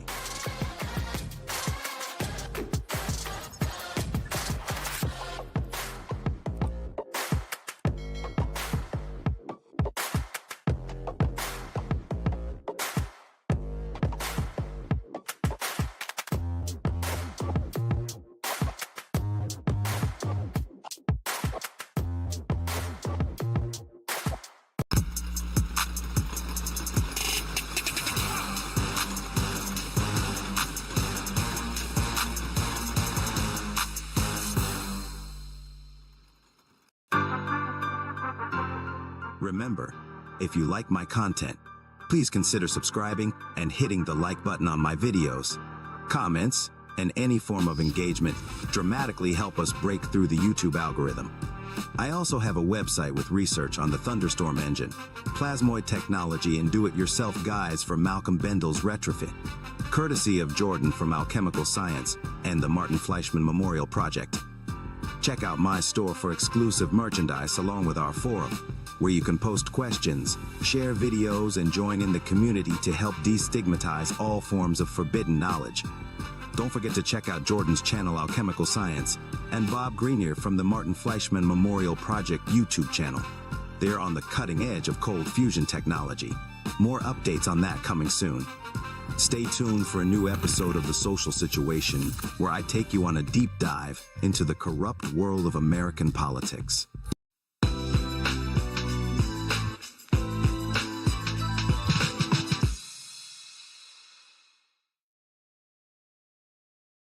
Have you ever wondered why American politics is so funny? 2016 has escalated into laughs, from awkward air kissing to sniffing. The Donald's not allergic to kids. He actually signed one, but threatened to reassign a crying baby. Don't worry about that baby, I love babies. A minute later... Actually, I was only kidding. You can get the baby out of here. What's your name? Name. And then there was the childlike delight in balloons. It seemed like he'd seen balloons for the first time in his life. Why this dichotomy of left and right often plays out as nonsense. Nevada.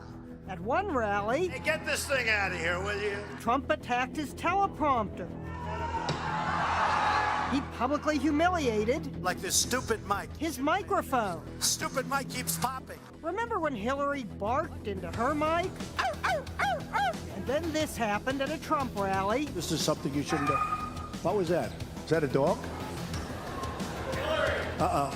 It's Hillary. Nonsense with little real conditions of everyday working people. That's a good question. And I ask myself that too. Why can't I be rich? You look at me, I'm dirty. I work 10, 12 hours a day. I'm gonna take care of my family. At the end of the week, I'm broke. Have you ever wondered why characters like Donald Trump and other celebrities have become increasingly more attractive compared to career politicians? And on that ballot will be their names and mine. As you probably could have guessed by this moment, I have decided in 2020 to run for president. Get ready to take a deep dive into the corrupt world of politics, as we use a Marxist lens to analyze the two political parties and their dialectical effects on the material conditions of the working class. People don't even realize that we're at war right now.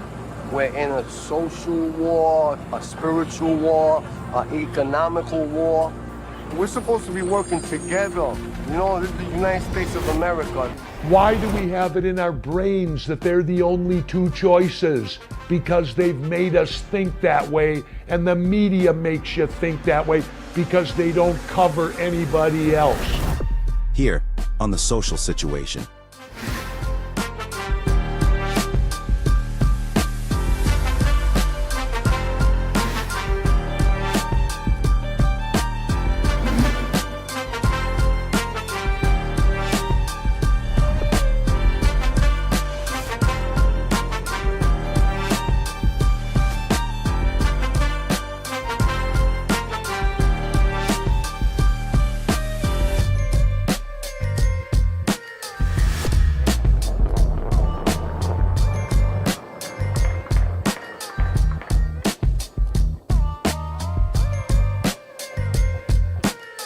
Well, I thank you for your question, but I have to say we're capitalists. So let me start. A very famous and very effective political leader once responded to his fellow members of his movement who had complained that the mass of people that they were trying to organize was hard to organize, and people complained and were unhappy, but they didn't do anything, and decade after decade went by. And so he responded to them and he said, you know, it's true. For decades, nothing happens. And then in a few weeks, decades happen. I think we're in a few weeks. Welcome back to The Social Situation. I'm your host, the Benefactor. Today I'd like to take a deep dive into our corrupt political system. I'll show you a direct link between the lack of proper representation for working class taxpayers versus the overwhelming representation for the minority business owner class, leading to a stagnation in progress amongst legislation that directly translates into deteriorating living conditions and a dwindling of the middle class. To do this, we must first apply the dialectical analysis on material. If you've watched my previous episodes, I explained the dialectical analysis and how it is a scientific lens which you can use as a tool to analyze and understand aspects of the world. To summarize, in classical philosophy, idealism is the process of analyzing ideas in order to understand the world. It states that to understand the world, you must first understand the ideas that come from it.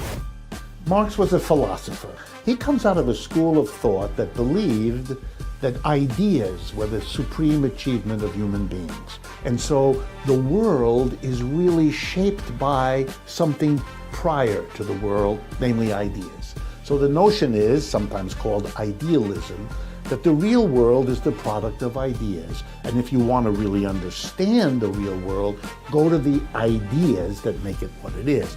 Marx rejected that. For him, the material is just as important as the ideal. In Marxian philosophy, Marx took this one step further. He said that to understand the world, you have to understand the ideas, yes, but you must also understand the material world and the interactions between the two, or the back and forth between ideas and material. Not just how ideas shape our material reality, but also how our material reality shapes our ideas. If you want to see where the material comes from, it's shaped by ideas. But, and here comes his radicalism, it runs the other way too. The ideas don't come from nowhere. They come out of the real world. The ideas we have as people have to do with the real material problems we have as human beings and how we solve them. Where do we get our food? Where do we get our shelter? How do we get protection as little children from the elements, from our parents? All of these real material matters of life and survival are shaping our ideas every bit as much as our ideas shape the reality. Dialectical materialism is the name for a point of view that says if you want to understand the world, you need to look at how ideas shape the material, but the other way too, and the two have interact. That's the way to see the world. And for that reason, when it came to explaining the problems of capitalism, he never could and never did suggest it's all because of the ideas of people about capitalism. It's the real way human beings make their food, solve their clothing problems, their relationship problems that shape their ideas as much. And he was going to analyze capitalism through that lens of the interaction of ideas and concrete material reality back and forth. Marx uses this scientific lens to objectively understand complex systems by analyzing the interactions between two opposing forces and observing the created changes over time. With this dialectical lens, you can break down and better understand more complex systems, from political economy all the way to science and technology. Before we begin to break down and analyze the political oligarchy within the United States, I must first go over the basics of Marx's labor theory of value and how it relates to exploitation. This exploitation is understood by examining the different kinds of value, such as the surplus value every worker generates with their labor input. Cracking the economic code with the labor theory of value. The labor theory of value, proposed by Karl Marx, suggests that the value of a commodity is determined by the socially necessary labor time required to produce it. According to this theory, the more labor that goes into producing a commodity, the more value it holds. To fully understand this theory, it's important to distinguish between two key concepts: embodied labor and living labor. Embodied labor refers to the past labor that is congealed or embedded in a commodity. It represents the cumulative labor that has gone into the production process, including the raw materials, tools, and machinery used, as well as the labor required to create and maintain them. Think of the hammer needed for the laborer to make that chair. This concept acknowledges that commodities are not solely the product of immediate or living labor, but also encompass the labor that is stored and preserved in them. Kind of like how potential energy can be stored in a system. Just as potential energy is the stored energy that can be converted into kinetic energy to perform work. Embodied labor represents the cumulative labor that has been invested in the various components of a commodity. This labor is transformed into value during the production process when living labor interacts with the inputs of production. In this sense, labor cannot be created nor destroyed. Like particle physics, labor also follows the principles of conservation of energy. Like energy, labor can only be transformed from one form to another, from embodied labor to the value it represents. On the other hand, living labor refers to the labor that is currently performed by workers in the production process. It is the direct exertion of human effort and skill in transforming raw materials and utilizing the means of production to create new commodities. Living labor is the active force that adds new value to the inputs and brings the embodied labor to life. It is through this labor that the final product is shaped and brought to market. Think of yourself, the human employee, as the living labor that utilizes the hammer to make the chair. The labor theory of value highlights the dialectical relationship between embodied labor and living labor. Embodied labor represents the past accumulation of labor, while living labor represents the present labor input that generates value. These two forms of labor can be seen as potential and kinetic energy. Only when potential energy is transformed into kinetic energy will you get any useful work. From an engineering perspective, the value of a commodity is determined by the combination of these two forms of labor. The socially necessary labor time required to produce a commodity takes into account both the embodied labor already invested in the materials and means of production, as well as the living labor added during the current production process. As you can see, this represents a more scientific approach than the utility theory of value, which is a mainstream theory that suggests value is placed subjectively on personal utility. After all, just try measuring how much pleasure or utility ice cream gives you. The answer to that is subjective, compared to asking the question, how much labor was used to make that ice cream? An objective approach at examining the underlying variables, which ultimately leads to a better understanding of prices. When using science to analyze complex systems, you must look at objective variables that can be quantified. not subjective ones left up to personal interpretation. I must emphasize that the labor theory of value is not a theory of prices. It is a theory of value. This theory of value does not operate on the premise of predicting or determining market prices directly. Instead, it provides a framework for understanding the underlying source of value in commodities. Prices in a capitalist economy are influenced by various factors, such as supply and demand, market competition, and subjective valuations. However, the labor theory of value offers insights into the social relations and exploitative nature of capitalist production. It is not used to determine prices, but to resolve paradoxes of traditional economic theories such as the utility theory of value.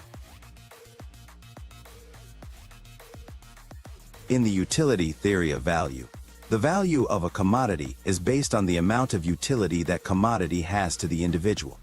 In this utility theory, a paradox arises when considering water as one of the most useful resources on the planet for life and its relatively low market value. In contrast, a diamond has limited utility compared to their high market value. This is the water-diamond paradox, and when analyzing things through a Marxist lens, you can successfully resolve this contradiction. Because if prices are governed more by utility rather than labor, then water would clearly have more market value than diamonds. By simply quantifying the amount of labor that has been input into a commodity, you can begin to see how labor directly correlates with value, which can then be used to analyze the more complex idea of price. Price represents the amount of money a commodity can be exchanged for in the market, while value refers to the socially necessary labor time required to produce that commodity, meaning that the value of a product is determined by the amount of labor put into making it, regardless of its market price. But that value can be useful in determining that price. Like a fractal, where one part represents the whole, so does labor, value, and price.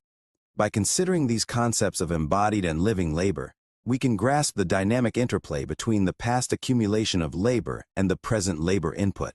In this context, my theories of incorporating the concept as above so below into the social sciences suggests that there might be a similar underlying pattern or relationship between labor, value, and price at various levels. Therefore, all of creation, from galaxies to planets to elements, all resonate in unison with a collective chord referred to by our ancestors as above so below. This principle embodies the truth that there is always a correspondence between the laws and phenomena of the various planes of being and life. By exploring this analogy further, there might be common principles or dynamics to consider that operate at both the macro and micro levels within capitalist systems. This understanding allows for a more comprehensive analysis of the value-forming process and the exploitation of labor within capitalist systems. Just as a fractal pattern repeats itself across different scales, the interaction between labor, value, and price could potentially manifest in similar ways across different levels of socio-economic organization. A side note here is that Marx's labor theory of value is not original.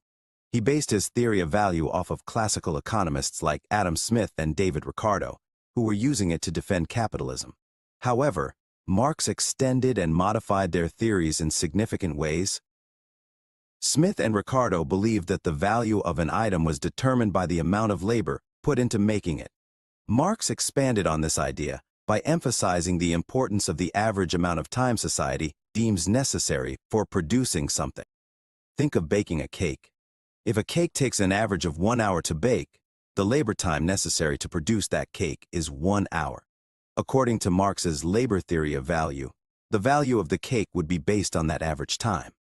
Now, let's say someone invents a new baking technique that cuts the baking time in half. The socially necessary labor time for producing a cake would now be reduced to 30 minutes. As a result, the value of cakes produced using this new technique would be determined based on this reduced labor time. Marx also introduced the concept of surplus value. Surplus value is the difference between the value of the goods or services produced by the workers and the wages they receive. To make money, to come away with more than they threw in. There's no magic here. They haven't overcome the laws of thermodynamics. They understand that you don't get out more than you put in. Well, what happens? How? Well, they're not getting out more than they're putting in. what they're getting out is what they put in, the raw materials, the workers, the technology, and they get out what those things can produce. But what they can produce is more than what they give to their employees as their income. And that more, which they like to call profit, is why they're in business. They want to get that more from this situation, which they do. And that's why they're the employer. That's why they're in the position of deciding when it's profitable to hire someone and when it isn't. That's why capitalism basically holds all of us that are employees hostage. The boss is always in the following relationship to the worker. If you're the boss, you want to get more out of the worker and give him less. And the worker very quickly understands that the name of the game for him or her is to get as much out of you as possible and spend the maximum amount of time imaginable in the bathroom. Smoking things. This means that workers produce more value than they are paid in wages, and capitalists benefit from this extra value. Marx argued that this creates a conflict between the working class and the capitalists in a capitalist system. That worker is using his labor to increase the value of a commodity by utilizing the hammer to build the chair. The chair can then be sold by the capitalist for more than the cost to make it. The capitalist strives to increase the difference between labor input and the amount of compensation for making the chair.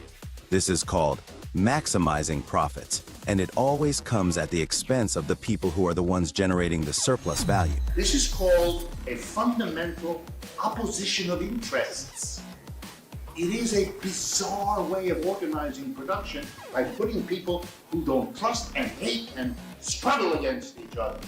And you know what it does? It produces lots of grotesque inefficiency. You know what the word sabotage comes from? It's a French word. Sabot is a wooden shoe in French. And if a worker was angry at the boss, which he usually is, what he would do is take the sabot and stick it in the machine, messing it up. And that's called sabotage. That's why you have that word. Okay? Workers are always doing that kind of thing because they're angry. Bosses know that. In fact, bosses usually assume you're angry at them, even if you aren't. And then they spend a lot of money hiring people like my wife as a psychotherapist to come up with what kind of music to pipe into the workplace to distract you from the anger they think you feel. By reaching 75% refinement on Sienna, you have earned for you and your fellow refiners a 5-minute music dance experience. Hilly, please approach the MDE cart. You may choose one genre and one accessory.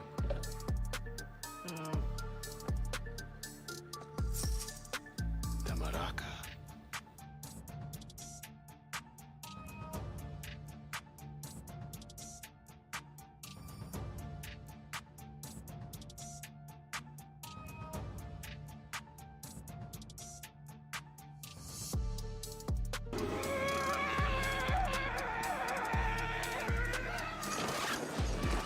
The workers generate the surplus value while the capitalist exploits their labor and doesn't actually generate value themselves, reminding us that within every capitalist business is a king or queen. Ironic that we spend so much energy trying to escape feudalism only to install kings within miniature kingdoms, techno-feudalistic platforms where the CEO is commander-in-chief of their own personal sovereign corporal country. It's America, brother. We don't do kings. Oh, we do. We do. Just call them something else. What we're recommending is finding significant efficiencies by laying off the people at the bottom of the company and paying more to the people at the top. Hey, that's me. Yes. With the money signs? Yes. It's me at the top. Okay. Marx's labor theory of value was not about determining prices. It was part of his larger analysis of capitalism. He used the theory to criticize capitalism by highlighting contradictions that inherently generate inequality and lead to periodic economic crises. Due to the exploitation of workers from capitalists that extract more value than they pay in wages, Smith and Ricardo focused more on efficient markets and the factors that determine value in capitalism. Marx's theory expanded upon the ideas of Smith and Ricardo, providing a critical perspective on capitalist exploitation and the inherent contradictions of the system.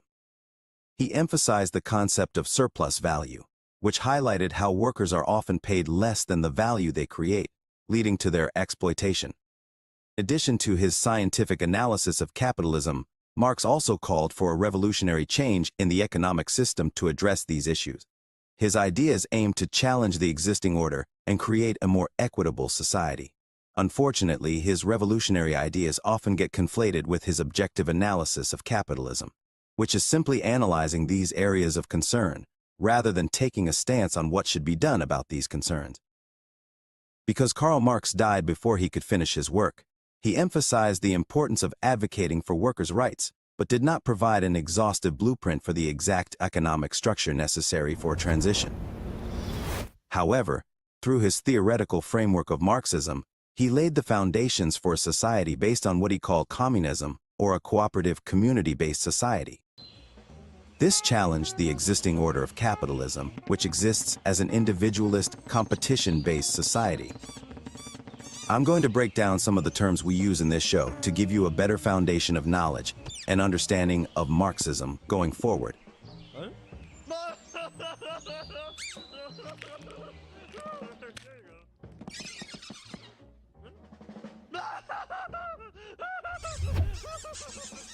Socialism is the scare word they have hurled at every advance the people have made in the last 20 years.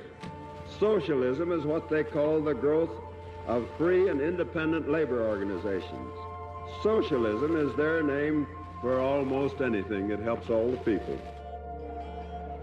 Most socialists begin with a critique of inequality and the premise that this is not just an accident, but something that is essential to the nature of capitalism. And if you want to create more justice, more equality, you're going to have to fundamentally change the system in some way. The problem is that we all too often have socialism for the rich and rugged free enterprise capitalism for the poor. I think about socialism as the vast majority of people who work for a living in a given society, ultimately making decisions about the direction of that society. We believe in democracy. I mean, the problem with the word socialism is that very often it's been equated with what happens in the Soviet Union, which is authoritarianism and totalitarianism. The major socialist experiments for me have been failures, but I would argue that the major examples of capitalist civilizations have been failures too, especially for poor people, especially for black people, indigenous people, and others. Marx differentiated between communism and socialism in this way. In order to get beyond the current capitalist system, he envisioned the concept of a transitional stage known as socialism, which he believed would lead to a communist society or a society without any internal contradictions or class struggles. Socialism differs from a communist society, which is the theoretical utopia that socialist transition leads to. The etymology of the word communism comes from the Latin word communis, which translates to common or shared, and is commonly rooted in the word community. This is why we have many different versions of socialism that often differ quite a bit. It is why you cannot simply lump socialism into one large general category. To do this misunderstands the very birth and evolution of socialism, as there are many different theories on how to proceed with the transition into a theoretical scientific utopia. Socialism is what we call an umbrella term. It encompasses a wide array of ideologies, movements, and practices that all aim to achieve a more equitable and just society. All the taming and civilizing of capitalism that we've seen through welfare states, things like the minimum wage, like free education, all of this has come from movements inspired by the socialist vision. These different versions of socialism can range from democratic socialism, which advocates for social ownership of key industries and a strong welfare state. To me, democratic socialism is the value that in a modern, moral, and wealthy society, no person in America should be too poor to live. to libertarian socialism, which rejects a centralized state and emphasizes direct democracy and workers' control of production. For those who are wondering my political ideology, this is what I am. I'm a libertarian socialist. The theoretical utopia of communism has three basic requirements in order to fulfill its purpose as a self-sustaining society without any internal contradictions. A true communist society needs to have no class system.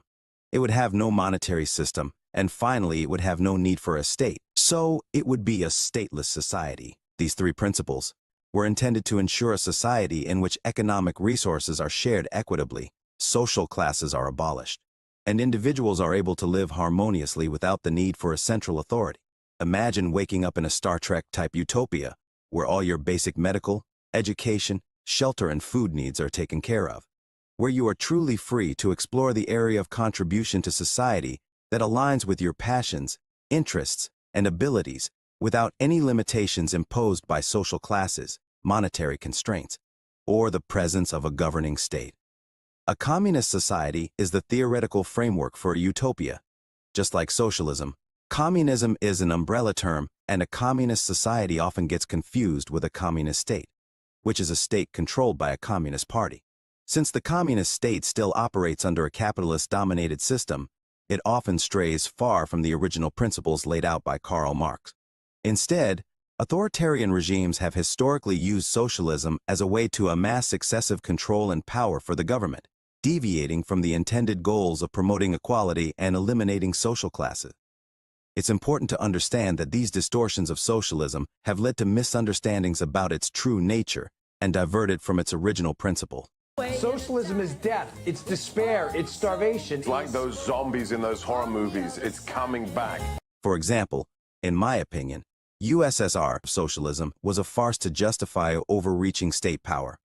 They may have started out as a worker revolution, but in reality, the immense power obtained by capturing the state needed to ensure the conditions of its own existence.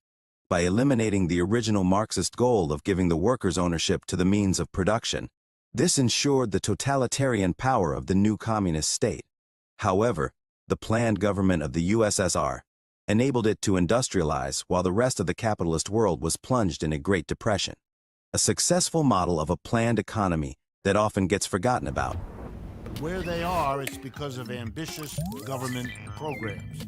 That's why Cuba, an avowedly socialist country under a decades-long embargo, has a lower rate of infant mortality, a higher life expectancy, and a higher rate of literacy than the much wealthier United States. And that's also why the countries with the lowest poverty are places like Denmark and Finland. It's no mystery. No advanced economy has ever achieved low poverty rates without high levels of government social spending. And the fact is, capitalists have always fought against those policies, against progressive taxation, against minimum wages, against social welfare programs, against union bargaining. Poverty has been reduced not by capitalism, but in spite of and against capitalists' opposition. There's a man. Works in a factory. One day the boss gets it in his mind that this man is stealing from him. So, every night at the gate, the guard searches wheelbarrow. But they never find anything. Pat him down. Oh, they do that. Strip him naked. Nothing. So he's not stealing. Of course he is. Wheelbarrows. Thank you. That's right. He's stealing wheelbarrows. What? My point is, sometimes the answer is so obvious, you can't see it because you're looking too hard. See, we can't leave because we're the future. They're the past. The past can no more become the future than the future can become the past. Okay. Regardless of its atrocities and human rights abuses, To say that we can't learn anything at all from this model is arrogant. After all, they succeeded where capitalism failed, in terms of rapid industrialization and providing basic necessities to a large population. That has to be analyzed objectively in order to reverse engineer why it happened and how we can adapt and apply certain aspects of it to other models, while ensuring the protection of individual liberties and human rights to avoid those atrocities that occurred due to excessive government power. One of the biggest mistakes that people make in America, when you talk about American socialism, is to imagine that you've got to recreate something that happened in another country. Of course, American socialism will be distinct. It will have its own characteristics. Going back to Marx's labor theory of value, we can now see how it is intricately tied to his larger analysis of capitalism and its contradictions. He used the theory to expose the exploitative nature of the capitalist system, claiming that it inherently generates inequality and leads to periodic crises. The three main problems with capitalism are as follows. It is unstable. Everywhere capitalism has existed at any point in history, approximately every 4 to 7 years, capitalism has a crash. This translates into lost jobs and lost lives. Capitalism also is inherently undemocratic, and it leads to enormous wealth inequality. While Marx's labor theory of value builds upon the theories of Smith and Ricardo, it diverges by incorporating concepts of socially necessary labor time, surplus value, and a deeper critique of capitalism's exploitative nature. Now that we have a working understanding of the labor theory of value and the dialectical analysis, we can begin to apply this lens to help us understand whatever we want. In order to analyze the American political duopoly using Marxism, you must first identify where the inherent exploitation in this class system comes from. Within any class system of struggle, there are always two major classes, a minority with all the control and a majority with little to no control, producing the antithesis to democracy. For American politics, there are two major political parties, so we focus on those. The Republican Party, which is conservative in its ideology, generally represents, in theory and in practice, private business owners. Now, the Democratic Party, as far as the 21st century is concerned, is supposed to represent a collectivist left-wing ideology in theory, but in practice, they have had pressures from the way we have changed the hiring process for American representatives. These pressures from lobbyists and campaign contributions have pushed the Democratic Party further to the right, severely limiting the window of legitimate discussion in politics. You can clearly see this right-wing shift play out in my video that exposes the political career of Nancy Pelosi, which you can watch here. Since the Clinton era, topics such as universal health care, which are common-sense solutions in other modern industrialized nations, have been considered taboo in the mainstream. That is by design. We must remember that our representatives are supposed to work for the people, not big corporations. Representatives represent the classes, but aren't necessarily in the classes themselves. These two facts aren't mutually exclusive, as the Democratic Party may have the potential to have a publicly funded candidate like Bernie Sanders. And the Republican Party also has that potential. The people agree to pay for the representative's salary through taxes. But this isn't necessarily exploitative, because the people are the majority and are hiring to delegate managerial ownership duties of the country to a surrogate, who is supposed to have their loyalty and favor. This delegates the power of the majority of the people into the hands of a few representatives, or what we call a representative democracy. Imagine the workers in an enterprise hiring their own managers who are supposed to make decisions based on their better interests. Now imagine those minority of representatives representing themselves instead of the majority. You can begin to apply the Marxist critique when looking at this fucked up class conflict. The group that is normally considered to be the exploited, the employees, which are represented as our elected officials in context, end up being the ones to exploit labor in the form of taxes. If you can imagine our politicians' labor input in the labor theory of value as representation, they input their living labor combined with embodied labor, which can be seen as previous established laws and precedent. When combined, these two forms of labor will create the surplus value, which are laws passed. You can also see where this exploitation specifically happens. When the representative or corporate class doesn't adhere to the majority will of their constituents on either side of the political spectrum, this is labor exploitation in reverse. And when this lack of proper representation, or as I call it, fair representation happens, We are basically paying these senators to not do their jobs. The contradiction within a political system of classes becomes apparent only when said representation is fixed and not accurately reflecting the popular opinion on a complete ideological spectrum. Being largely limited to two political parties isn't itself when the contradiction occurs. It happens when one of these parties of representatives severely limits the scope of popular opinion. Shrinking this Overton window of acceptable politics creates class conflict in the sense that one class, the corporate voter class, or those monopolies and oligopolies that participate in the American voting system. The corporate voter class can be comprised of both Democrat and Republican representation, but still considered a minority in the context of an entire population. This corporate voter class has a direct conflicting agenda with the worker voter class. This conflict can be thought of similarly in the context of worker rights versus corporate austerity that sees in Marx's analysis on capitalism. Analyzing the voting class struggles of America specifically points out these inherent contradictions and shows how they play out through advocating for policies that may benefit either class. One class is constantly struggling to maintain policies that restrict worker rights to maximize surplus value and minimize wage. The other constantly voting to enact policies that do the opposite. This inherent contradiction of exploiting the people is a direct result of legalized bribery, or what Washington calls lobbying and campaign contributions. The contradiction is what leads to bizarre politics, where you have two sides often shadow boxing each other, yet get nothing done. This is why the Democrats and Republicans may argue on social issues, but largely agree or are only marginally different on economic issues. And the system totters as it encounters a very old contradiction in its current form for which they have no solution.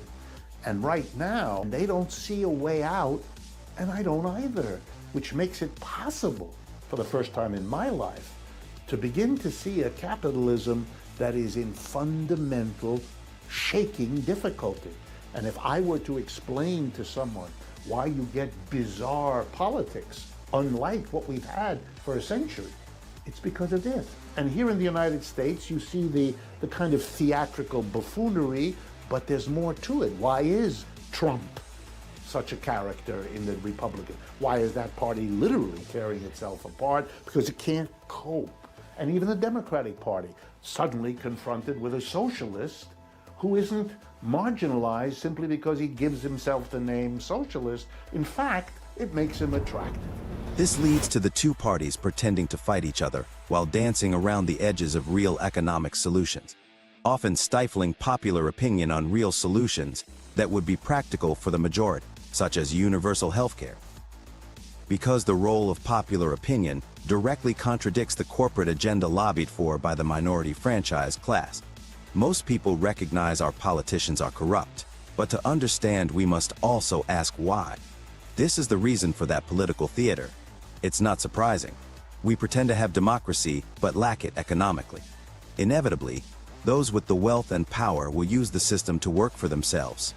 It is why we have characters in politics that often talk in circles, sleaze their way out of answering questions directly, and overall attract psychopathic and pathological liars, paving the way for other con men like Donald Trump to step in and take advantage of the chaos with false promises and more platitudes. Combine this with a serious media apparatus run by said corporate voter class, and you have yourself a serious problem in the political process. One political party constantly represents individualism and pushing for lack of government intervention, and the other party takes one step to the left and says we will do something marginally different but nothing radical. Fair representation would assume the majority is entirely heard, radical or not. Closing these popular issues out of the process of democratic discourse within Congress restricts the legitimate window of appropriate discussion and alienates the worker voter class from the inevitable false compromise result in policy. Americans whom overwhelmingly support a single-payer healthcare system based on polling aren't hearing this discussion as legitimate within the discourse of our legislative process, which alienates them from their government and their government from them. Yanis Varoufakis is a renowned Marxist economist and former Minister of Economics in Greece. Known for his expertise in economics, he was hired by Valve, a prominent video game company, to oversee and explore the concept of virtual economies. Varoufakis's role at Valve involved managing the intricate economic systems within games, ensuring a balanced and engaging experience for players. This unique collaboration between a leading Marxian economist and a gaming company highlighted Varoufakis's versatile abilities and the recognition of his expertise beyond traditional economic realms. This led to the development of Team Fortress 2's virtual economy, which allowed players to trade and exchange in-game items, such as hats and weapons, using the game's own currency. The virtual economy gained significant popularity, and players could buy, sell, and trade these virtual items, creating a self-sustaining market within the game, all using the ideas from a Marxist. Yanis is also a prominent advocate for economic democracy. He believes in empowering workers and citizens to have a greater say in economic decision-making and challenging the concentration of power in the hands of the state and elite. Yanis teaches economics without capitalism and exposes the truth of how we can have markets without the need for capitalism. I want to begin with a distinction that I already made, and I want to make once more. Capitalism is not markets. Societies always had markets. The Phoenicians had markets, the ancient Greeks had markets. They were not capitalist societies. They were societies with markets. Something happened towards the end of the Middle Ages. There was no labor market. Either you worked for some baron, okay?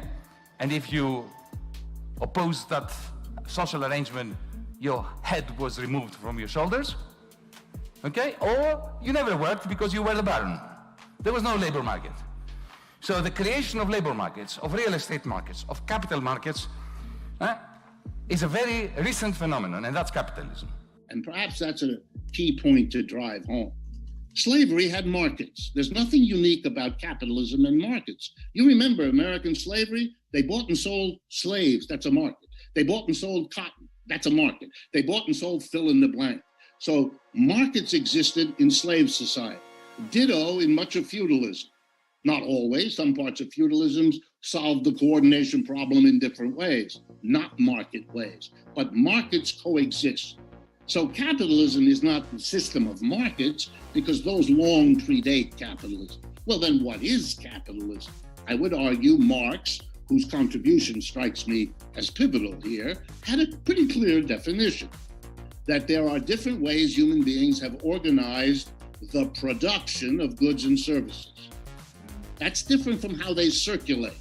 Markets are about exchange and circulation, but Marx's focus was on production. So here's three basic ways in modern history. Slaves is one way. You have a master and a slave. Masters is a small group, slaves is a large group. Slaves do most of the work. Masters tell them what to do. Masters become rich and powerful. Slaves yearn for a better system. Then we have feudalism. How interesting, different, no slavery, nobody can own anybody. But you have a small group of people again, lords, and a large group of people who do all the work, serfs. And one interesting thing is that the serfs yearn to do better. Now we come to capitalism. It's different. And that's what's interesting. How is it different? Nobody is anybody's slave, and nobody has a personal obligation to another person the way a serf and a lord did. Instead, a contract links the two. There's an employer, a small group of people who tend to become rich and powerful, and a mass of employees, a large group of people who don't. Notice the parallel in these three systems. You might have thought, if you were all excited about capitalism, you might have believed the theorists of the capitalist revolution that they were breaking from all of the earlier systems. They were breaking from slavery. They were breaking from feudalism. And in important ways, they did. But there were equally important ways in which they didn't. And one of them was this division of people in production into a small group of people with all the power and wealth, telling all the others, the vast majority, what to do. A modern capitalist corporation is the most undemocratic institution I can imagine. You do what you are told, the majority. And if you don't, you lose your job and you lose your income. That's called compulsion. And that's the arrangement. And if you don't like what your employer tells you to do, well, you're free in capitalism and you can go and work for another one. Whoa, what an interesting system. Where does all this conversation about freedom come from, or democracy for that matter? You know, if you really believed in democracy, the workplace is the first place you would have installed it. You know why? Because that's where adults spend most of their lives, working. 5 out of 7 days, the best hours of the day, they're on the job. Make the job democratic if you are believing in democracy. But you don't. You allow the owner or the shareholders or the major shareholders or the board of directors or some mix and match of all of them, a tiny minority, to dictate to everybody else. Markets without capitalism. My critique of capitalism is that liberal capitalism is not possible. Never was, never will be. It is just an ideology.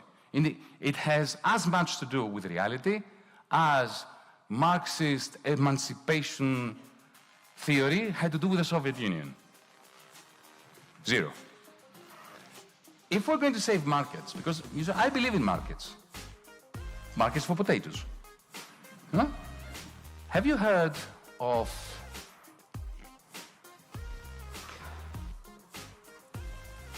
companies like BlackRock, State Street, Fidelity? Do you know that they own 90% of the corporations that feature in the Standard & Poor's 500 in the United States?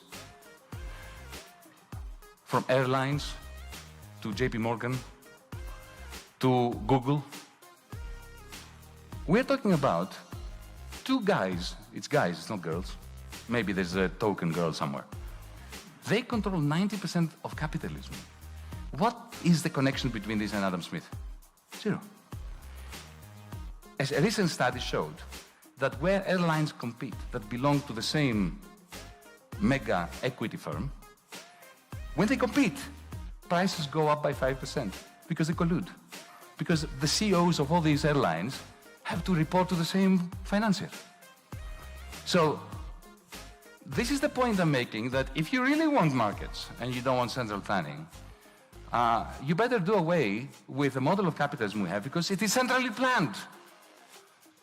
There can be no more centralized system than the one we have. So what would a world look like where markets breathe in the absence of capitalism? Can I have a dream moment, please? Will you allow me? Every morning, about 30 minutes, no matter if I'm off or not, every day. Just kind of get the wrinkles out, crease the arms, make sure the collar is crisp. I'm a worker owner, so I am an employee, but I'm also an owner.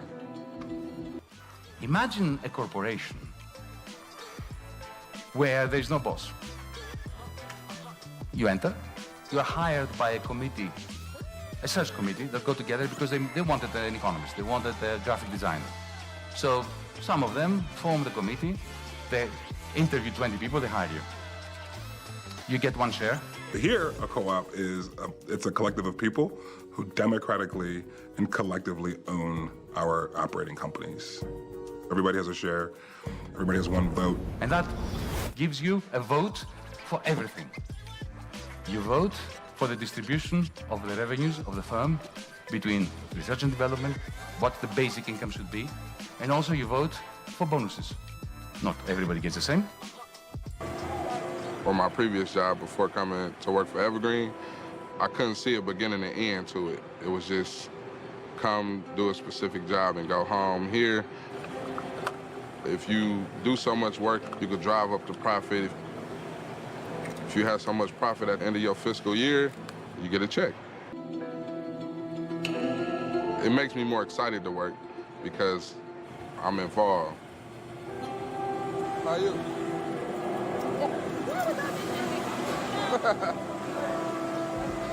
Most jobs wouldn't just share the financials with the employee. Here, as you see it from the top to the bottom, Working in co-ops absolutely changes culture. It changes lives. Because you're sharing profits, you sort of share workload, you share responsibility. Because if you've banned tradable shares, if you reverse the mistake of the British India Company of 1599, and you have one share, one worker, shareholding together with private commercial banking producing money out of thin air, those two combine to create investment banking. Once you have no tradable shares and you have free banking, investment banks have no purpose anymore. Right? Unless a car for a car, just trade. Except that's not really how capitalism works. A car for a car. Right, but... Because what do we do here? Well, we sell. People need a car, and they come to us. To buy? Yeah, well, you said yourself the 2005's in good shape. Yeah, but boss, Blue Book on that. So we trade. 6,200. Give a car, get a car. Each has received a gift, use it to serve one another. That's in the Bible, right?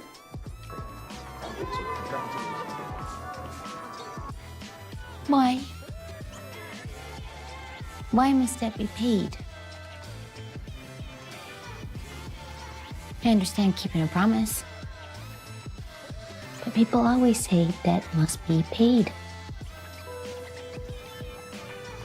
Except what if you can't? If you're too poor, or you lose your job, maybe there's a death in the family.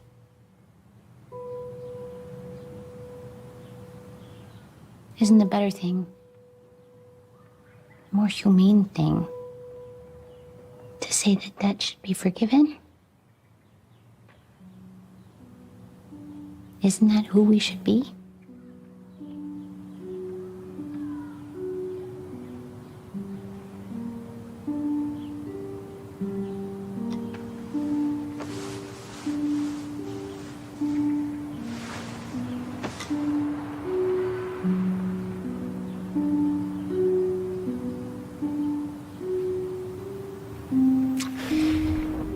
As Yanis Varoufakis once said, the state emerged as a mechanism for regulating class conflict. The state acts as a referee of sorts for a game that has two players, a small group of capitalist business owners and a large group of workers who struggle to own. Now imagine this referee being paid off by the one side due to their obvious disadvantage. The workers have strength in numbers, while the capitalists want to maintain their own numbers, profit numbers. One obvious way that capitalists rig the game is with our system for legally bribing politicians via campaign contributions and lobbying influence. The fact that this is even legal to begin with is telling of a larger conspiracy against the working class. Big corporate donations to political campaigns, something that was largely considered corrupt up until judicial hearings such as Buckley versus Valeo and Citizens United. Buckley versus Valeo established that spending money on political campaigns is a form of protected free speech under the First Amendment. This ruling opened the door for increased corporate involvement in campaign financing. The Citizens United ruling in 2010 further expanded this by allowing corporations and unions to spend unlimited amounts of money on independent political expenditures. Until the Reagan administration, stock buybacks were strictly regulated and often considered fraudulent business practice. A stock buyback is an option for a company to buy back its own stock. As a result, this artificially inflates the value of stock on the market, misleading potential investors and shareholders' confidence, creating a misrepresentation of growth. When you analyze the conflicts of interest within the Reagan administration regarding these changes, you can begin to see the dialectical effects of class struggles playing out into enriching the business. Hey gang, thanks for coming to this month's White House Super Spreader event. I'm gonna keep this tradition going till I'm the last man wheezing. Don't be fooled, people. I won this election fair and square. I don't care what the pundits say, what the papers say, or what the voters say. I'm not giving up. As God is my witness, I will never stop fighting the will of the American people. What has Joe Biden done in 47 years? In just 47 months, I've made this country completely unrecognizable. Look, we've got 200,000 dead, which is way less than I would have predicted back in January when I knew it was coming but didn't say anything. Mr. President, are you willing to condemn white supremacist groups and tell them to stand down? How can I say this in the least horrifying way possible? Stand back and stand by. I mean, await my instructions. I mean, ammo's on sale. I mean, our righteous war is now. Amidst the turmoil and spectacle of Donald Trump's ascent to the presidency, it presents an opportune moment for a Marxian examination of his rise. Blending demagoguery and populist sentiments, Trump tapped into the deep wells of economic inequality, alienation, and the erosion of working-class power. His promise to make America great again resonated with many who felt left behind by a system governed by oligarchs. But here's the punchline. While Trump campaigned as an outsider challenging the establishment, his actions in office revealed a different reality. Rather than disrupting the ruling elites, Trump's presidency perpetuated their dominance. His tax cuts, deregulation, and pro-business agenda turned out to be a scripted performance favoring the wealthy few, widening the chasm between the haves and the have-nots. So as we unpack the Trump phenomenon, remember this. While his antics and bombastic rhetoric grabbed the headlines, the underlying structural issues that prop up the oligarchy remained largely untouched. In the grand theater of American politics, Trump's role may have been headline-worthy, but the system's stagehands continued pulling the strings behind the scenes. In other words, while Trump talked a big game about draining the swamp remained largely unchanged, and the material conditions of the working class continued to disintegrate under his rule. In the twisted tale of Donald Trump's ascent to power, hidden behind his carefully crafted persona, lies a web of failed business ventures, questionable ethics, and shady connection. It is within this context that his rise can be seen as a masterful con, reminiscent of fake populism employed by the likes of Hitler and other autocrats. First, let's take a closer look at his checkered history as a businessman. Trump's track record is littered with bankruptcies and failed ventures, revealing a lack of true entrepreneurial prowess. His notorious casinos, for example, crumbled under financial strain, leaving employees without jobs, investors in the dust, and spectators to ponder why such an enterprise faltered, especially considering the House always wins. But it doesn't stop there. Reports of ties to unsavory figures, such as Jeffrey Epstein, raise concerns about potential ethical transgressions and nefarious dealings. While the extent of these connections remains shrouded in mystery, they underscore the blurred lines between big business and Trump's political aspirations. Furthermore, Trump's infamous reputation of not paying his employees highlights his disregard for the working class.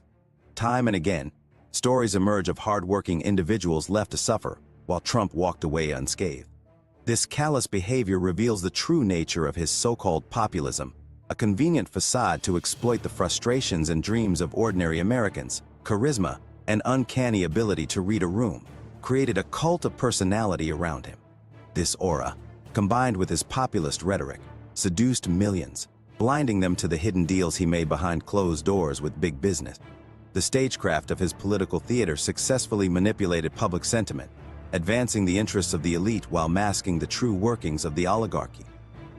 As we peel back the layers of Trump's rise, it becomes clear that his path to power was paved with deceit and opportunism. The convergence of his unethical business practices, shady connections, and adept manipulation of populist sentiments personify the dark underbelly of the American political oligarchy and the dangers it poses to genuine democratic change. When analyzing the many scams of Donald Trump, patterns become apparent. These patterns are damning evidence as to the intentions and motivations of Trump, transparent insights into his head. With Trump University, the art of the scam was taught right alongside real estate. Students unwittingly enrolled in a masterclass on being fleeced, as false promises and hefty fees left them feeling like the real estate market's biggest losers. This fine example of educational deception showcased Trump's knack for turning golden dreams into fool's gold. Trump University was a clear scam for several reasons. Firstly, it misled students by promising them access to Donald Trump's real estate secrets and courses taught by hand-picked experts, but instead delivered subpar and generic information. Secondly, The institution employed aggressive sales tactics to persuade students to spend large sums of money on expensive mentorship packages, with some individuals paying up to $35,000. Thirdly, despite claiming to have handpicked instructors, many of the people teaching the courses had no relevant experience or credentials. One of the instructors at Trump University was a former fast food manager with no prior real estate experience. This raised questions about the legitimacy and credibility of the instructors and the quality of education provided by the institution. It further reinforced the notion that Trump University was more interested in making money from its students rather than delivering substantial educational value. Lastly, numerous lawsuits were filed against Trump University, resulting in a $25 million settlement paid by Trump. This exposed the fraudulent nature of the enterprise and further confirmed its status as a scam. Local 10 investigator Bob Norman is digging into the case of a Trump University fraud victim. At Trump University, we teach success. It's going to happen to you. Years before Donald Trump became president of the United States, he was promoting his Trump University, making a lot of promises. I think the biggest step towards success is going to be sign up at Trump University. I think he's a snake oil salesman. I think he's a con artist. Fort Lauderdale attorney Sherry Simpson took the bait, and like thousands of former Trump students and the New York Attorney General's office, she says it was a total fraud. Trump U wasn't a university, didn't provide any of the information that was promised. It was disgusting to solicit funds from the elderly, to ask people to utilize credit cards to not to buy a property, but to pay him for the privilege of learning nothing. Simpson was one of 6,000 victims who settled with Trump for $25 million. Now she's set to get about $15,000 of the $19,000 she lost back. But she wants to turn down that money so she can sue the sitting president individually. I want an apology from Donald Trump. Well, have you ever heard of Donald Trump ever apologizing for anything he's done? No. No, I think I would be the first. At Trump University, we teach success. That's what it's all about, success. It's going to happen to you. These are all people that are hand-picked by me. Terrific people, terrific brains, successful. We are going to have the best of the best. We're going to teach you what you need to know. We're going to also make sure, no matter what you do, as I said before, you're going to love it. Because if you don't love it, it's never, ever going to work. Adding insult to injury, graduates were promised a personal photo opportunity with Trump, but were instead subjected to a classic bait-and-switch tactic, posing with a cardboard cutout of the man himself, one of the oldest cons in the book. Moving on to the next con in the Trump playbook. When it comes to taxes, Trump turns fiscal responsibility into a disappearing act worthy of David Blaine. Mysteriously vanishing income, obscure deductions, and a dance with loopholes render his tax returns more puzzling than a Rubik's Cube. It seems he mastered the art of tax code evasion, leading to a mountain of unpaid civic duty. For instance, reported that Trump frequently used various deductions and loopholes to minimize his taxable income, resulting in significantly lower tax payments compared to his wealth. The exact details of his tax returns remain undisclosed, leading to speculation about the extent of his tax avoidance strategies. Furthermore, Trump's refusal to release his tax returns during his presidential campaign broke a long-standing tradition followed by presidential candidates, raising questions about transparency and accountability. These instances collectively point to a pattern of questionable tax practices. Another important aspect to consider is his questionable ethics and alleged connections to organized crime. While Trump likes to project an air of success, his alleged connections to the shadowy realms of organized crime raise some eyebrows higher than his skyscrapers. Though concrete evidence remains elusive, whispers of deals with the wrong partners create a picture of a businessman who doesn't mind breaking the law. Rumor has it that even the most exclusive clubs wouldn't dare compete with the mob connections he allegedly has stashed away. One example involves Trump's former business partner, Felix Sater, who had a criminal past and reported ties to organized crime. Trump collaborated with Sater on several real estate ventures, including the Trump Soho Hotel. Another example is Trump's relationship with Roy Cohn, a lawyer who was known for his connections to mob figures. Thank you, Mr. Chairman, and to the other members of this committee. I have agreed to appear before this committee today because I'm guilty.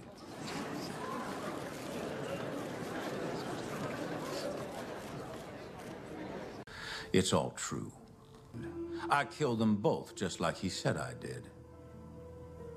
But of course, nobody believes it, and nobody ever will, because that's how good we are at making things disappear.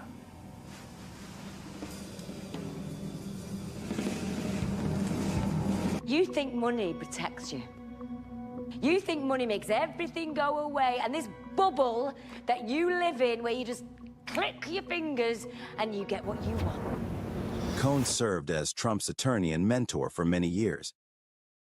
Additionally, Trump has a record of posing as imposters to manipulate property value or public sentiment.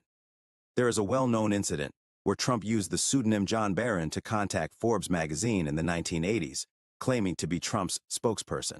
He provided false information about Trump's assets, stating they were worth more than reported, with the intention of boosting his position on the Forbes 400 list. He's somebody that has a lot of options, and frankly, he gets called by everybody. He gets called by everybody in the book in terms of women.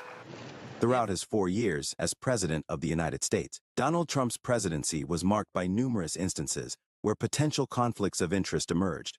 From his business empire to foreign entanglements, his actions provoked questions about where his personal financial interests intersected with his duties as the nation's leader. In most of these cases, these personal interests would often trump his duties as a leader, pun intended. To understand these conflicts of interest, we must first expose the corruption of his presidency by breaking down the many questionable actions he took. One notable example is the Trump International Hotel in Washington. After Trump assumed the presidency, the hotel became a subject of controversy due to foreign governments, including Saudi Arabia, choosing to hold events and book rooms at the hotel. Reports stating that lobbyists representing the Saudi government had spent large sums of money at the hotel shortly after Trump's inauguration. It was alleged that the Saudi government was overpaying for rooms, meals, and other expenses, benefiting Trump's business. Critics argued that these bookings directly violate the Emoluments Clause of the U.S. Constitution, which prohibits the president from receiving gifts or payments from foreign governments. President Jimmy Carter was notorious for giving up his peanut farm to prevent this exact scenario from happening. Let's now look at Trump's private club, Mar-a-Lago in Florida. Mar-a-Lago also became a source of concern regarding conflicts of interest. In 2017, the initiation fee for Mar-a-Lago doubled to $200,000, which led to questions about potential access and influence that wealthy individuals or foreign nationals may gain by joining the club and having direct access to the president. After all, how many people can actually afford to spend $200,000 just to get a chance at talking to the president? Throughout Trump's presidency, he continued ownership of the Trump Organization, which raised concerns about even more conflicts of interest.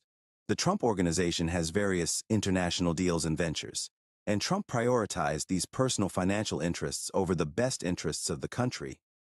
The political oligarchy refers to the dominance of the two major parties, the Democrats and Republicans, whom are both bribed by big business and special interests to manipulate the country's political narrative.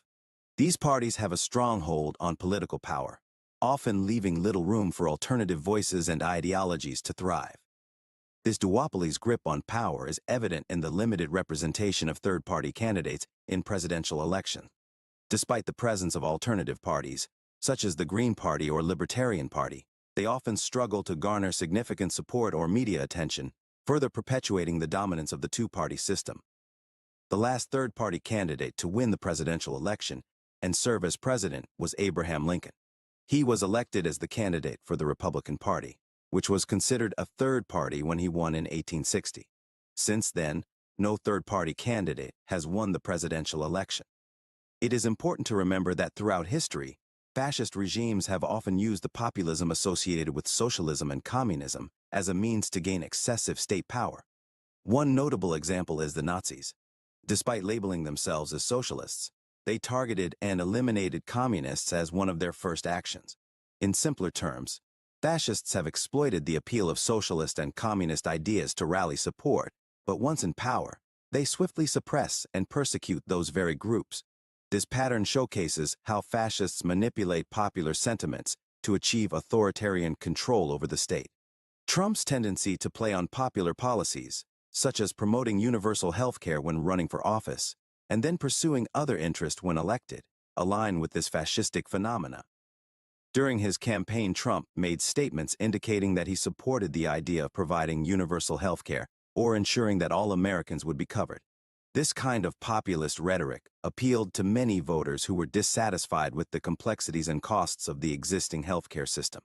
However, once in office, President Trump's policies largely focused on dismantling the ACA rather than expanding coverage or moving towards a universal healthcare system.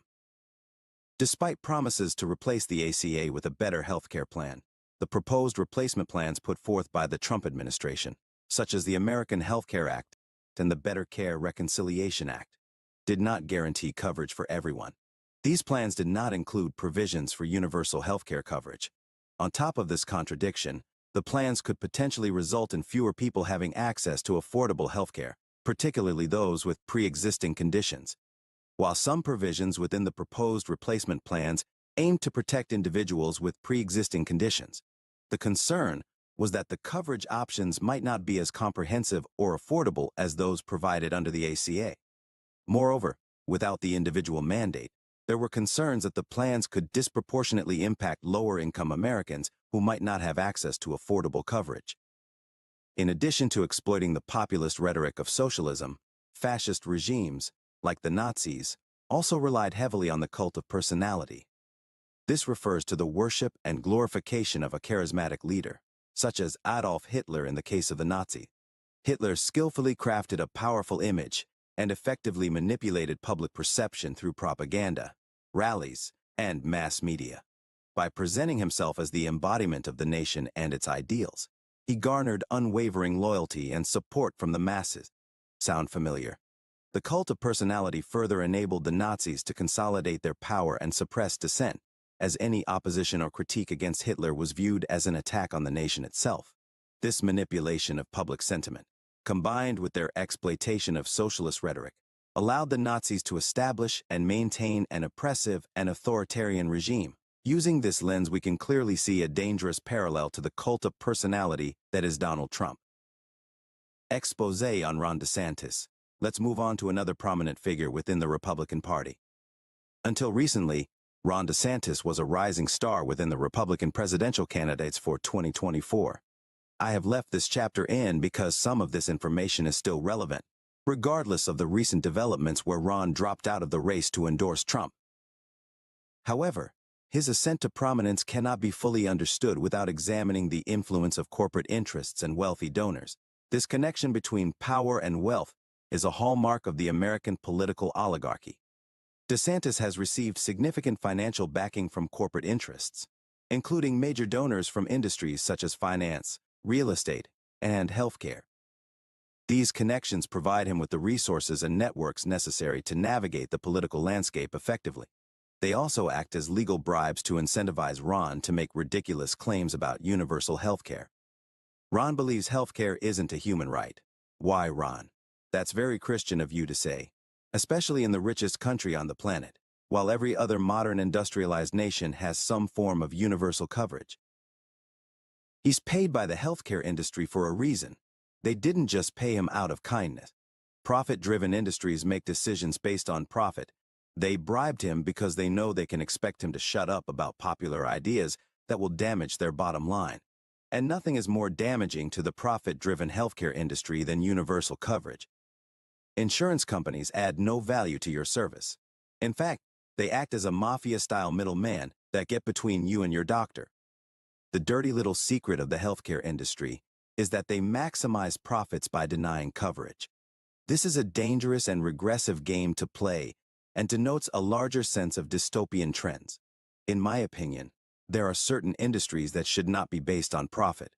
A few of these are healthcare, prisons, and education. This directly translates into the American ideals of life, liberty, and the pursuit of happiness. But I digress. A Marxian analysis uncovers the exploitative practices and worker struggles that often remain hidden within the political oligarchy. DeSantis' policies and stance on labor issues reveal a larger narrative of worker suppression and challenges faced by labor movements. DeSantis has been associated with policies that weaken collective bargaining rights and labor protections. For instance, his support for right-to-work legislation limits workers' ability to form strong unions and negotiate for better wages and working conditions. Through a Marxian analysis, we have explored the labor theory of value, how it applies to the political process for creating laws, and exposed the real reason why political corruption happens under capitalism. By examining specific examples, such as the limited representation of third-party candidates, political connection to corporate interests, and stance on labor issues, we reveal the complexities and implications of the episode. This show serves to unmask the power dynamics, exploitative practices, and enduring influences within the American political system, paving the way for critical discourse and the pursuit of a more equitable and democratic future. In this chapter, we explore how capitalism has insidiously dominated the political landscape, not only in America, but also across the globe. As a pattern of predictable irrationality, capitalism's inherent flaws repeat themselves over and over, enabled by its indoctrinated supporters.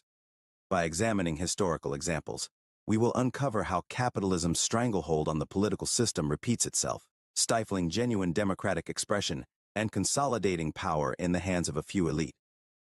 To understand American politics, you have to understand the duopoly dilemma.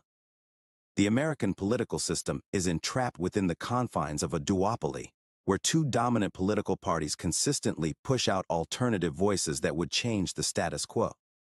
This unyielding control by the Democrats and Republicans distorts democracy, empowering the moneyed interests and limiting true political diversity. The capitalist class, possessing immense financial resources, skillfully manipulates the political sphere. Through campaign donations, lobbying, and a revolving door between corporations and government, capitalists have created a privileged space for their interests, reinforcing the oligarchy's power and perpetuating a cycle of irrationally predictable inequality. From its inception, capitalism has manifested itself through colonialism and empire building, the exploitation of resources and labor in other nations to serve the interests of dominant capitalist states, mirrors the subjugation of the American political system. By applying the dialectical analysis to history, we can understand these irrational patterns and learn how to recognize them. Marx called this historical materialism. The globalization of capitalism further reinforces its grip on politics. Neoliberal policies, promoted by capitalist-dominated international institutions, espouse free trade and deregulation. Such policies often weaken national sovereignty, allowing corporate interests to transcend borders and infiltrate political systems worldwide, sowing the seeds of an oligarchy in multiple democracies. Capitalism's inherent nature leads to the concentration of wealth in the hands of a select few. This accumulation of economic power directly translates into substantial political influence, allowing the capitalist elite to shape policies and laws that primarily benefit them, perpetuating the oligarchical structure and further widening the wealth gap. When you have 5 individuals who own more wealth than the bottom half of the entire planet, considering money buys political influence, you can begin to see how capitalism reinforces the conditions of its own existence by buying the political process. It is an inherent flaw of the way labor is organized, and it doesn't matter how you change the system, it will always evolve to this late stage. History demonstrates capitalism's effectiveness at co-opting revolutionary movements. By absorbing radical ideas into a capitalist framework, dissent can be mollified and integrated within the boundaries of the system. This process dilutes genuine revolutionary potential, reinforcing the existing oligarchy while creating the illusion of change. An example of this can be seen in the labor movements of the late 19th and early 20th centuries. During this period, workers' movements, trade unions, and socialist parties emerged with the goal of challenging capitalist exploitation and advocating for workers' rights and better conditions. Where did critics of capitalism, by the way, who called themselves socialists back then, where did they do best? Which state legislature had the most elected socialists of all the 48 states at the time? I won't quiz you. You probably wouldn't guess in a million years. Oklahoma. Socialism in Oklahoma. Lots of it. I bet you there was a lot here in Idaho, too. When the socialists here were in office, they were very practical. They were prudent. They were planners. Hone's vision was so successful that in the 1930s, Milwaukee was regularly rated the best run city in America, the healthiest city in America. People in Milwaukee for most of the 20th century had an extraordinary faith in the possibilities of democratic government to do good.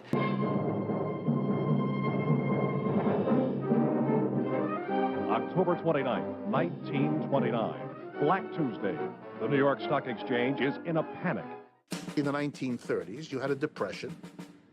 It made the mass of the American working class suffer terribly. And they demanded help. The original New Deal was not one thing. It was a decade-long process and struggle. You're talking about jobs, you're talking about infrastructure, you're talking about inequality. Policies were proposed. The people in the streets demanded more. There was pushback from industry. There was more push from labor. The goal of the New Deal was to say there are all these people who need relief. We need a sort of federal apparatus which can provide that relief and bring the economy out of the depression. They did all kinds of things that socialists typically advocate. They provided a social security system, which we never had before. They provided the first minimum wage. They set up unemployment compensation. They gave public jobs, millions of them, to people who would otherwise have been destitute. They did classical socialist things. That went a long way to change the level of inequality because it helped the people at the bottom. You and you and you and you've got a president now. He gave the land a new deal. You hold the cards, now you deal. You and you and you and you put shoulders to the plow. He gave us what we asked for, now pay him back somehow. Franklin Roosevelt, he saw the scorching reality of the Great Depression. He knew he needed ideas. Before he took office, he invites the Socialist Party candidate for president to come talk to him. From socialist perspective, Franklin Delano Roosevelt's New Deal, the Democratic Party, steals a lot of ideas from the Socialist Party. They prove enormously successful.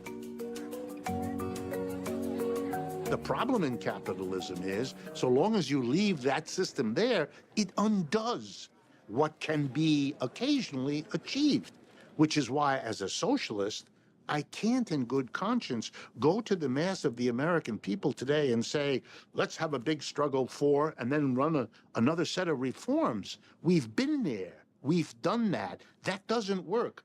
Not that it doesn't work for a while, but it doesn't endure. It doesn't last for us, and it sure as hell isn't there for our children. How is all of this, especially the empire that we live in, directly related to capitalism?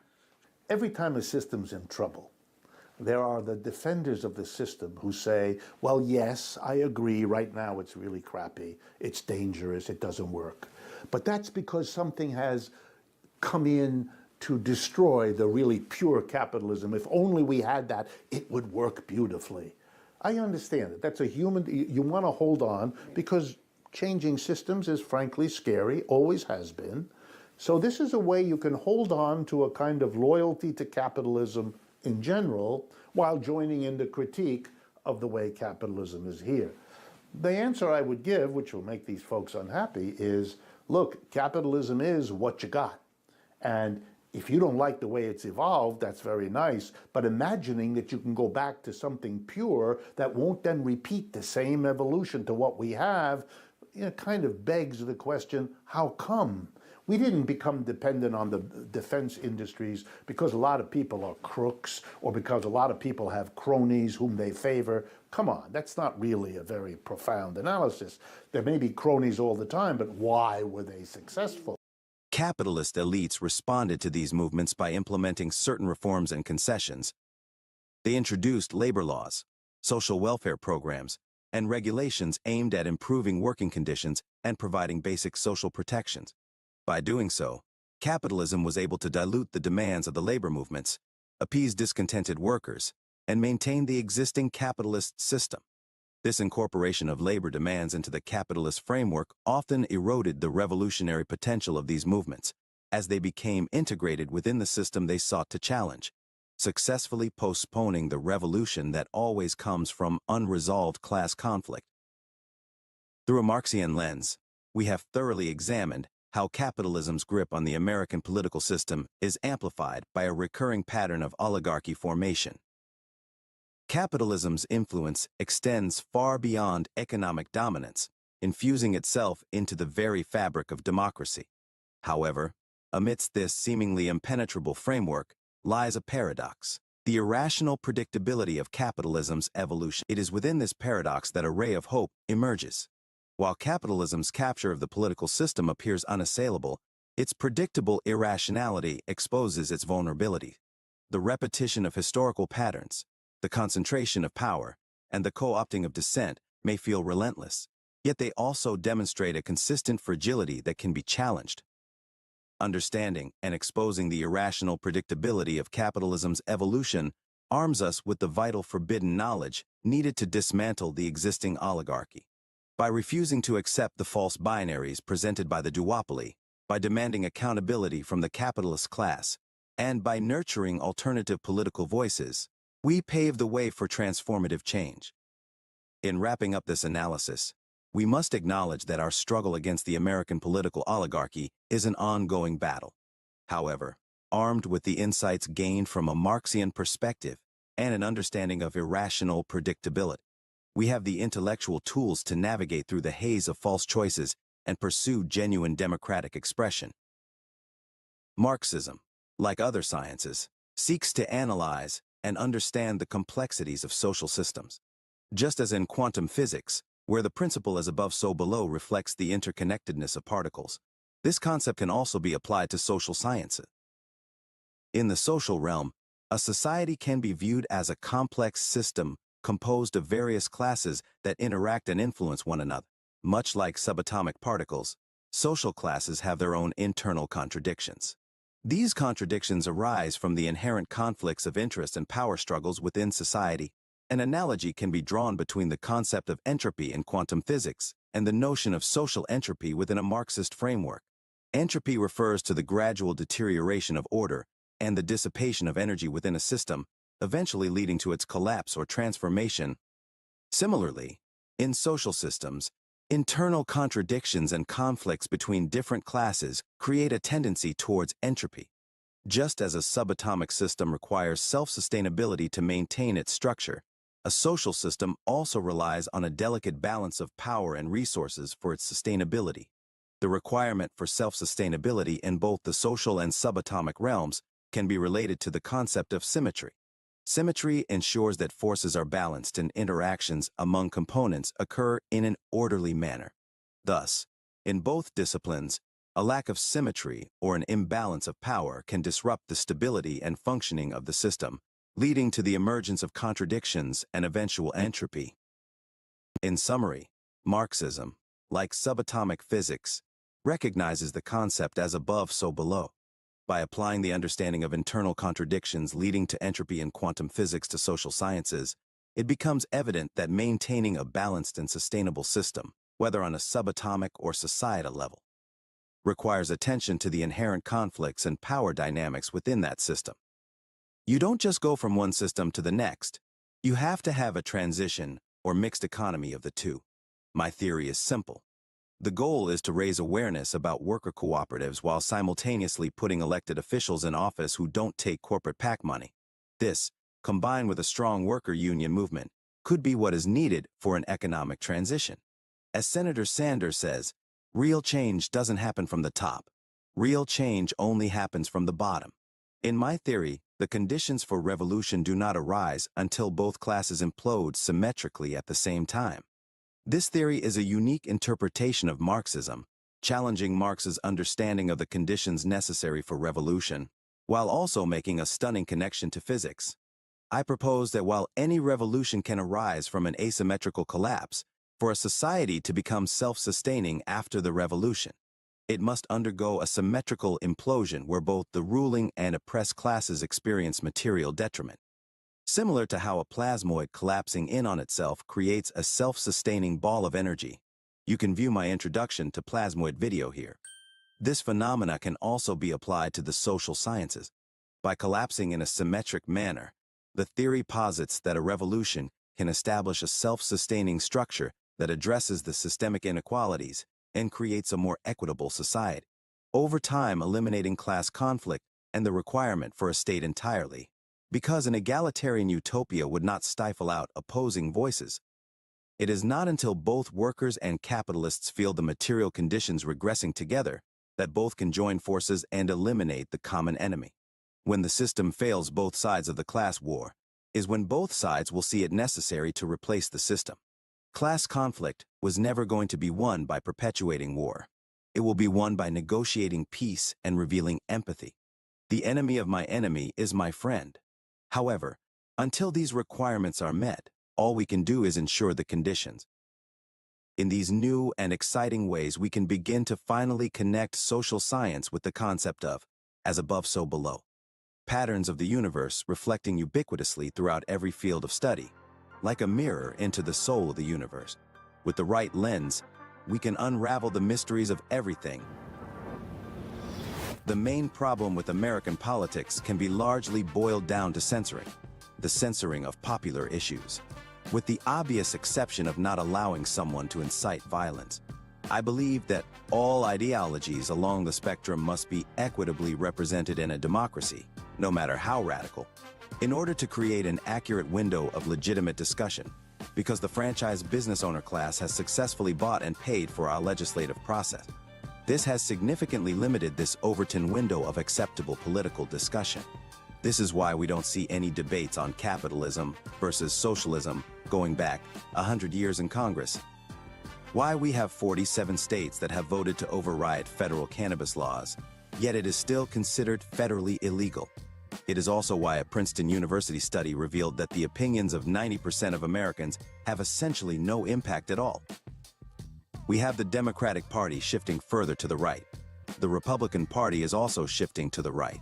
Meanwhile, the window of acceptable politics for 90% of regular everyday people is actually outside the window of acceptable politics within our democratic process. This leads to regressive dystopian policies and a stagnation in legislation for workers, which in turn leads to a distrust in our political systems, a distrust in our government, and can pave a way for fascists like Donald Trump. This charming confidence man took advantage of this distrust by conning America like he has done to so many victims. Collateral damage in the spoiled escapades of a bad businessman with a large inheritance, who lied, cheated, and stole his way to the presidency. The man who conned America, the art of the steal.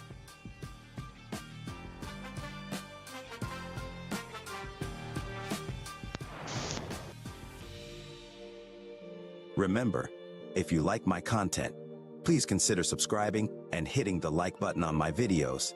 Comments and any form of engagement dramatically help us break through the YouTube algorithm.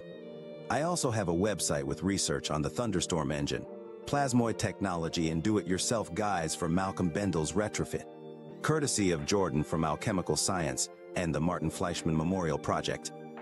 Check out my store for exclusive merchandise along with our forum, where you can post questions, share videos, and join in the community to help destigmatize all forms of forbidden knowledge. Don't forget to check out Jordan's channel Alchemical Science and Bob Greenier from the Martin Fleischmann Memorial Project YouTube channel. They are on the cutting edge of cold fusion technology.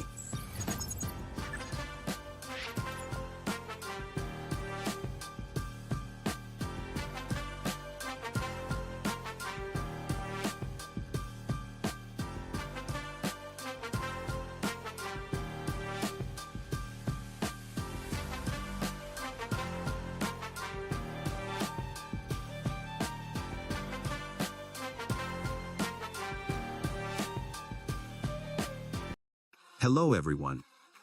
I'm the Benefactor, and this is Beneficence TV, dedicated to providing you solid entertainment while keeping you informed. We are a progressive media outlet with the focus on providing thought-provoking content on forbidden knowledge regarding topics such as Marxism, plasmoids, zero-point energy, vortex-based math, and anti-gravitics. Our aim is to combat the spread of dangerous misinformation and to educate on these intriguing and unconventional areas of study while separating fact from fiction. Join us on our journey of discovery and challenge conventional thinking here on Beneficence TV.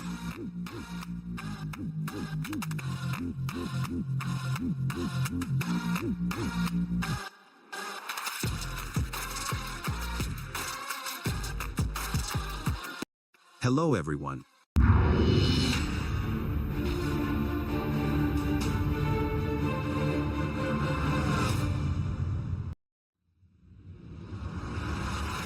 The remarkable works of Canadian inventor John Hutchison has drawn widespread attention from businessmen and government scientists since 1979. He began using ultra-high electromagnetic frequencies to transform matter in some very unusual way. It has come to be known as the Hutchison effect. This is real dustification you're going to see here. Now, if that thing tipped over, it would take out a few blocks worth of buildings. It turns to dust. Malcolm Bendel, an inventor with a background in geochemistry, demonstrates his groundbreaking thunderstorm generator to a room full of people in Zurich, Switzerland. You have a positive and negative end, north, south, south pole, two tornadoes colliding here in the middle. Thunderstorm in a bottle. Electronics engineer and inventor Joe Parr conducted experiments on the top of the Great Pyramid.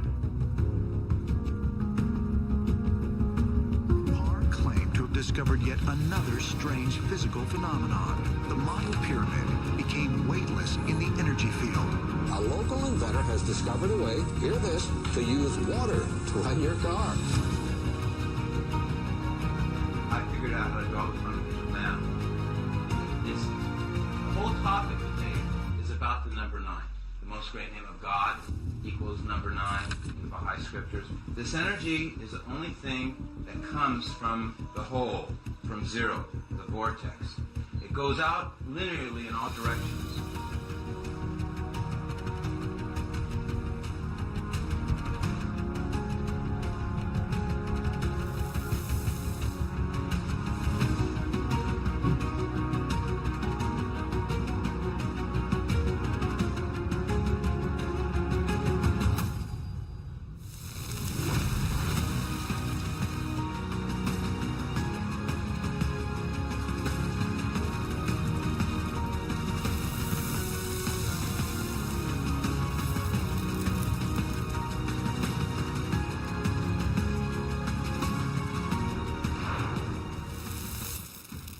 The Pacific Ocean, about 2,000 miles from the U.S. mainland. Marco Rodin, a young man growing up in Hawaii with an innate understanding of the world around him, struggled to fit in at school because he understood everything a little too well. His dad owned a hotel chain, and Marco managed a part of the property which got by on its own, giving Marco time to explore and experience the world. He was an enthusiastic reader of various ancient texts. It wasn't until he had a psychedelic experience with acid that he stumbled upon the secrets of the universe. What did Marco see? Vortex-based mathematics. In an instant moment of intense clarity that one can only describe as a direct download to the brain, he had tapped into knowledge of a previously unknown field of energy, and his visions were so clear that he could map this field of energy out mathematically. Ever just know something, Dr. Nash? Constantly. Instantly realizing the significance, Marco sat down and started decoding the Baha'i scriptures using this realization, and then developed the foundations of vortex-based math. A new way of not just understanding the world, but applying that understanding into a comprehensive theory of math that explains numbers as physical vectors in space-time, instead of random appropriations. This means that the numbers are stationary and don't change. Unlike traditional math, where the numbers change, in VBM the numbers are constant, and the functions themselves represent the changing variables. When you think about it, this makes more sense. Functions themselves represent the changing variables in space-time, not numbers. Marco put the work out there to all sorts of researchers, and a few highly credible scientists like Russell Blake took him very seriously. Russell assisted Marco to significantly expand his work. While mapping vortex math onto a toroid, they had realized Marco stumbled upon a perfect 3D system of math, one that is completely different to the linear math everyone already studies. Realizing the errors in the way we traditionally do math, Marco began to understand why linear math leads to irrational numbers such as pi. With his groundbreaking discovery, you can solve problems involving the length of curves without using pi. To understand, we must first ask the question, why is pi an irrational number in the first place? Pi is used to represent a constant ratio of the circumference of a circle to its diameter. But this linear way of arithmetic ignores one simple fact. Nothing in the universe moves in a straight line. Everything moves on an angle. In one-dimensional space, this represents a curve. 2 dimensions represents a spiral. 3 a vortex. When we map out pi on a circle with traditional math, we are assuming the circle is occupying a linear 2-dimensional space. However, this is the mistake. Since nothing in the universe is a straight line, we are essentially measuring a spiral as a straight line, creating an endless string of irrational digits to rectify the solution. This is the real reason why pi is an irrational number. In vortex math, there are no irrational numbers. Somewhere in the Indian Ocean, after 7 years of isolation on a remote island working on an engine that could change the world, inventor Malcolm Bendall gets ready to journey to the United States for the first time in almost a decade. Due to the pressure to protect his reputation, when Randall Carlson inadvertently outs him on the Joe Rogan podcast. The other thing is when we talk about these ancient technologies, if we're only looking for a mere reflection of ourselves, we could overlook it completely, because I think there's evidence that exists now. I mean, some modern researchers whose work has been buried or suppressed, I think we're getting very close to rediscovering some of the things that our ancient ancestors were up to. And maybe this would be worth a whole show in itself. But what kind of technologies are you talking about? There are people out there now who have been working on trying to rediscover that. And there are people who've been working on these things for decades now, basically in secret. And I've had the privilege of talking to some of these people over the last 6 or 7 years. And right now, as we're speaking, there's a group of people who are basically going to open source a whole lot of stuff in the next 3 months, so it can never get suppressed again. And that's why I'd like to come back and talk in more detail. Well, I'd love to have you come back and talk about it. Malcolm Bendall, a scientist with a background in geochemistry, has been developing a comprehensive theory of the universe for several years. The plasmoid unification model, a unified field theory that calculates the resonant frequencies of everything in the universe. However, while on the Joe Rogan podcast, the producer had pulled up information regarding a smear campaign against Malcolm, a smear campaign about his spiritual and religious beliefs. A logical fallacy known as the ad hominem fallacy, one where Joe apparently attacked Bendall's character instead of his scientific claims. Some of this information may have related to stories from The Shaman, an interesting book from author Roland Perry that is loosely based off of Malcolm's life. In this book, it is said that a scientist named Hote, who is based on Malcolm, was once a leading pastor and director of a fundamentalist church with Pentecostal roots, the Full Gospel Businessmen's International. In The Shaman, Perry writes that the scientist had helped persuade a woman in a coma to not join her ancestors and come back from the light. I ministered to the dead in and outside the cafe where Martin Bryant murdered 35 people. One of the victims was in a coma for 5 days. The state governor wanted me to have a look at her. I sat with the woman in hospital for 5 hours. I persuaded her not to go into the light. Wait, do you mean die? She had terrible gunshot injuries. Her son had gone over. She wished to be with him. I talked her out of it. Cavalier was silent for a moment. I did that with your daughter. She was making her way to the spirits of relatives when I talked her back. Cavalier felt a chill up his spine. When she made a baffling and astonishing recovery, doctors were left dumbfounded. Let's remind ourselves that ideology and beliefs can change over a person's lifetime. If we were all judged based on past decisions, nobody would come out looking good. That being said, these remarkable claims are not without scientific basis. The awareness during resuscitation study, which involved 2,060 patients from 15 hospitals in the US, UK, and Austria, is the largest study to date on out-of-body and near-death experiences.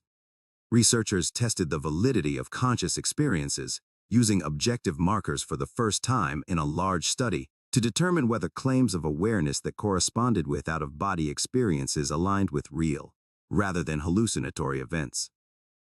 The research found that the themes around the experience of death were far broader than previously understood, and that experiences such as these have a scientific basis. Malcolm Bendel's plasmoid unification model is a theory that explains the nature of the universe and the interactions between particles. The model proposes that the universe is made of energetic plasma-like structures called plasmoids that can take on different forms and properties depending on their state and environment. These plasmoids interact with each other through a complex web of electromagnetic forces, which Bendel argues are responsible for all the phenomena we observe in the cosmos, from the behavior of subatomic particles to the motion of galaxies.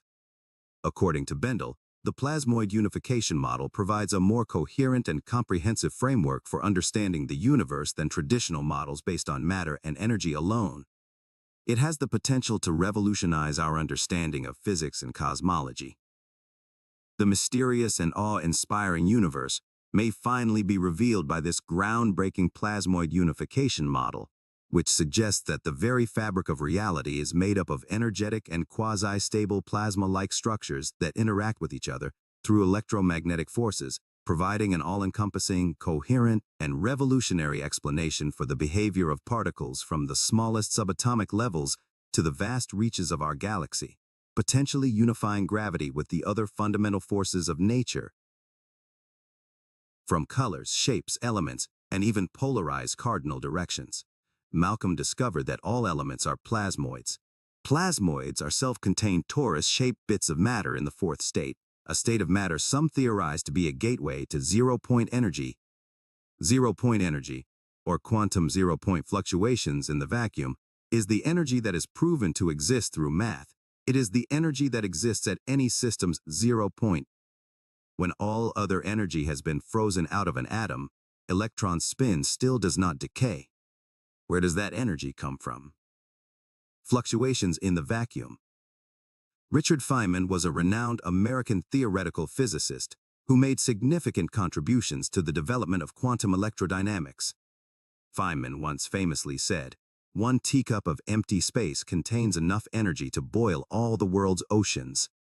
So if the universe contains all this free energy, where is it and how do we access it? That's exactly the question inventors like Malcolm would ask. His comprehensive unification model isn't just theoretical. Bendel successfully applied his theory to a practical working prototype. This prototype can be retrofit on any gas or diesel engine, not only doubling efficiency, but eliminating toxic and harmful greenhouse emissions in the process. This process of cold fusion, which had been suppressed in the replication of the Pons-Fleischmann experiment, produces tiny plasmoid clusters that have the potential to release enormous amounts of energy.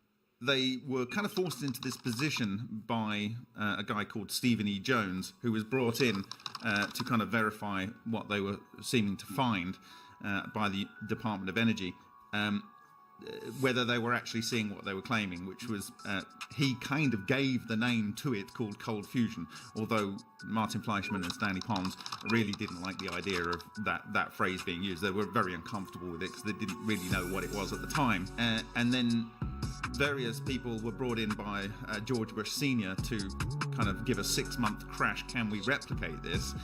And it's a very famous story at MIT. They doctored their data to remove their own findings to try and paint the fact that cold fusion is dead. And he blew the whistle. I inadvertently was looking through some piles of paper that had been given to me in a casual manner by all these hot fusion physicists as they were trying to do their calorimetric repeat of the Pons-Fleischmann experiment. And to my utter astonishment, I can remember sitting at my desk in my study and actually seeing these two sheets of paper, one dated July 10th, 1989, and another dated July 13th, 3 days apart. The difference between July 10th and 13th was dramatic, and I was stunned. I couldn't believe what I was seeing. It looked like monkey business to me at the time, and it has turned out to be exactly that. It was a lower echelon person in the Plasma Fusion Center at MIT, one of the 16 authors of a scientific paper done under Department of Energy contract that had altered data, and that data is scientific fraud. It is estimated that up to 1 kilowatt of power can be released from these charge clusters when they reach their full charge density. The late Ken Shoulders had already proven this and filed a patent for this technology because it had the ability to do something remarkable. These charged clusters, when radioactive isotopes were introduced, would atomically reconfigure or disassociate these isotopes into non-radioactive isotopes. Essentially what this does is scrub clean radioactive waste into harmless versions of the element. However, shadowy figures from the Department of Energy demanded the grant be removed. Why would anyone want to suppress this world-changing technology? As it turns out, the reason was that these clusters were accessing the quantum fluctuations in the vacuum. They were successfully channeling zero-point energy. So, just what are plasmoids? Seth Putterman called it the star in a jar. Microscopic ball lightning in the shape of a self-contained imploded sphere. These plasma spheres take on the shape of a torus due to the fact that they collapse in on themselves symmetrically. Plasmoids are found in nature. They are everywhere. These quasi-stable clusters are what give thunderstorms and cyclones their enormous power.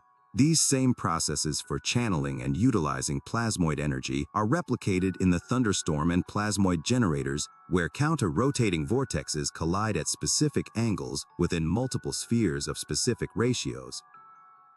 In the quantum physics is your event horizon. What it does, you'll have a positive and negative end, a north power, south pole, two tornadoes colliding in the middle. These angles and dimensions Bendel utilizes are not only found in nature, they have been written about in various ancient texts and encoded within ancient architecture for thousands of years. This ancient knowledge can be seen in the Great Pyramids. For example, the angle at which these vortexes must collide to successfully discharge is the same exact angle that is used for the concave on the pyramid wall. It has been theorized by many that the pyramids were used to generate power. Ben Van Kerkwijk and Graham Hancock have talked about Egyptian culture being misstated and misunderstood, with two separate dynasties and cultures separated by not only great distances in time, but vast differences in technological achievement. The technological contradiction extends also to architecture. Let's consider the pyramids. There are quite clearly two classes of pyramids that can be found in ancient Egypt. On the left, we have the massively megalithic stone pyramids made up of huge blocks of stone. And on the right, we have the other pyramids that are all over Egypt. They're made from mud bricks, and many of them are decaying slowly over the years, and they're starting to fall apart, versus, the stone pyramids are still standing and mostly intact. Then we have Christopher Dunn, an engineer who wrote a book on how this energy could have been harnessed and makes an astonishing connection to Tesla in his upcoming book. And I came to the conclusion that those granite beams, they had to have actually tuned them to respond to a particular frequency. And really, just like piano strings, if you strike one and you undampen the strings, Another one at a higher octave will resonate. The harmonic of that particular frequency will resonate. It will absorb the energy and respond in sympathy with it. And you can actually transfer energy from this lowest beam clear to the top beam. If each of those beams is tuned to the same frequency or a harmonic of that frequency. And that is what I believe is happening. It is curious that Tesla once thought the pyramids were also power generators of some sort. Perhaps he even based his Wardenclyffe Tower off this theory of capturing the resonant vibration of the Earth and amplifying it within the King's Chamber. The King's Chamber is a room within the Great Pyramid that has a suspicious hollowed-out cavity surrounding it, making it a perfect candidate for a resonant chamber. This setup can create a resonant cavity that amplifies specific sound frequencies. By altering the size and shape of the chamber and cavity, different frequencies or pitches can be amplified. However, the level and quality of the resonance created would depend on various factors such as the materials used and the shape and size of the chambers. This means that the builders had to know the precise dimensions of this cavity before building it. And what do engineers say about precision? Precision is not without function. If we look at architecture and technology, the only time we need precision is when a specific function is required. And what do we see all around these ancient megaliths? From the precisely cut and quarried massive stones to extremely symmetrical and polished pottery made with stone that is near diamond strength. We see evidence of purpose and function everywhere.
As specific angles. Maybe these pyramids were directing natural airstreams filled with these naturally occurring plasmoid clusters that are more abundant in the air due to an ionization process. We also know that there are unexplained chambers in the pyramid that lead from the outside toward the inner structure. Chambers that don't make any logical sense and have no explainable purpose. Perhaps these chambers capture these energy clusters and redirect them inward to collide at specific angles to generate massive amounts of energy. Whatever the reason for the Great Pyramids, one thing is for certain. These new discoveries are worthy of their own episode.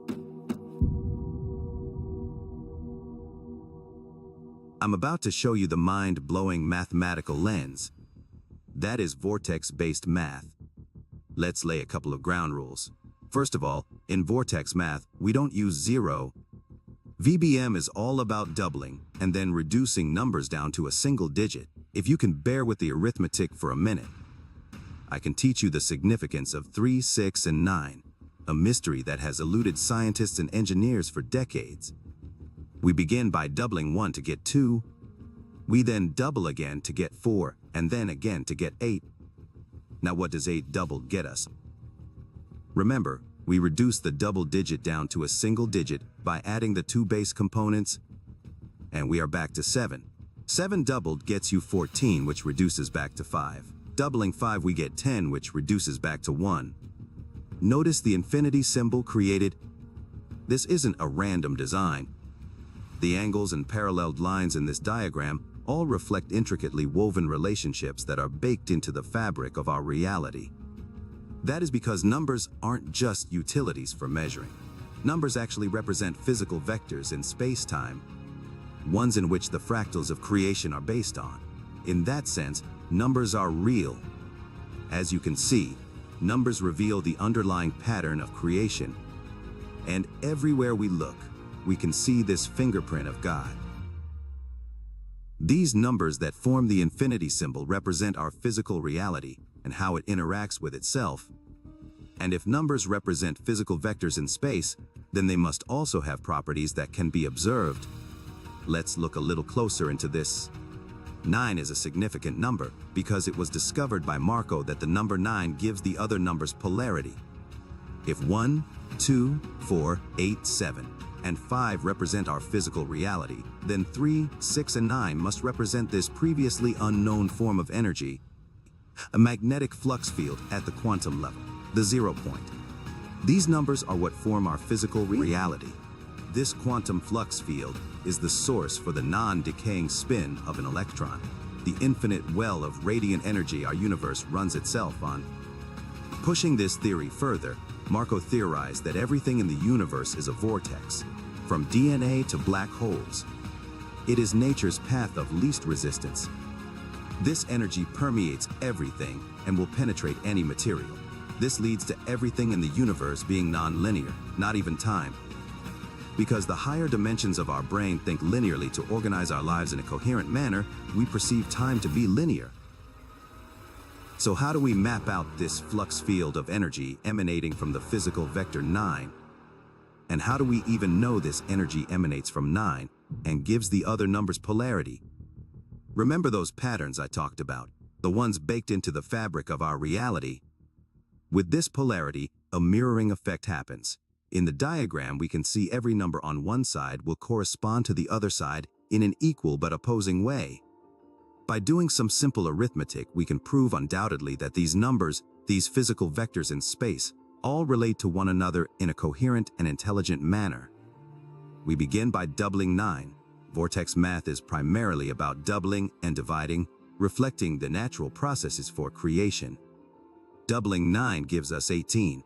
Adding the 2 digits gives us 9. We do this again. 18 plus 18 equals 36. Adding these together also gives us 9. It doesn't matter how many times we double this vector, 9 will always double to equal itself. This is the mathematical representation of this 0-point energy's emanation. Let's move on to the number 3.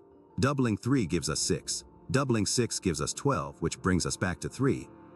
Again, we double 12 to get 24. Adding these numbers brings us back to 6. This pattern of back and forth will continue indefinitely, like the pendulum effect of a magnetic flux field. It doesn't matter how many times you double these numbers, they will always oscillate back and forth with the energy that is emanating from the 9th vector. These are the only numbers that do this. It is because this is how vibration and motion occurs. Energy is always in motion and cannot be destroyed. It is the reason our universe is constantly in motion, but never actually going anywhere.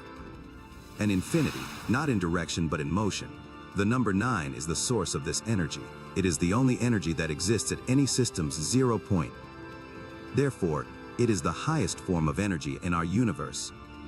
This is the source of energy Marco is describing, what he saw in his vision. Ancient knowledge lost in time. If you take a look at the layout of Washington, there is a clear pattern that reflects the Masonic symbol. Some historians believe that the triangle found in the center of Washington, D.C. represents the Masonic symbol of the square and compass. This makes sense when most of the founding fathers were Freemasons. However, if you make the connection to vortex math and look closely at where the Washington Monument is located, where the 0 is, this is the 0 point, the point where Marco Rodin theorized cosmic energy radiates out of. These monoliths were made out of granite, and there's some quartz inside the granite, and quartz has some rather interesting properties, like the piezoelectric effect. If I take quartz crystal and I squeeze it, I can generate electricity. Now, some people believe that the obelisks were like lightning rods that absorbed electrical energy from the heavens. Could the Egyptian obelisks have been designed to attract energy? In addition to the conductivity of quartz stone, it has been found that when the obelisks were first erected, they were capped with a naturally occurring metal alloy called electrum. We know that they were covered or capped in many cases with electrum, which is a combination of gold and silver, and they may have been meant to attract plasma, electrically charged particles. Is this new connection to mysticism and symbolism, the smoking gun regarding obelisks being transmitters or receivers of some kind of radiant energy? Whether the connection is metaphorical or practical, these new connections could finally lead us to answer the age-old question, just who are the Freemasons in the larger picture of history? Instead of using the conventional approach of mapping VBM to a hypercube, Rodin adopted a unique method of mapping his mathematics onto the surface of a hypersphere. While a hypersphere and a toroid are distinct shapes, it is possible to visually represent a four-dimensional hypersphere in three-dimensional space using a toroidal shape through a technique called stereographic projection. This is stereographic projection. This is a sculpture that illustrates stereographic projection. Stereographic projection is a map from the sphere to the plane. And the way that it works is you look at the north pole of the sphere, and you draw straight lines from the north pole down onto the plane. And if you arrange the light at the north pole, then the light rays effectively do stereographic projection, and these curves on the sphere are mapped to the straight line grid on the plane. This allows for a 3D visualization of the hypersphere's properties and is commonly used in mathematics and physics. In mainstream mathematics and computer science, higher dimensional objects are often mapped onto hypercubes or other geometric shapes to facilitate visualization. However, Rodin's approach was unique in that he utilized a method of mapping his mathematics onto the surface of a hypersphere rather than a hypercube, allowing for a more intuitive representation of the underlying geometry, the geometry of the universe itself. And this shape here is called, yes, we know it's a donut, but in science they don't call it that. Torus, T-O-R-U-S, or tori means multiple toruses. Our body was named after it. What's our body called? A toroid, human torso, T-O-R-S-O. You know what that means? It means you're getting put through the grinder. Because that hole is a tor, it means it's a hole. And it means that everything is either imploding into that hole or exploding out the other side. And if you don't have that hole, you're toast. Because it's always in and out. Compression, decompression. Implosion, explosion. And it's doing something else. It's thermal. It's about heat dissipation, which is the very foundation of all physics and astrophysics, because this is modeling a black hole. And nothing goes through the hole in the center, or the hole wouldn't exist. See this red line? Spirals and defines the hole by being an aperture, like our eye. Because there's something, I believe, emanating in this hole that's causing this hole to not close. Okay, and that's what I'm harnessing, and that's what I found.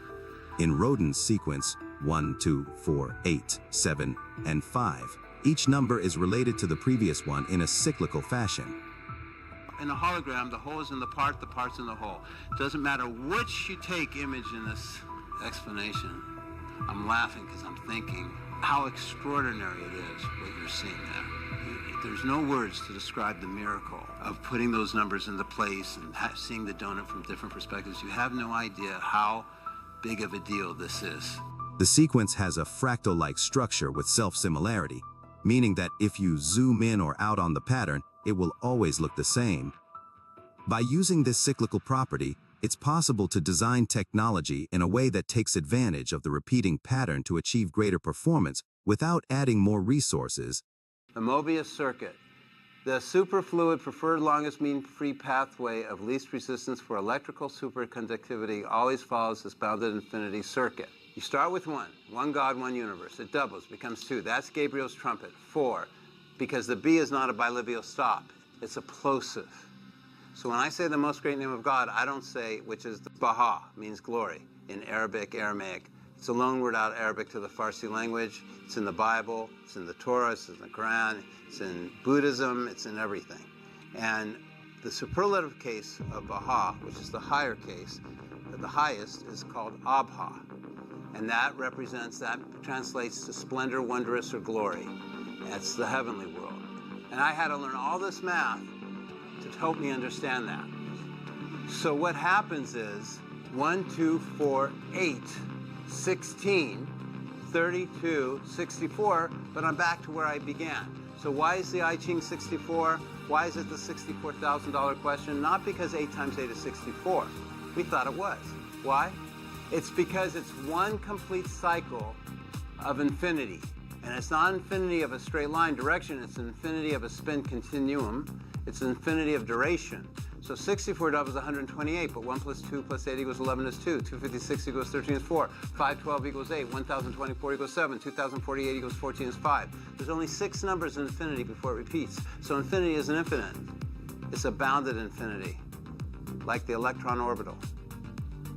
That's a big deal. I'm taking the binary code, which is doubling, and I'm saying I can turn conventional computers, I'm taking this back to how to make a supercomputer, and I can take that binary code and I can say, I'm not interested in how many transistors I can pack into the smallest processor I can make. I'm interested in cycling, how many times I go around. I'm interested in making a track for computer logic processors. Everybody today, we're making computers that are using the binary code. Nobody knows how to use the 396693 to do calculations yet in a supercomputer. No one knows that you can't have the binary code without the 396693. I'm telling every computer scientist that you don't even have the whole picture yet. That's unbelievable.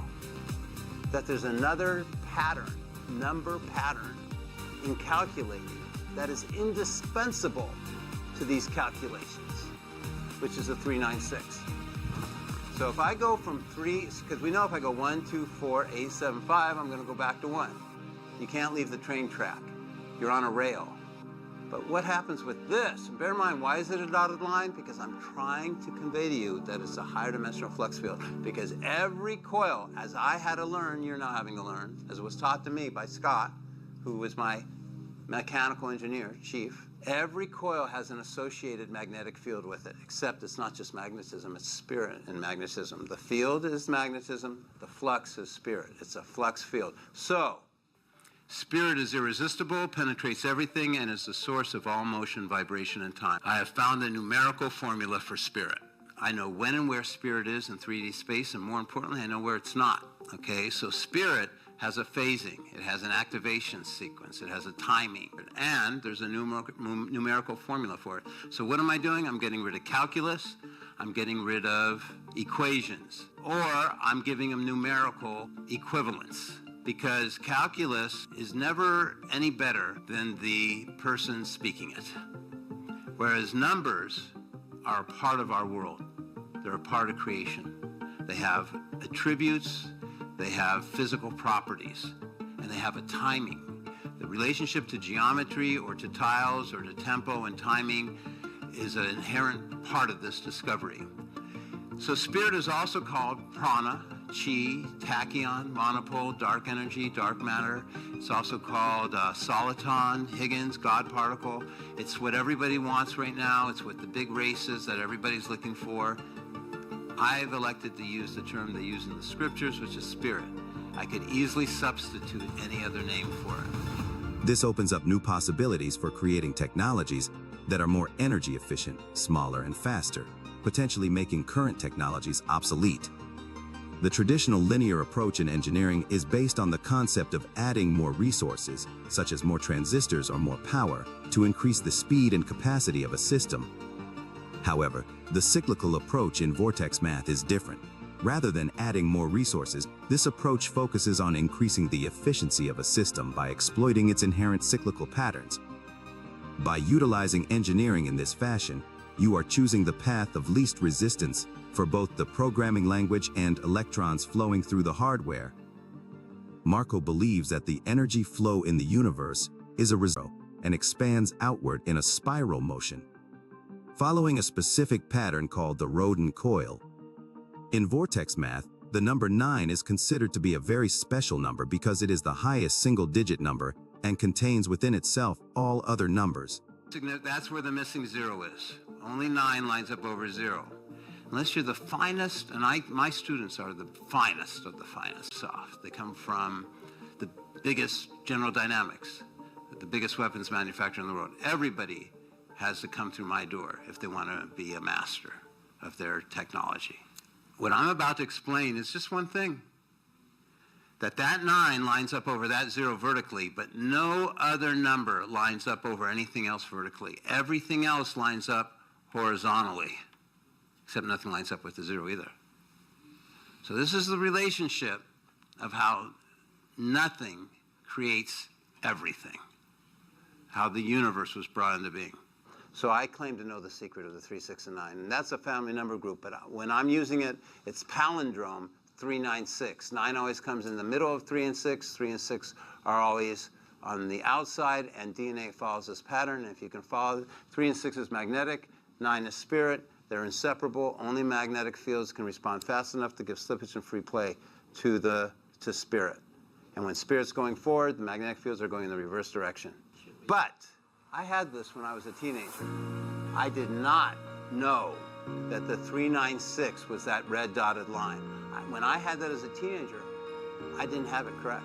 I had that as a solid line, because see how it's the same angle and the same ratio? You see this waveform in the circle? See this waveform in the circle? Because I took the most great name of God, the equation, out of the scriptures, which is the 2 and the 5 connecting to the 1, because that's in Arabic is the B. That's the H is the 5. I'm not using the English order of the letters. I'm using their original scriptural language. Why? Because they say the prophets deliberately revealed it in those languages because they said those languages, the sound of what it's describing, they said it was a spiritual language. So I was going by their rules. Hey, I'm not a prophet. I'm an adherent. I'm trying to learn what they're teaching, okay? I'm just trying to reverse engineer and look for the clues. Marco believes that 9 is a symbol of the original source of all creation and represents the purest form of cosmic energy. He claims that the number 9 holds the key to unlocking the secrets of the universe, and that by understanding the mathematical properties of 9, one can harness the limitless power of the cosmos. According to Marco, all the energy in the universe comes from the singularity at the center of the vortex, which is represented by the number 0. In contrast, the number 9 is considered to be the symbol of the highest level of consciousness and represents a source of cosmic energy. It is a symbolic representation of the cosmic energy that emanates from the central singularity. Nikola Tesla, the famous inventor and physicist, also had a special fascination with numbers and their relationship to the universe. Tesla believed that the numbers 3 held a unique and universal significance, and he often talked about the importance of understanding the hidden patterns and symmetries in the universe. Tesla believed that if people could understand the significance of 3, 6, and 9 and their relationship to each other, they could unlock the secrets of the universe and access limitless energy. He is famously quoted as saying, "If you only knew the magnificence of the 3, 6, and 9, then you would have the key to the universe." Tesla believed that these numbers represented a fundamental aspect of the universe, and that they contained a hidden power and symmetry that could be harnessed for great benefit. Which leads one to ask the question, just what is the connection between Tesla and Marco Rodin? Could that connection be ancient knowledge? There are several interviews and articles that have contributed to the idea that Tesla was interested in the technology of the ancient civilizations.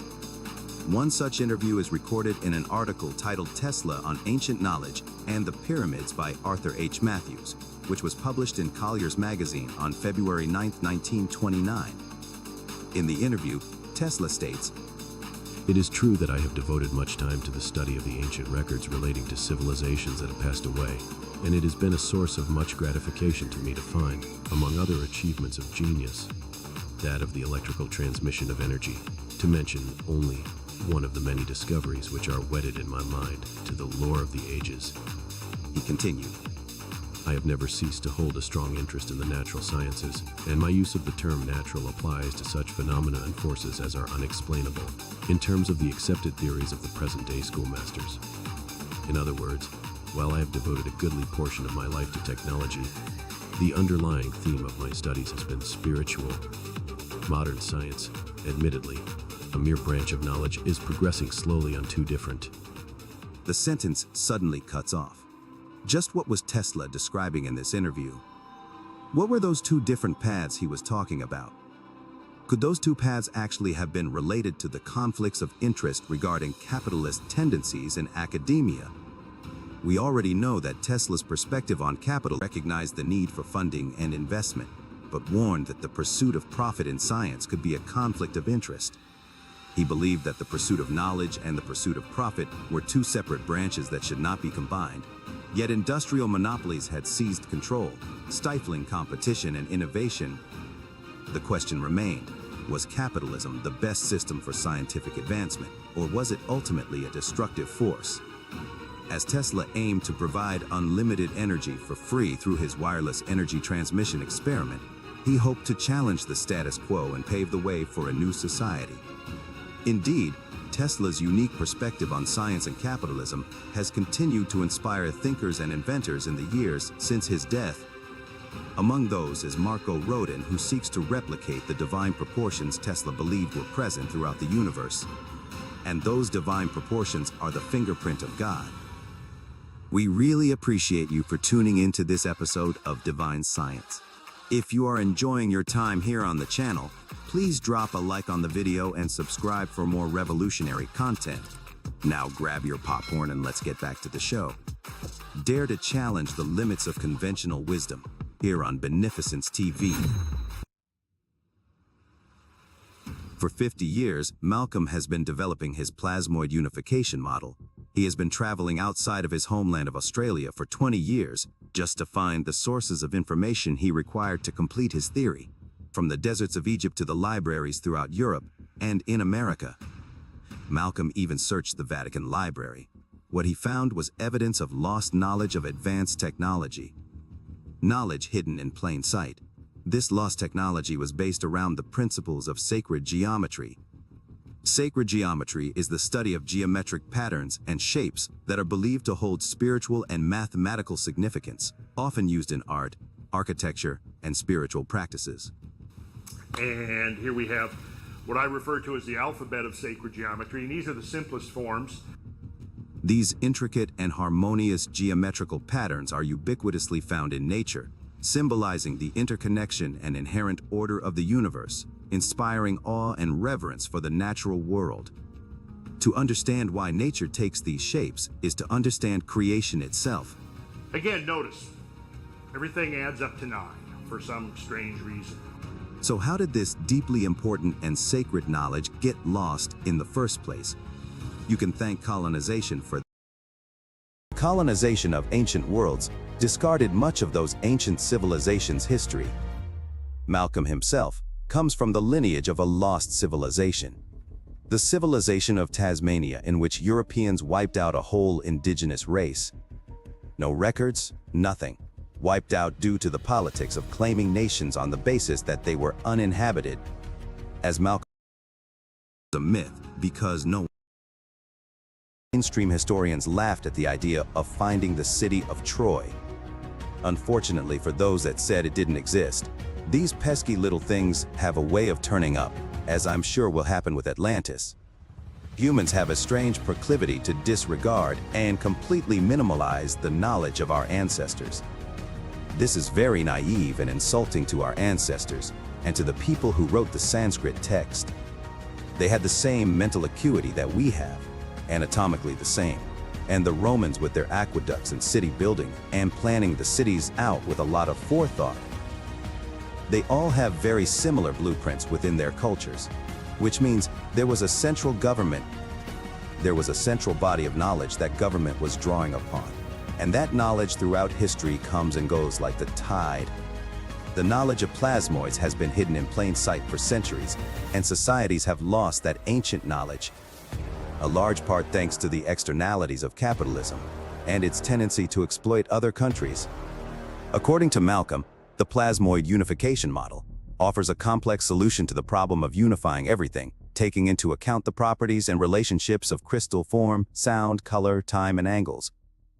This technology revolves around the ancient numerical patterns found in structures such as the pyramids and other architectural wonders. These numbers, when analyzed, reveal a fascinating relationship between various ancient civilizations and their architecture, as proven by pioneers like Randall Carlson.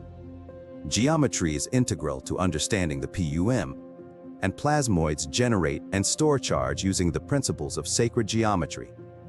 Malcolm's plasmoid diagram categorizes different aspects of the universe: ether, sun, matter, and time. When we understand the relationships between these four categories, we can begin to build a picture of how our universe actually works. Ether represents the underlying energy of our universe. It is DC energy at rest, as observed in Marco Rodin's vision.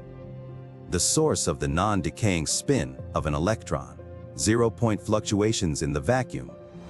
Ether can best be visualized by imagining the light paradox. The light paradox refers to a situation where all colors are present, yet there are no colors observed. Imagine you have a beam of light. If you take light going into a prism, you can see that light splits up into its frequencies and contains in itself all colors. This paradox arises when light contains a mixture of all possible colors. However, due to a phenomenon called color subtraction, when all colors are mixed together in equal amounts, they cancel each other out and no colors are perceived. Instead of perceiving a mixture of colors, the result is a perceived absence of color or white light. This paradox highlights the similarities between the ether, because ether contains within it all time, matter, and color, but this energy exists in a realm where there is no time, matter, or colors. Still confused? I don't blame you. Let's try another analogy. Imagine you have a magic toy box that can turn out any toy you can think of. How cool would that be? Now, this toy box is a bit magical because it can make all the toys appear and disappear instantly, just by thinking about it. But here's where things get tricky. Sometimes you want to have all the toys in your toy box at the same time, right? It's like having a big party with all your favorite toys. However, the magic box can only hold one toy at a time. So, you can only play with one toy while the others are waiting in line. The ether paradox is kind of like having all toys and no toys at the same time. It can be a bit confusing, just like the paradox of having nothing and everything all at once. But sometimes, these kinds of paradoxes help us think about the deeper mysteries of the universe and how everything is connected. So this is the paradox, and this is what our society lost through ignoring sacred geometry. By not learning the wisdom which was transmitted through ancient texts, wisdom was enshrined in, for example, the Great Pyramids so we wouldn't lose it. It makes sense. What is the one thing that would be left after a global calamity? Giant megalithic structures made out of stone. The sun acts as an intermediary between the realm of ether and the realm of matter, facilitating the flow of energy and the emergence of physical existence. The sun has the ability to imprint frequencies onto the surrounding energy called ether, transforming it into matter. It could be speculated that the interactions and movements of energy within the ether could potentially align with the recurring pattern of the 3, 6, and 9. Furthermore, in this hypothetical connection, the sun could be envisioned as a focal point or generator of energy within the ether. The energy emissions and processes associated with the sun could be seen as one manifestation of the underlying energy flow or vibration identified in the 369 pattern observed by Marco Rodin. Putting on our vortex math lens, the sun can be seen as the number 9 or the source of this energy at rest. Then we have time. Time is seen as the mold that shapes matter, with different dimensions, both 4D and 3D, playing a role in this process. Malcolm makes an analogy of transitioning from the sun to matter. This transition necessitates the involvement of time as a crucial element. Malcolm explains this transition by likening it to converting direct current into alternating current, which involves adding timing or time as a factor. However, traditional methods of conversion results in a loss of energy.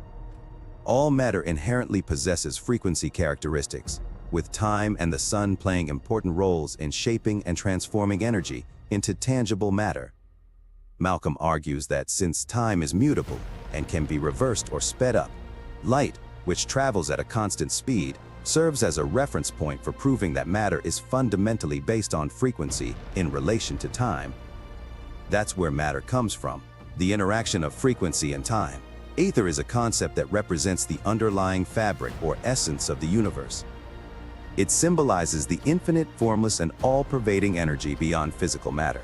In sacred geometry, it is often associated with the concept of universal consciousness, or from the unmanifested potential from which everything arises. In summary, Malcolm's plasmoid unification model posits that all matter inherently possesses frequency characteristics, and time and the sun play important roles in shaping and transforming energy into tangible matter.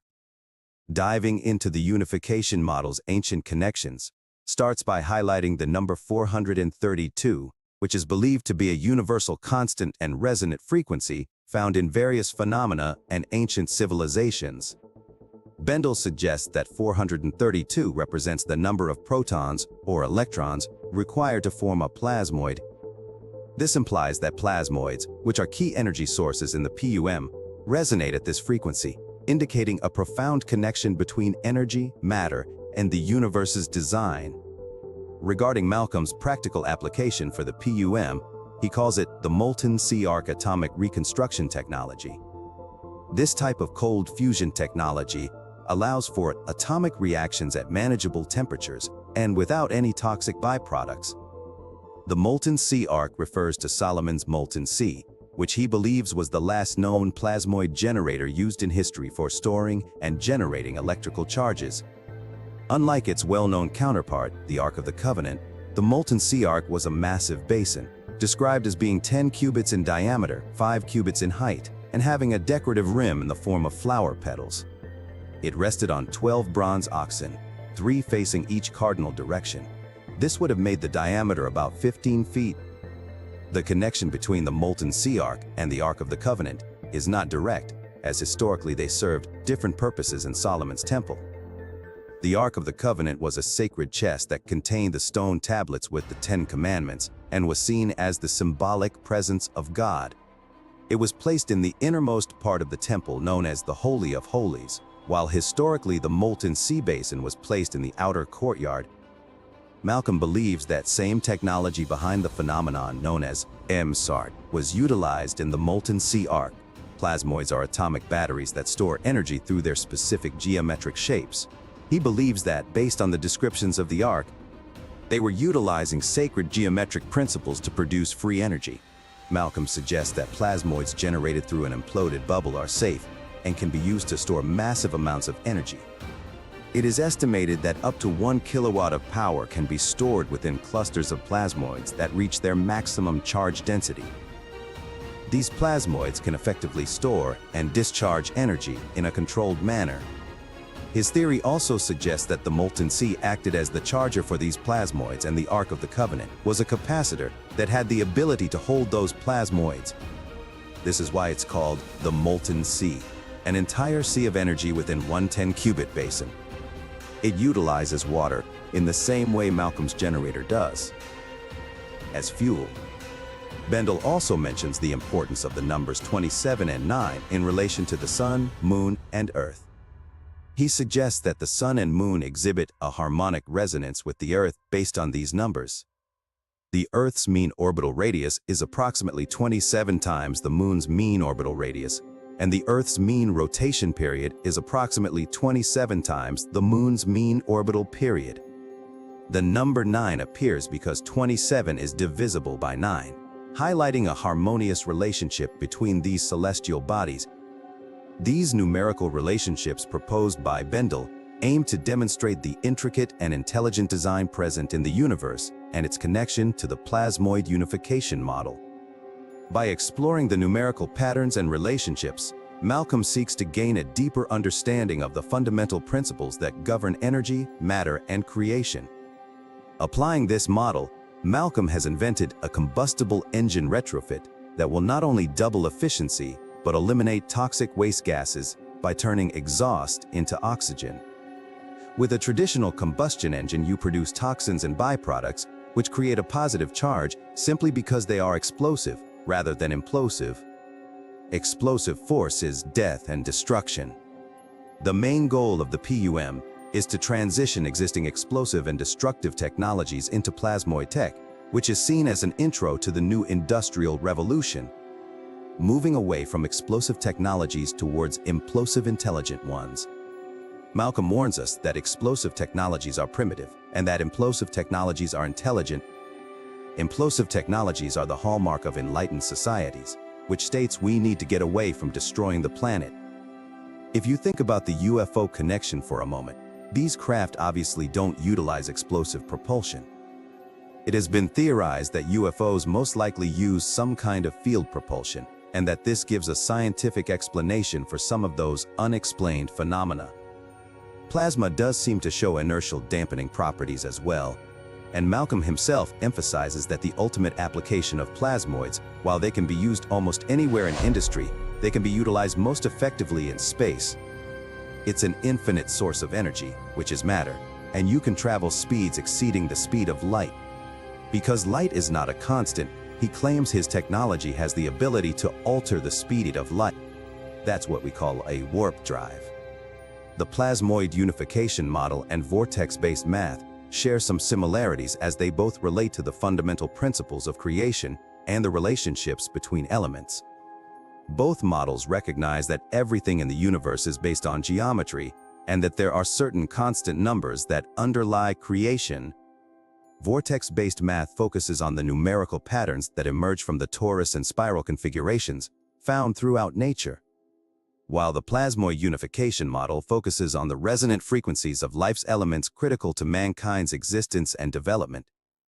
Both models recognize the interconnectedness of all things and the importance of understanding the geometry that underlies creation. The plasmoid unification model posits that plasmoids embody all sacred geometry, which is fundamental to their atomic battery capabilities. Vortex-based math is also based on the geometry of the torus, which is seen as the fundamental shape of the universe, the path of least resistance for free-flowing energy. Both models show that the universe is an intelligent design, and that design is in perfect harmony with itself and resonates in unison with a collective chord.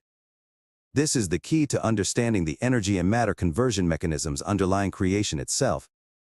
Each model individually gives us evidence of divine creation, the fingerprint of God. Together, they create a comprehensible model for understanding the very fundamentals of our reality. A hitchhiker's guide to the galaxy that can show you everything and nothing all at the same time. Malcolm Bendel's plasmoid unification model is a theoretical model that posits that there is a fundamental unity underlying all matter and energy, which he calls a plasmoid or a protoverse. According to the plasmoid model, these plasmoid structures make up the very fabric of reality, existing at all scales from subatomic particles to supernovas and galactic clusters. They are thought to have a range of properties, including resonant frequencies that correspond to specific shapes, colors, cardinal directions, and other physical phenomena. Furthermore, the plasmoid model suggests that plasmoids are responsible for many of the observable phenomena in the universe, from the rotation of galaxies to the behavior of particles in accelerators. The theory also proposes that plasmoids can serve as a unifying framework that can explain phenomena across disparate fields, from astrophysics to chemistry and biology. In essence, the plasmoid unification model promises to provide a comprehensive explanation for the behavior of matter and energy across the universe, potentially revolutionizing our understanding of physics and cosmology. Nevertheless, the model is still in the early stages of development and requires more research to fully comprehend its implications. It begins with the plasmoid generator, a device that is designed to produce plasmoids artificially. It works by using ultraviolet light to ionize gas, and combined with the vacuum phase of the engine, creates microbubbles in a chamber of water. These microbubbles, when compressed on the piston's power stroke phase, symmetrically implode, which happens so violently and with such force it actually changes their state of matter from liquid to gas and then to a plasma. First it expands, then it collapses. And this collapse happens so violently that vapor molecules trapped inside the bubble slam together and heat up so much that the bubble gives off an incredible burst of heat and light, several thousand times a second, giving the appearance of a star. This plasma is then shaped by a magnetic field which is self-sustaining due to its toroidal geometry. The resulting plasmoid can also be given a specific resonant frequency and other properties to suit a particular application, such as fusion energy research. These plasmoids are what Stan Meyer's water-powered car was running on, a cold fission reaction that disassociates the water molecules into their base components of oxygen and hydrogen. When these plasmoids discharge using their maximum charge density, they can release up to 1 kilowatt of power. They accomplish this by actually tapping into zero-point energy. Remember what we talked about before regarding vortex math and the 0 point. Now, I'm really roughhousing you guys. I play hard, and that's called having fun. If you don't have a funnel, you're not having fun, okay? And that's called a vortex well. If you're not healthy, if you don't have that well. So all the most affirmative, positive words in our language are all based on the vortex. Did I push that too hard, that point, or is it obvious that that's true? The center of the toroid is the only place you can access the 0-point energy field, how you tap into nature's unlimited supply of clean energy. For the Bendel engine retrofit, they are utilized in the same way that nature utilizes counter-rotating vortexes colliding at specific angles.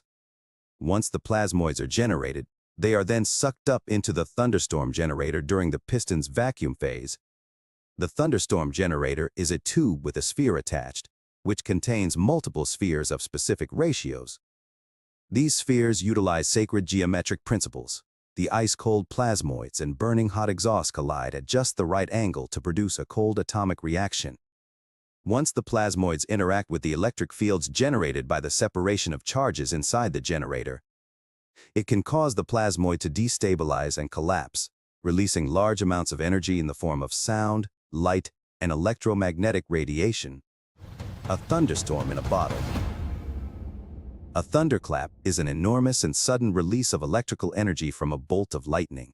A large bolt of lightning can contain up to 1 billion joules of energy, which is equivalent to the energy in about 300,000 AA batteries. So where does all this energy come from?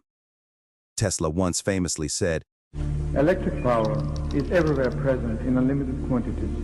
It can drive the world's machinery without the need of coal, oil, gas, or any other fuel. This new power for the driving of the world's machinery will be derived from the energy which operates the universe, the cosmic energy." It is highly suspected that nature's thunderclap gets its energy from this same process that Bendel uses, the process of tapping into 0-point energy via the use of microscopic toroidal-shaped bits of ball lightning. And we can see nature clearly utilizing this cosmic energy. So how is Mother Nature accessing it? The plasmoid clusters can dissociate the hydrogen into harmless oxygen and hydrogen, which can then be fed back into the engine via a cold fusion process that had previously been suppressed during the replication of the Pons-Fleischmann experiment. Although the secret behind these energy clusters have been studied by many scientists, upon further research, it was discovered by Malcolm that these clusters were nothing new and simply the phenomenon of static electricity, a secret that has eluded scientists for centuries, a remarkable discovery hidden in plain sight. But as the world awaits further evidence and experimentation to confirm or refute the plasmoid unification model's bold predictions, some scientists are left wondering, could this theory truly be the holy grail of physics? However, the dramatic unfolding of events last month has finally provided the long-awaited verification for Malcolm Bendel's plasmoid unification model, stunning and silencing the doubters who had dismissed it as mere speculation, and confirming that this trailblazing theory may indeed be the key to unlocking the mysteries of the universe. Malcolm Bendel is a man shrouded in mystery, known only by his thunderstorm generator and fleeting glimpses of his public appearances. Little is known about his personal life, but rumors abound of a reclusive genius who spends his days locked away in a hidden laboratory, obsessively tinkering with complex equations and calculations to solve the mysteries of the cosmos. Bendel's groundbreaking theories have astounded the scientific community and defied all expectations, leading many to speculate that he possesses an unparalleled intellect and an innate instinct for the inner workings of the cosmos. Yet his unbridled genius has also attracted controversy and scrutiny, with some in the field accusing him of being a charlatan and a fraud. These baseless accusations are nothing new, recycled from an old smear campaign from a greedy oil company who bribed journalists and politicians to ruin his reputation so that they may scare off his oil investors. A controversial topic that should have been discussed, then dismissed on the Joe Rogan Experience. However, according to Randall Carlson, who was on the podcast with Malcolm, Joe was obsessively concerned with Malcolm's past and focused very little on the actual groundbreaking technology. Regardless of Malcolm's past, it is irresponsible for Joe to not have released this podcast, especially since, according to Randall, Joe agreed to verify it before releasing it. The engine has been verified, and it is time for Joe Rogan to do his part to spread the word about this amazing technology. We must demand that Joe release that episode of his podcast. It's important to be aware of potential misinformation or exaggerations that can occur when discussing new technologies and scientific breakthroughs. While the Rodin coil and other electromagnetic devices may have certain advantages in terms of energy efficiency and performance, there is currently no scientific evidence to support the claim that they have any significant healing properties, and Rodin himself dismisses such claims. And again, so just the existing Rodin coil technology already gets rid of the weight problem in motors and coils. I believe it can be printed as a circuit. I think it should be made out of plasma. I believe I can make a spaceship out of that. I believe I can use that to, not as a radionic device, so they've done tens of millions of dollars of sales as that to treat and heal people for deadly diseases. I don't espouse that. I don't teach that. I don't promote that. That's what other people have done independent of me. What I believe is that you can do gene splicing with it. There is, however, a specific design for the Rodin coil that utilizes torsion physics. As we've talked about before, torsion physics is one area of study that is promising for major scientific breakthroughs in energy. The Nunez design, as I like to call it, was the design of Daniel and Erica Nunez of One Stop Energies, a promising startup that was actively helping the community to study, understand, and develop this technology for the advancement of the world. It saddens me to say that without any indication of why, both the Nunezes and the dozens of video tutorials and demonstrations they had up on YouTube were all suddenly taken down, and the couple has not been heard from since 2022, where they posted their last Facebook message.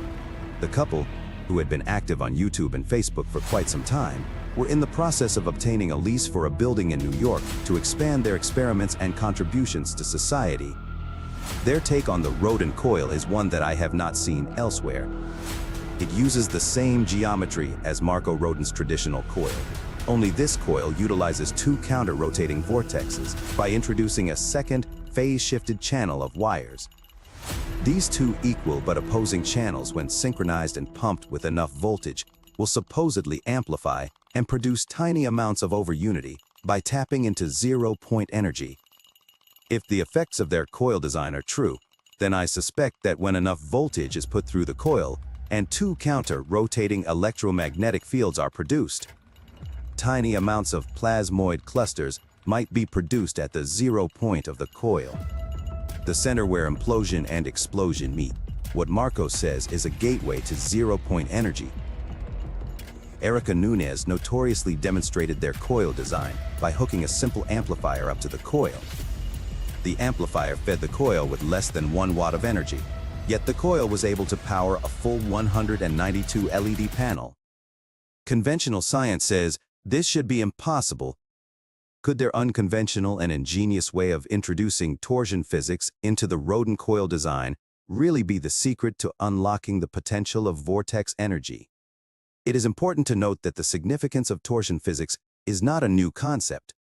The ancient Indian texts mentioning vimanas, which are flying machines that allegedly use counter-rotation of accelerated mercury, hint at a profound understanding of energy manipulation that has been lost in time.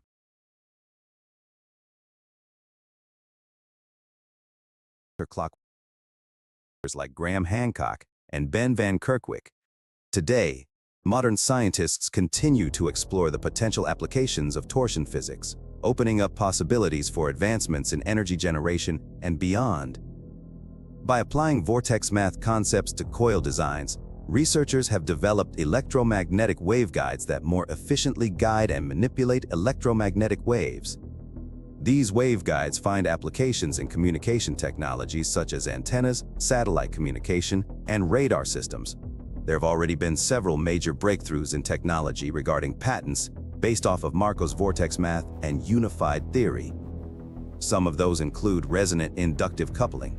This technology, based on the principles of resonant magnetic induction, utilizes special coil designs to wirelessly transfer power between two coils by creating high-frequency oscillating magnetic fields.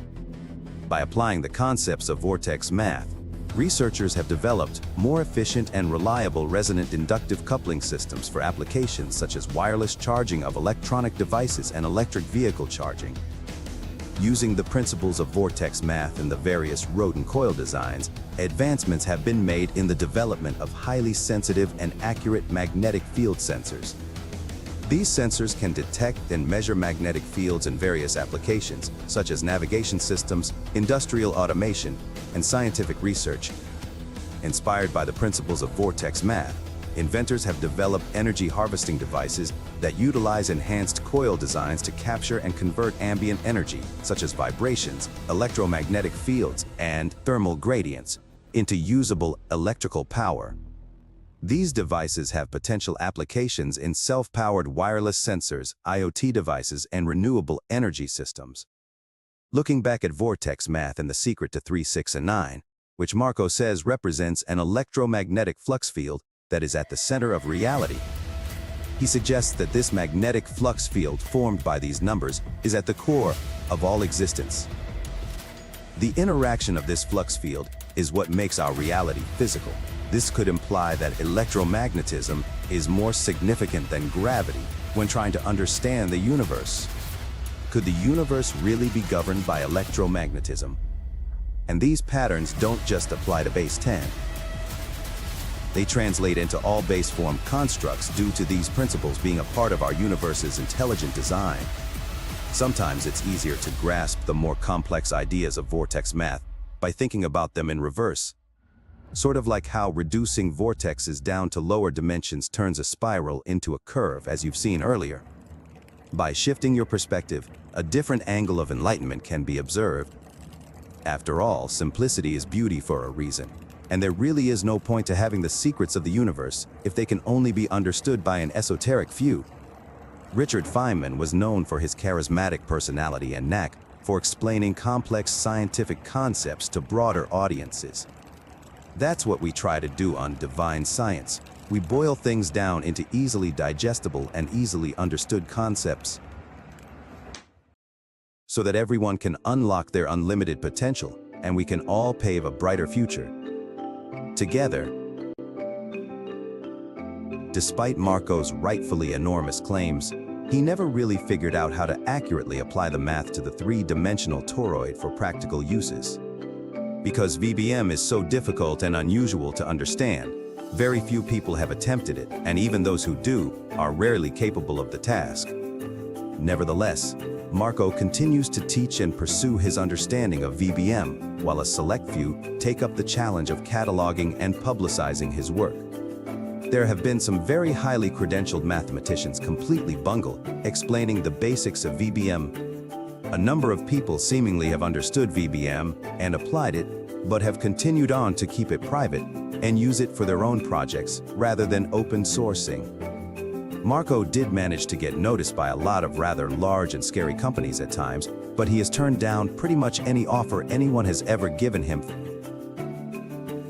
Instead, he continues to teach a small group of very serious students who are working towards cataloging and publicizing his work, while he continues to pursue his own deeper understanding of VBM.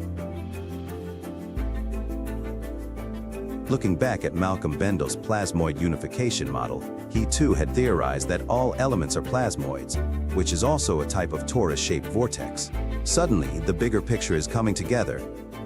That picture is a polarized programming language that is used for creation a programming language that when observed will show you the fingerprint of God. So, just how did Malcolm come to this remarkable and revolutionary discovery? Could it be that, while mainstream science has a bias toward anything spiritual, they immediately label it pseudoscience? Could the secrets of the universe really be unlocked by combining the objective lens of science with the subjective experience of religion? Yin and yang, science and spirituality, divine science, something we see reflected in history through our ancestors, ancient knowledge lost in time. With so many discoveries happening, there is still so much we don't understand. It seems one thing is true, something that has always been true. The only constant is change. And the more we see, the less we know, for sure. This has been a Beneficence TV original, and I'm the Benefactor. Stay tuned for more episodes on zero-point energy, anti-gravitics, and other forms of forbidden knowledge.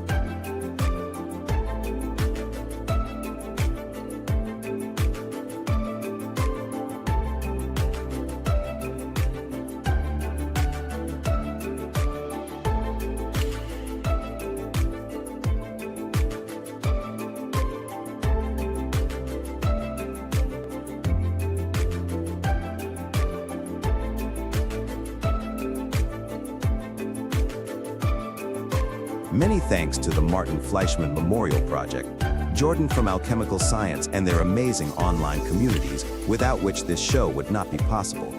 If you like our content, please consider subscribing to our YouTube and TikTok channels. We also have a new online forum with do-it-yourself guides where the community can share their ideas and pose questions. A one-stop shop for knowledge, right here at beneficencetv.com.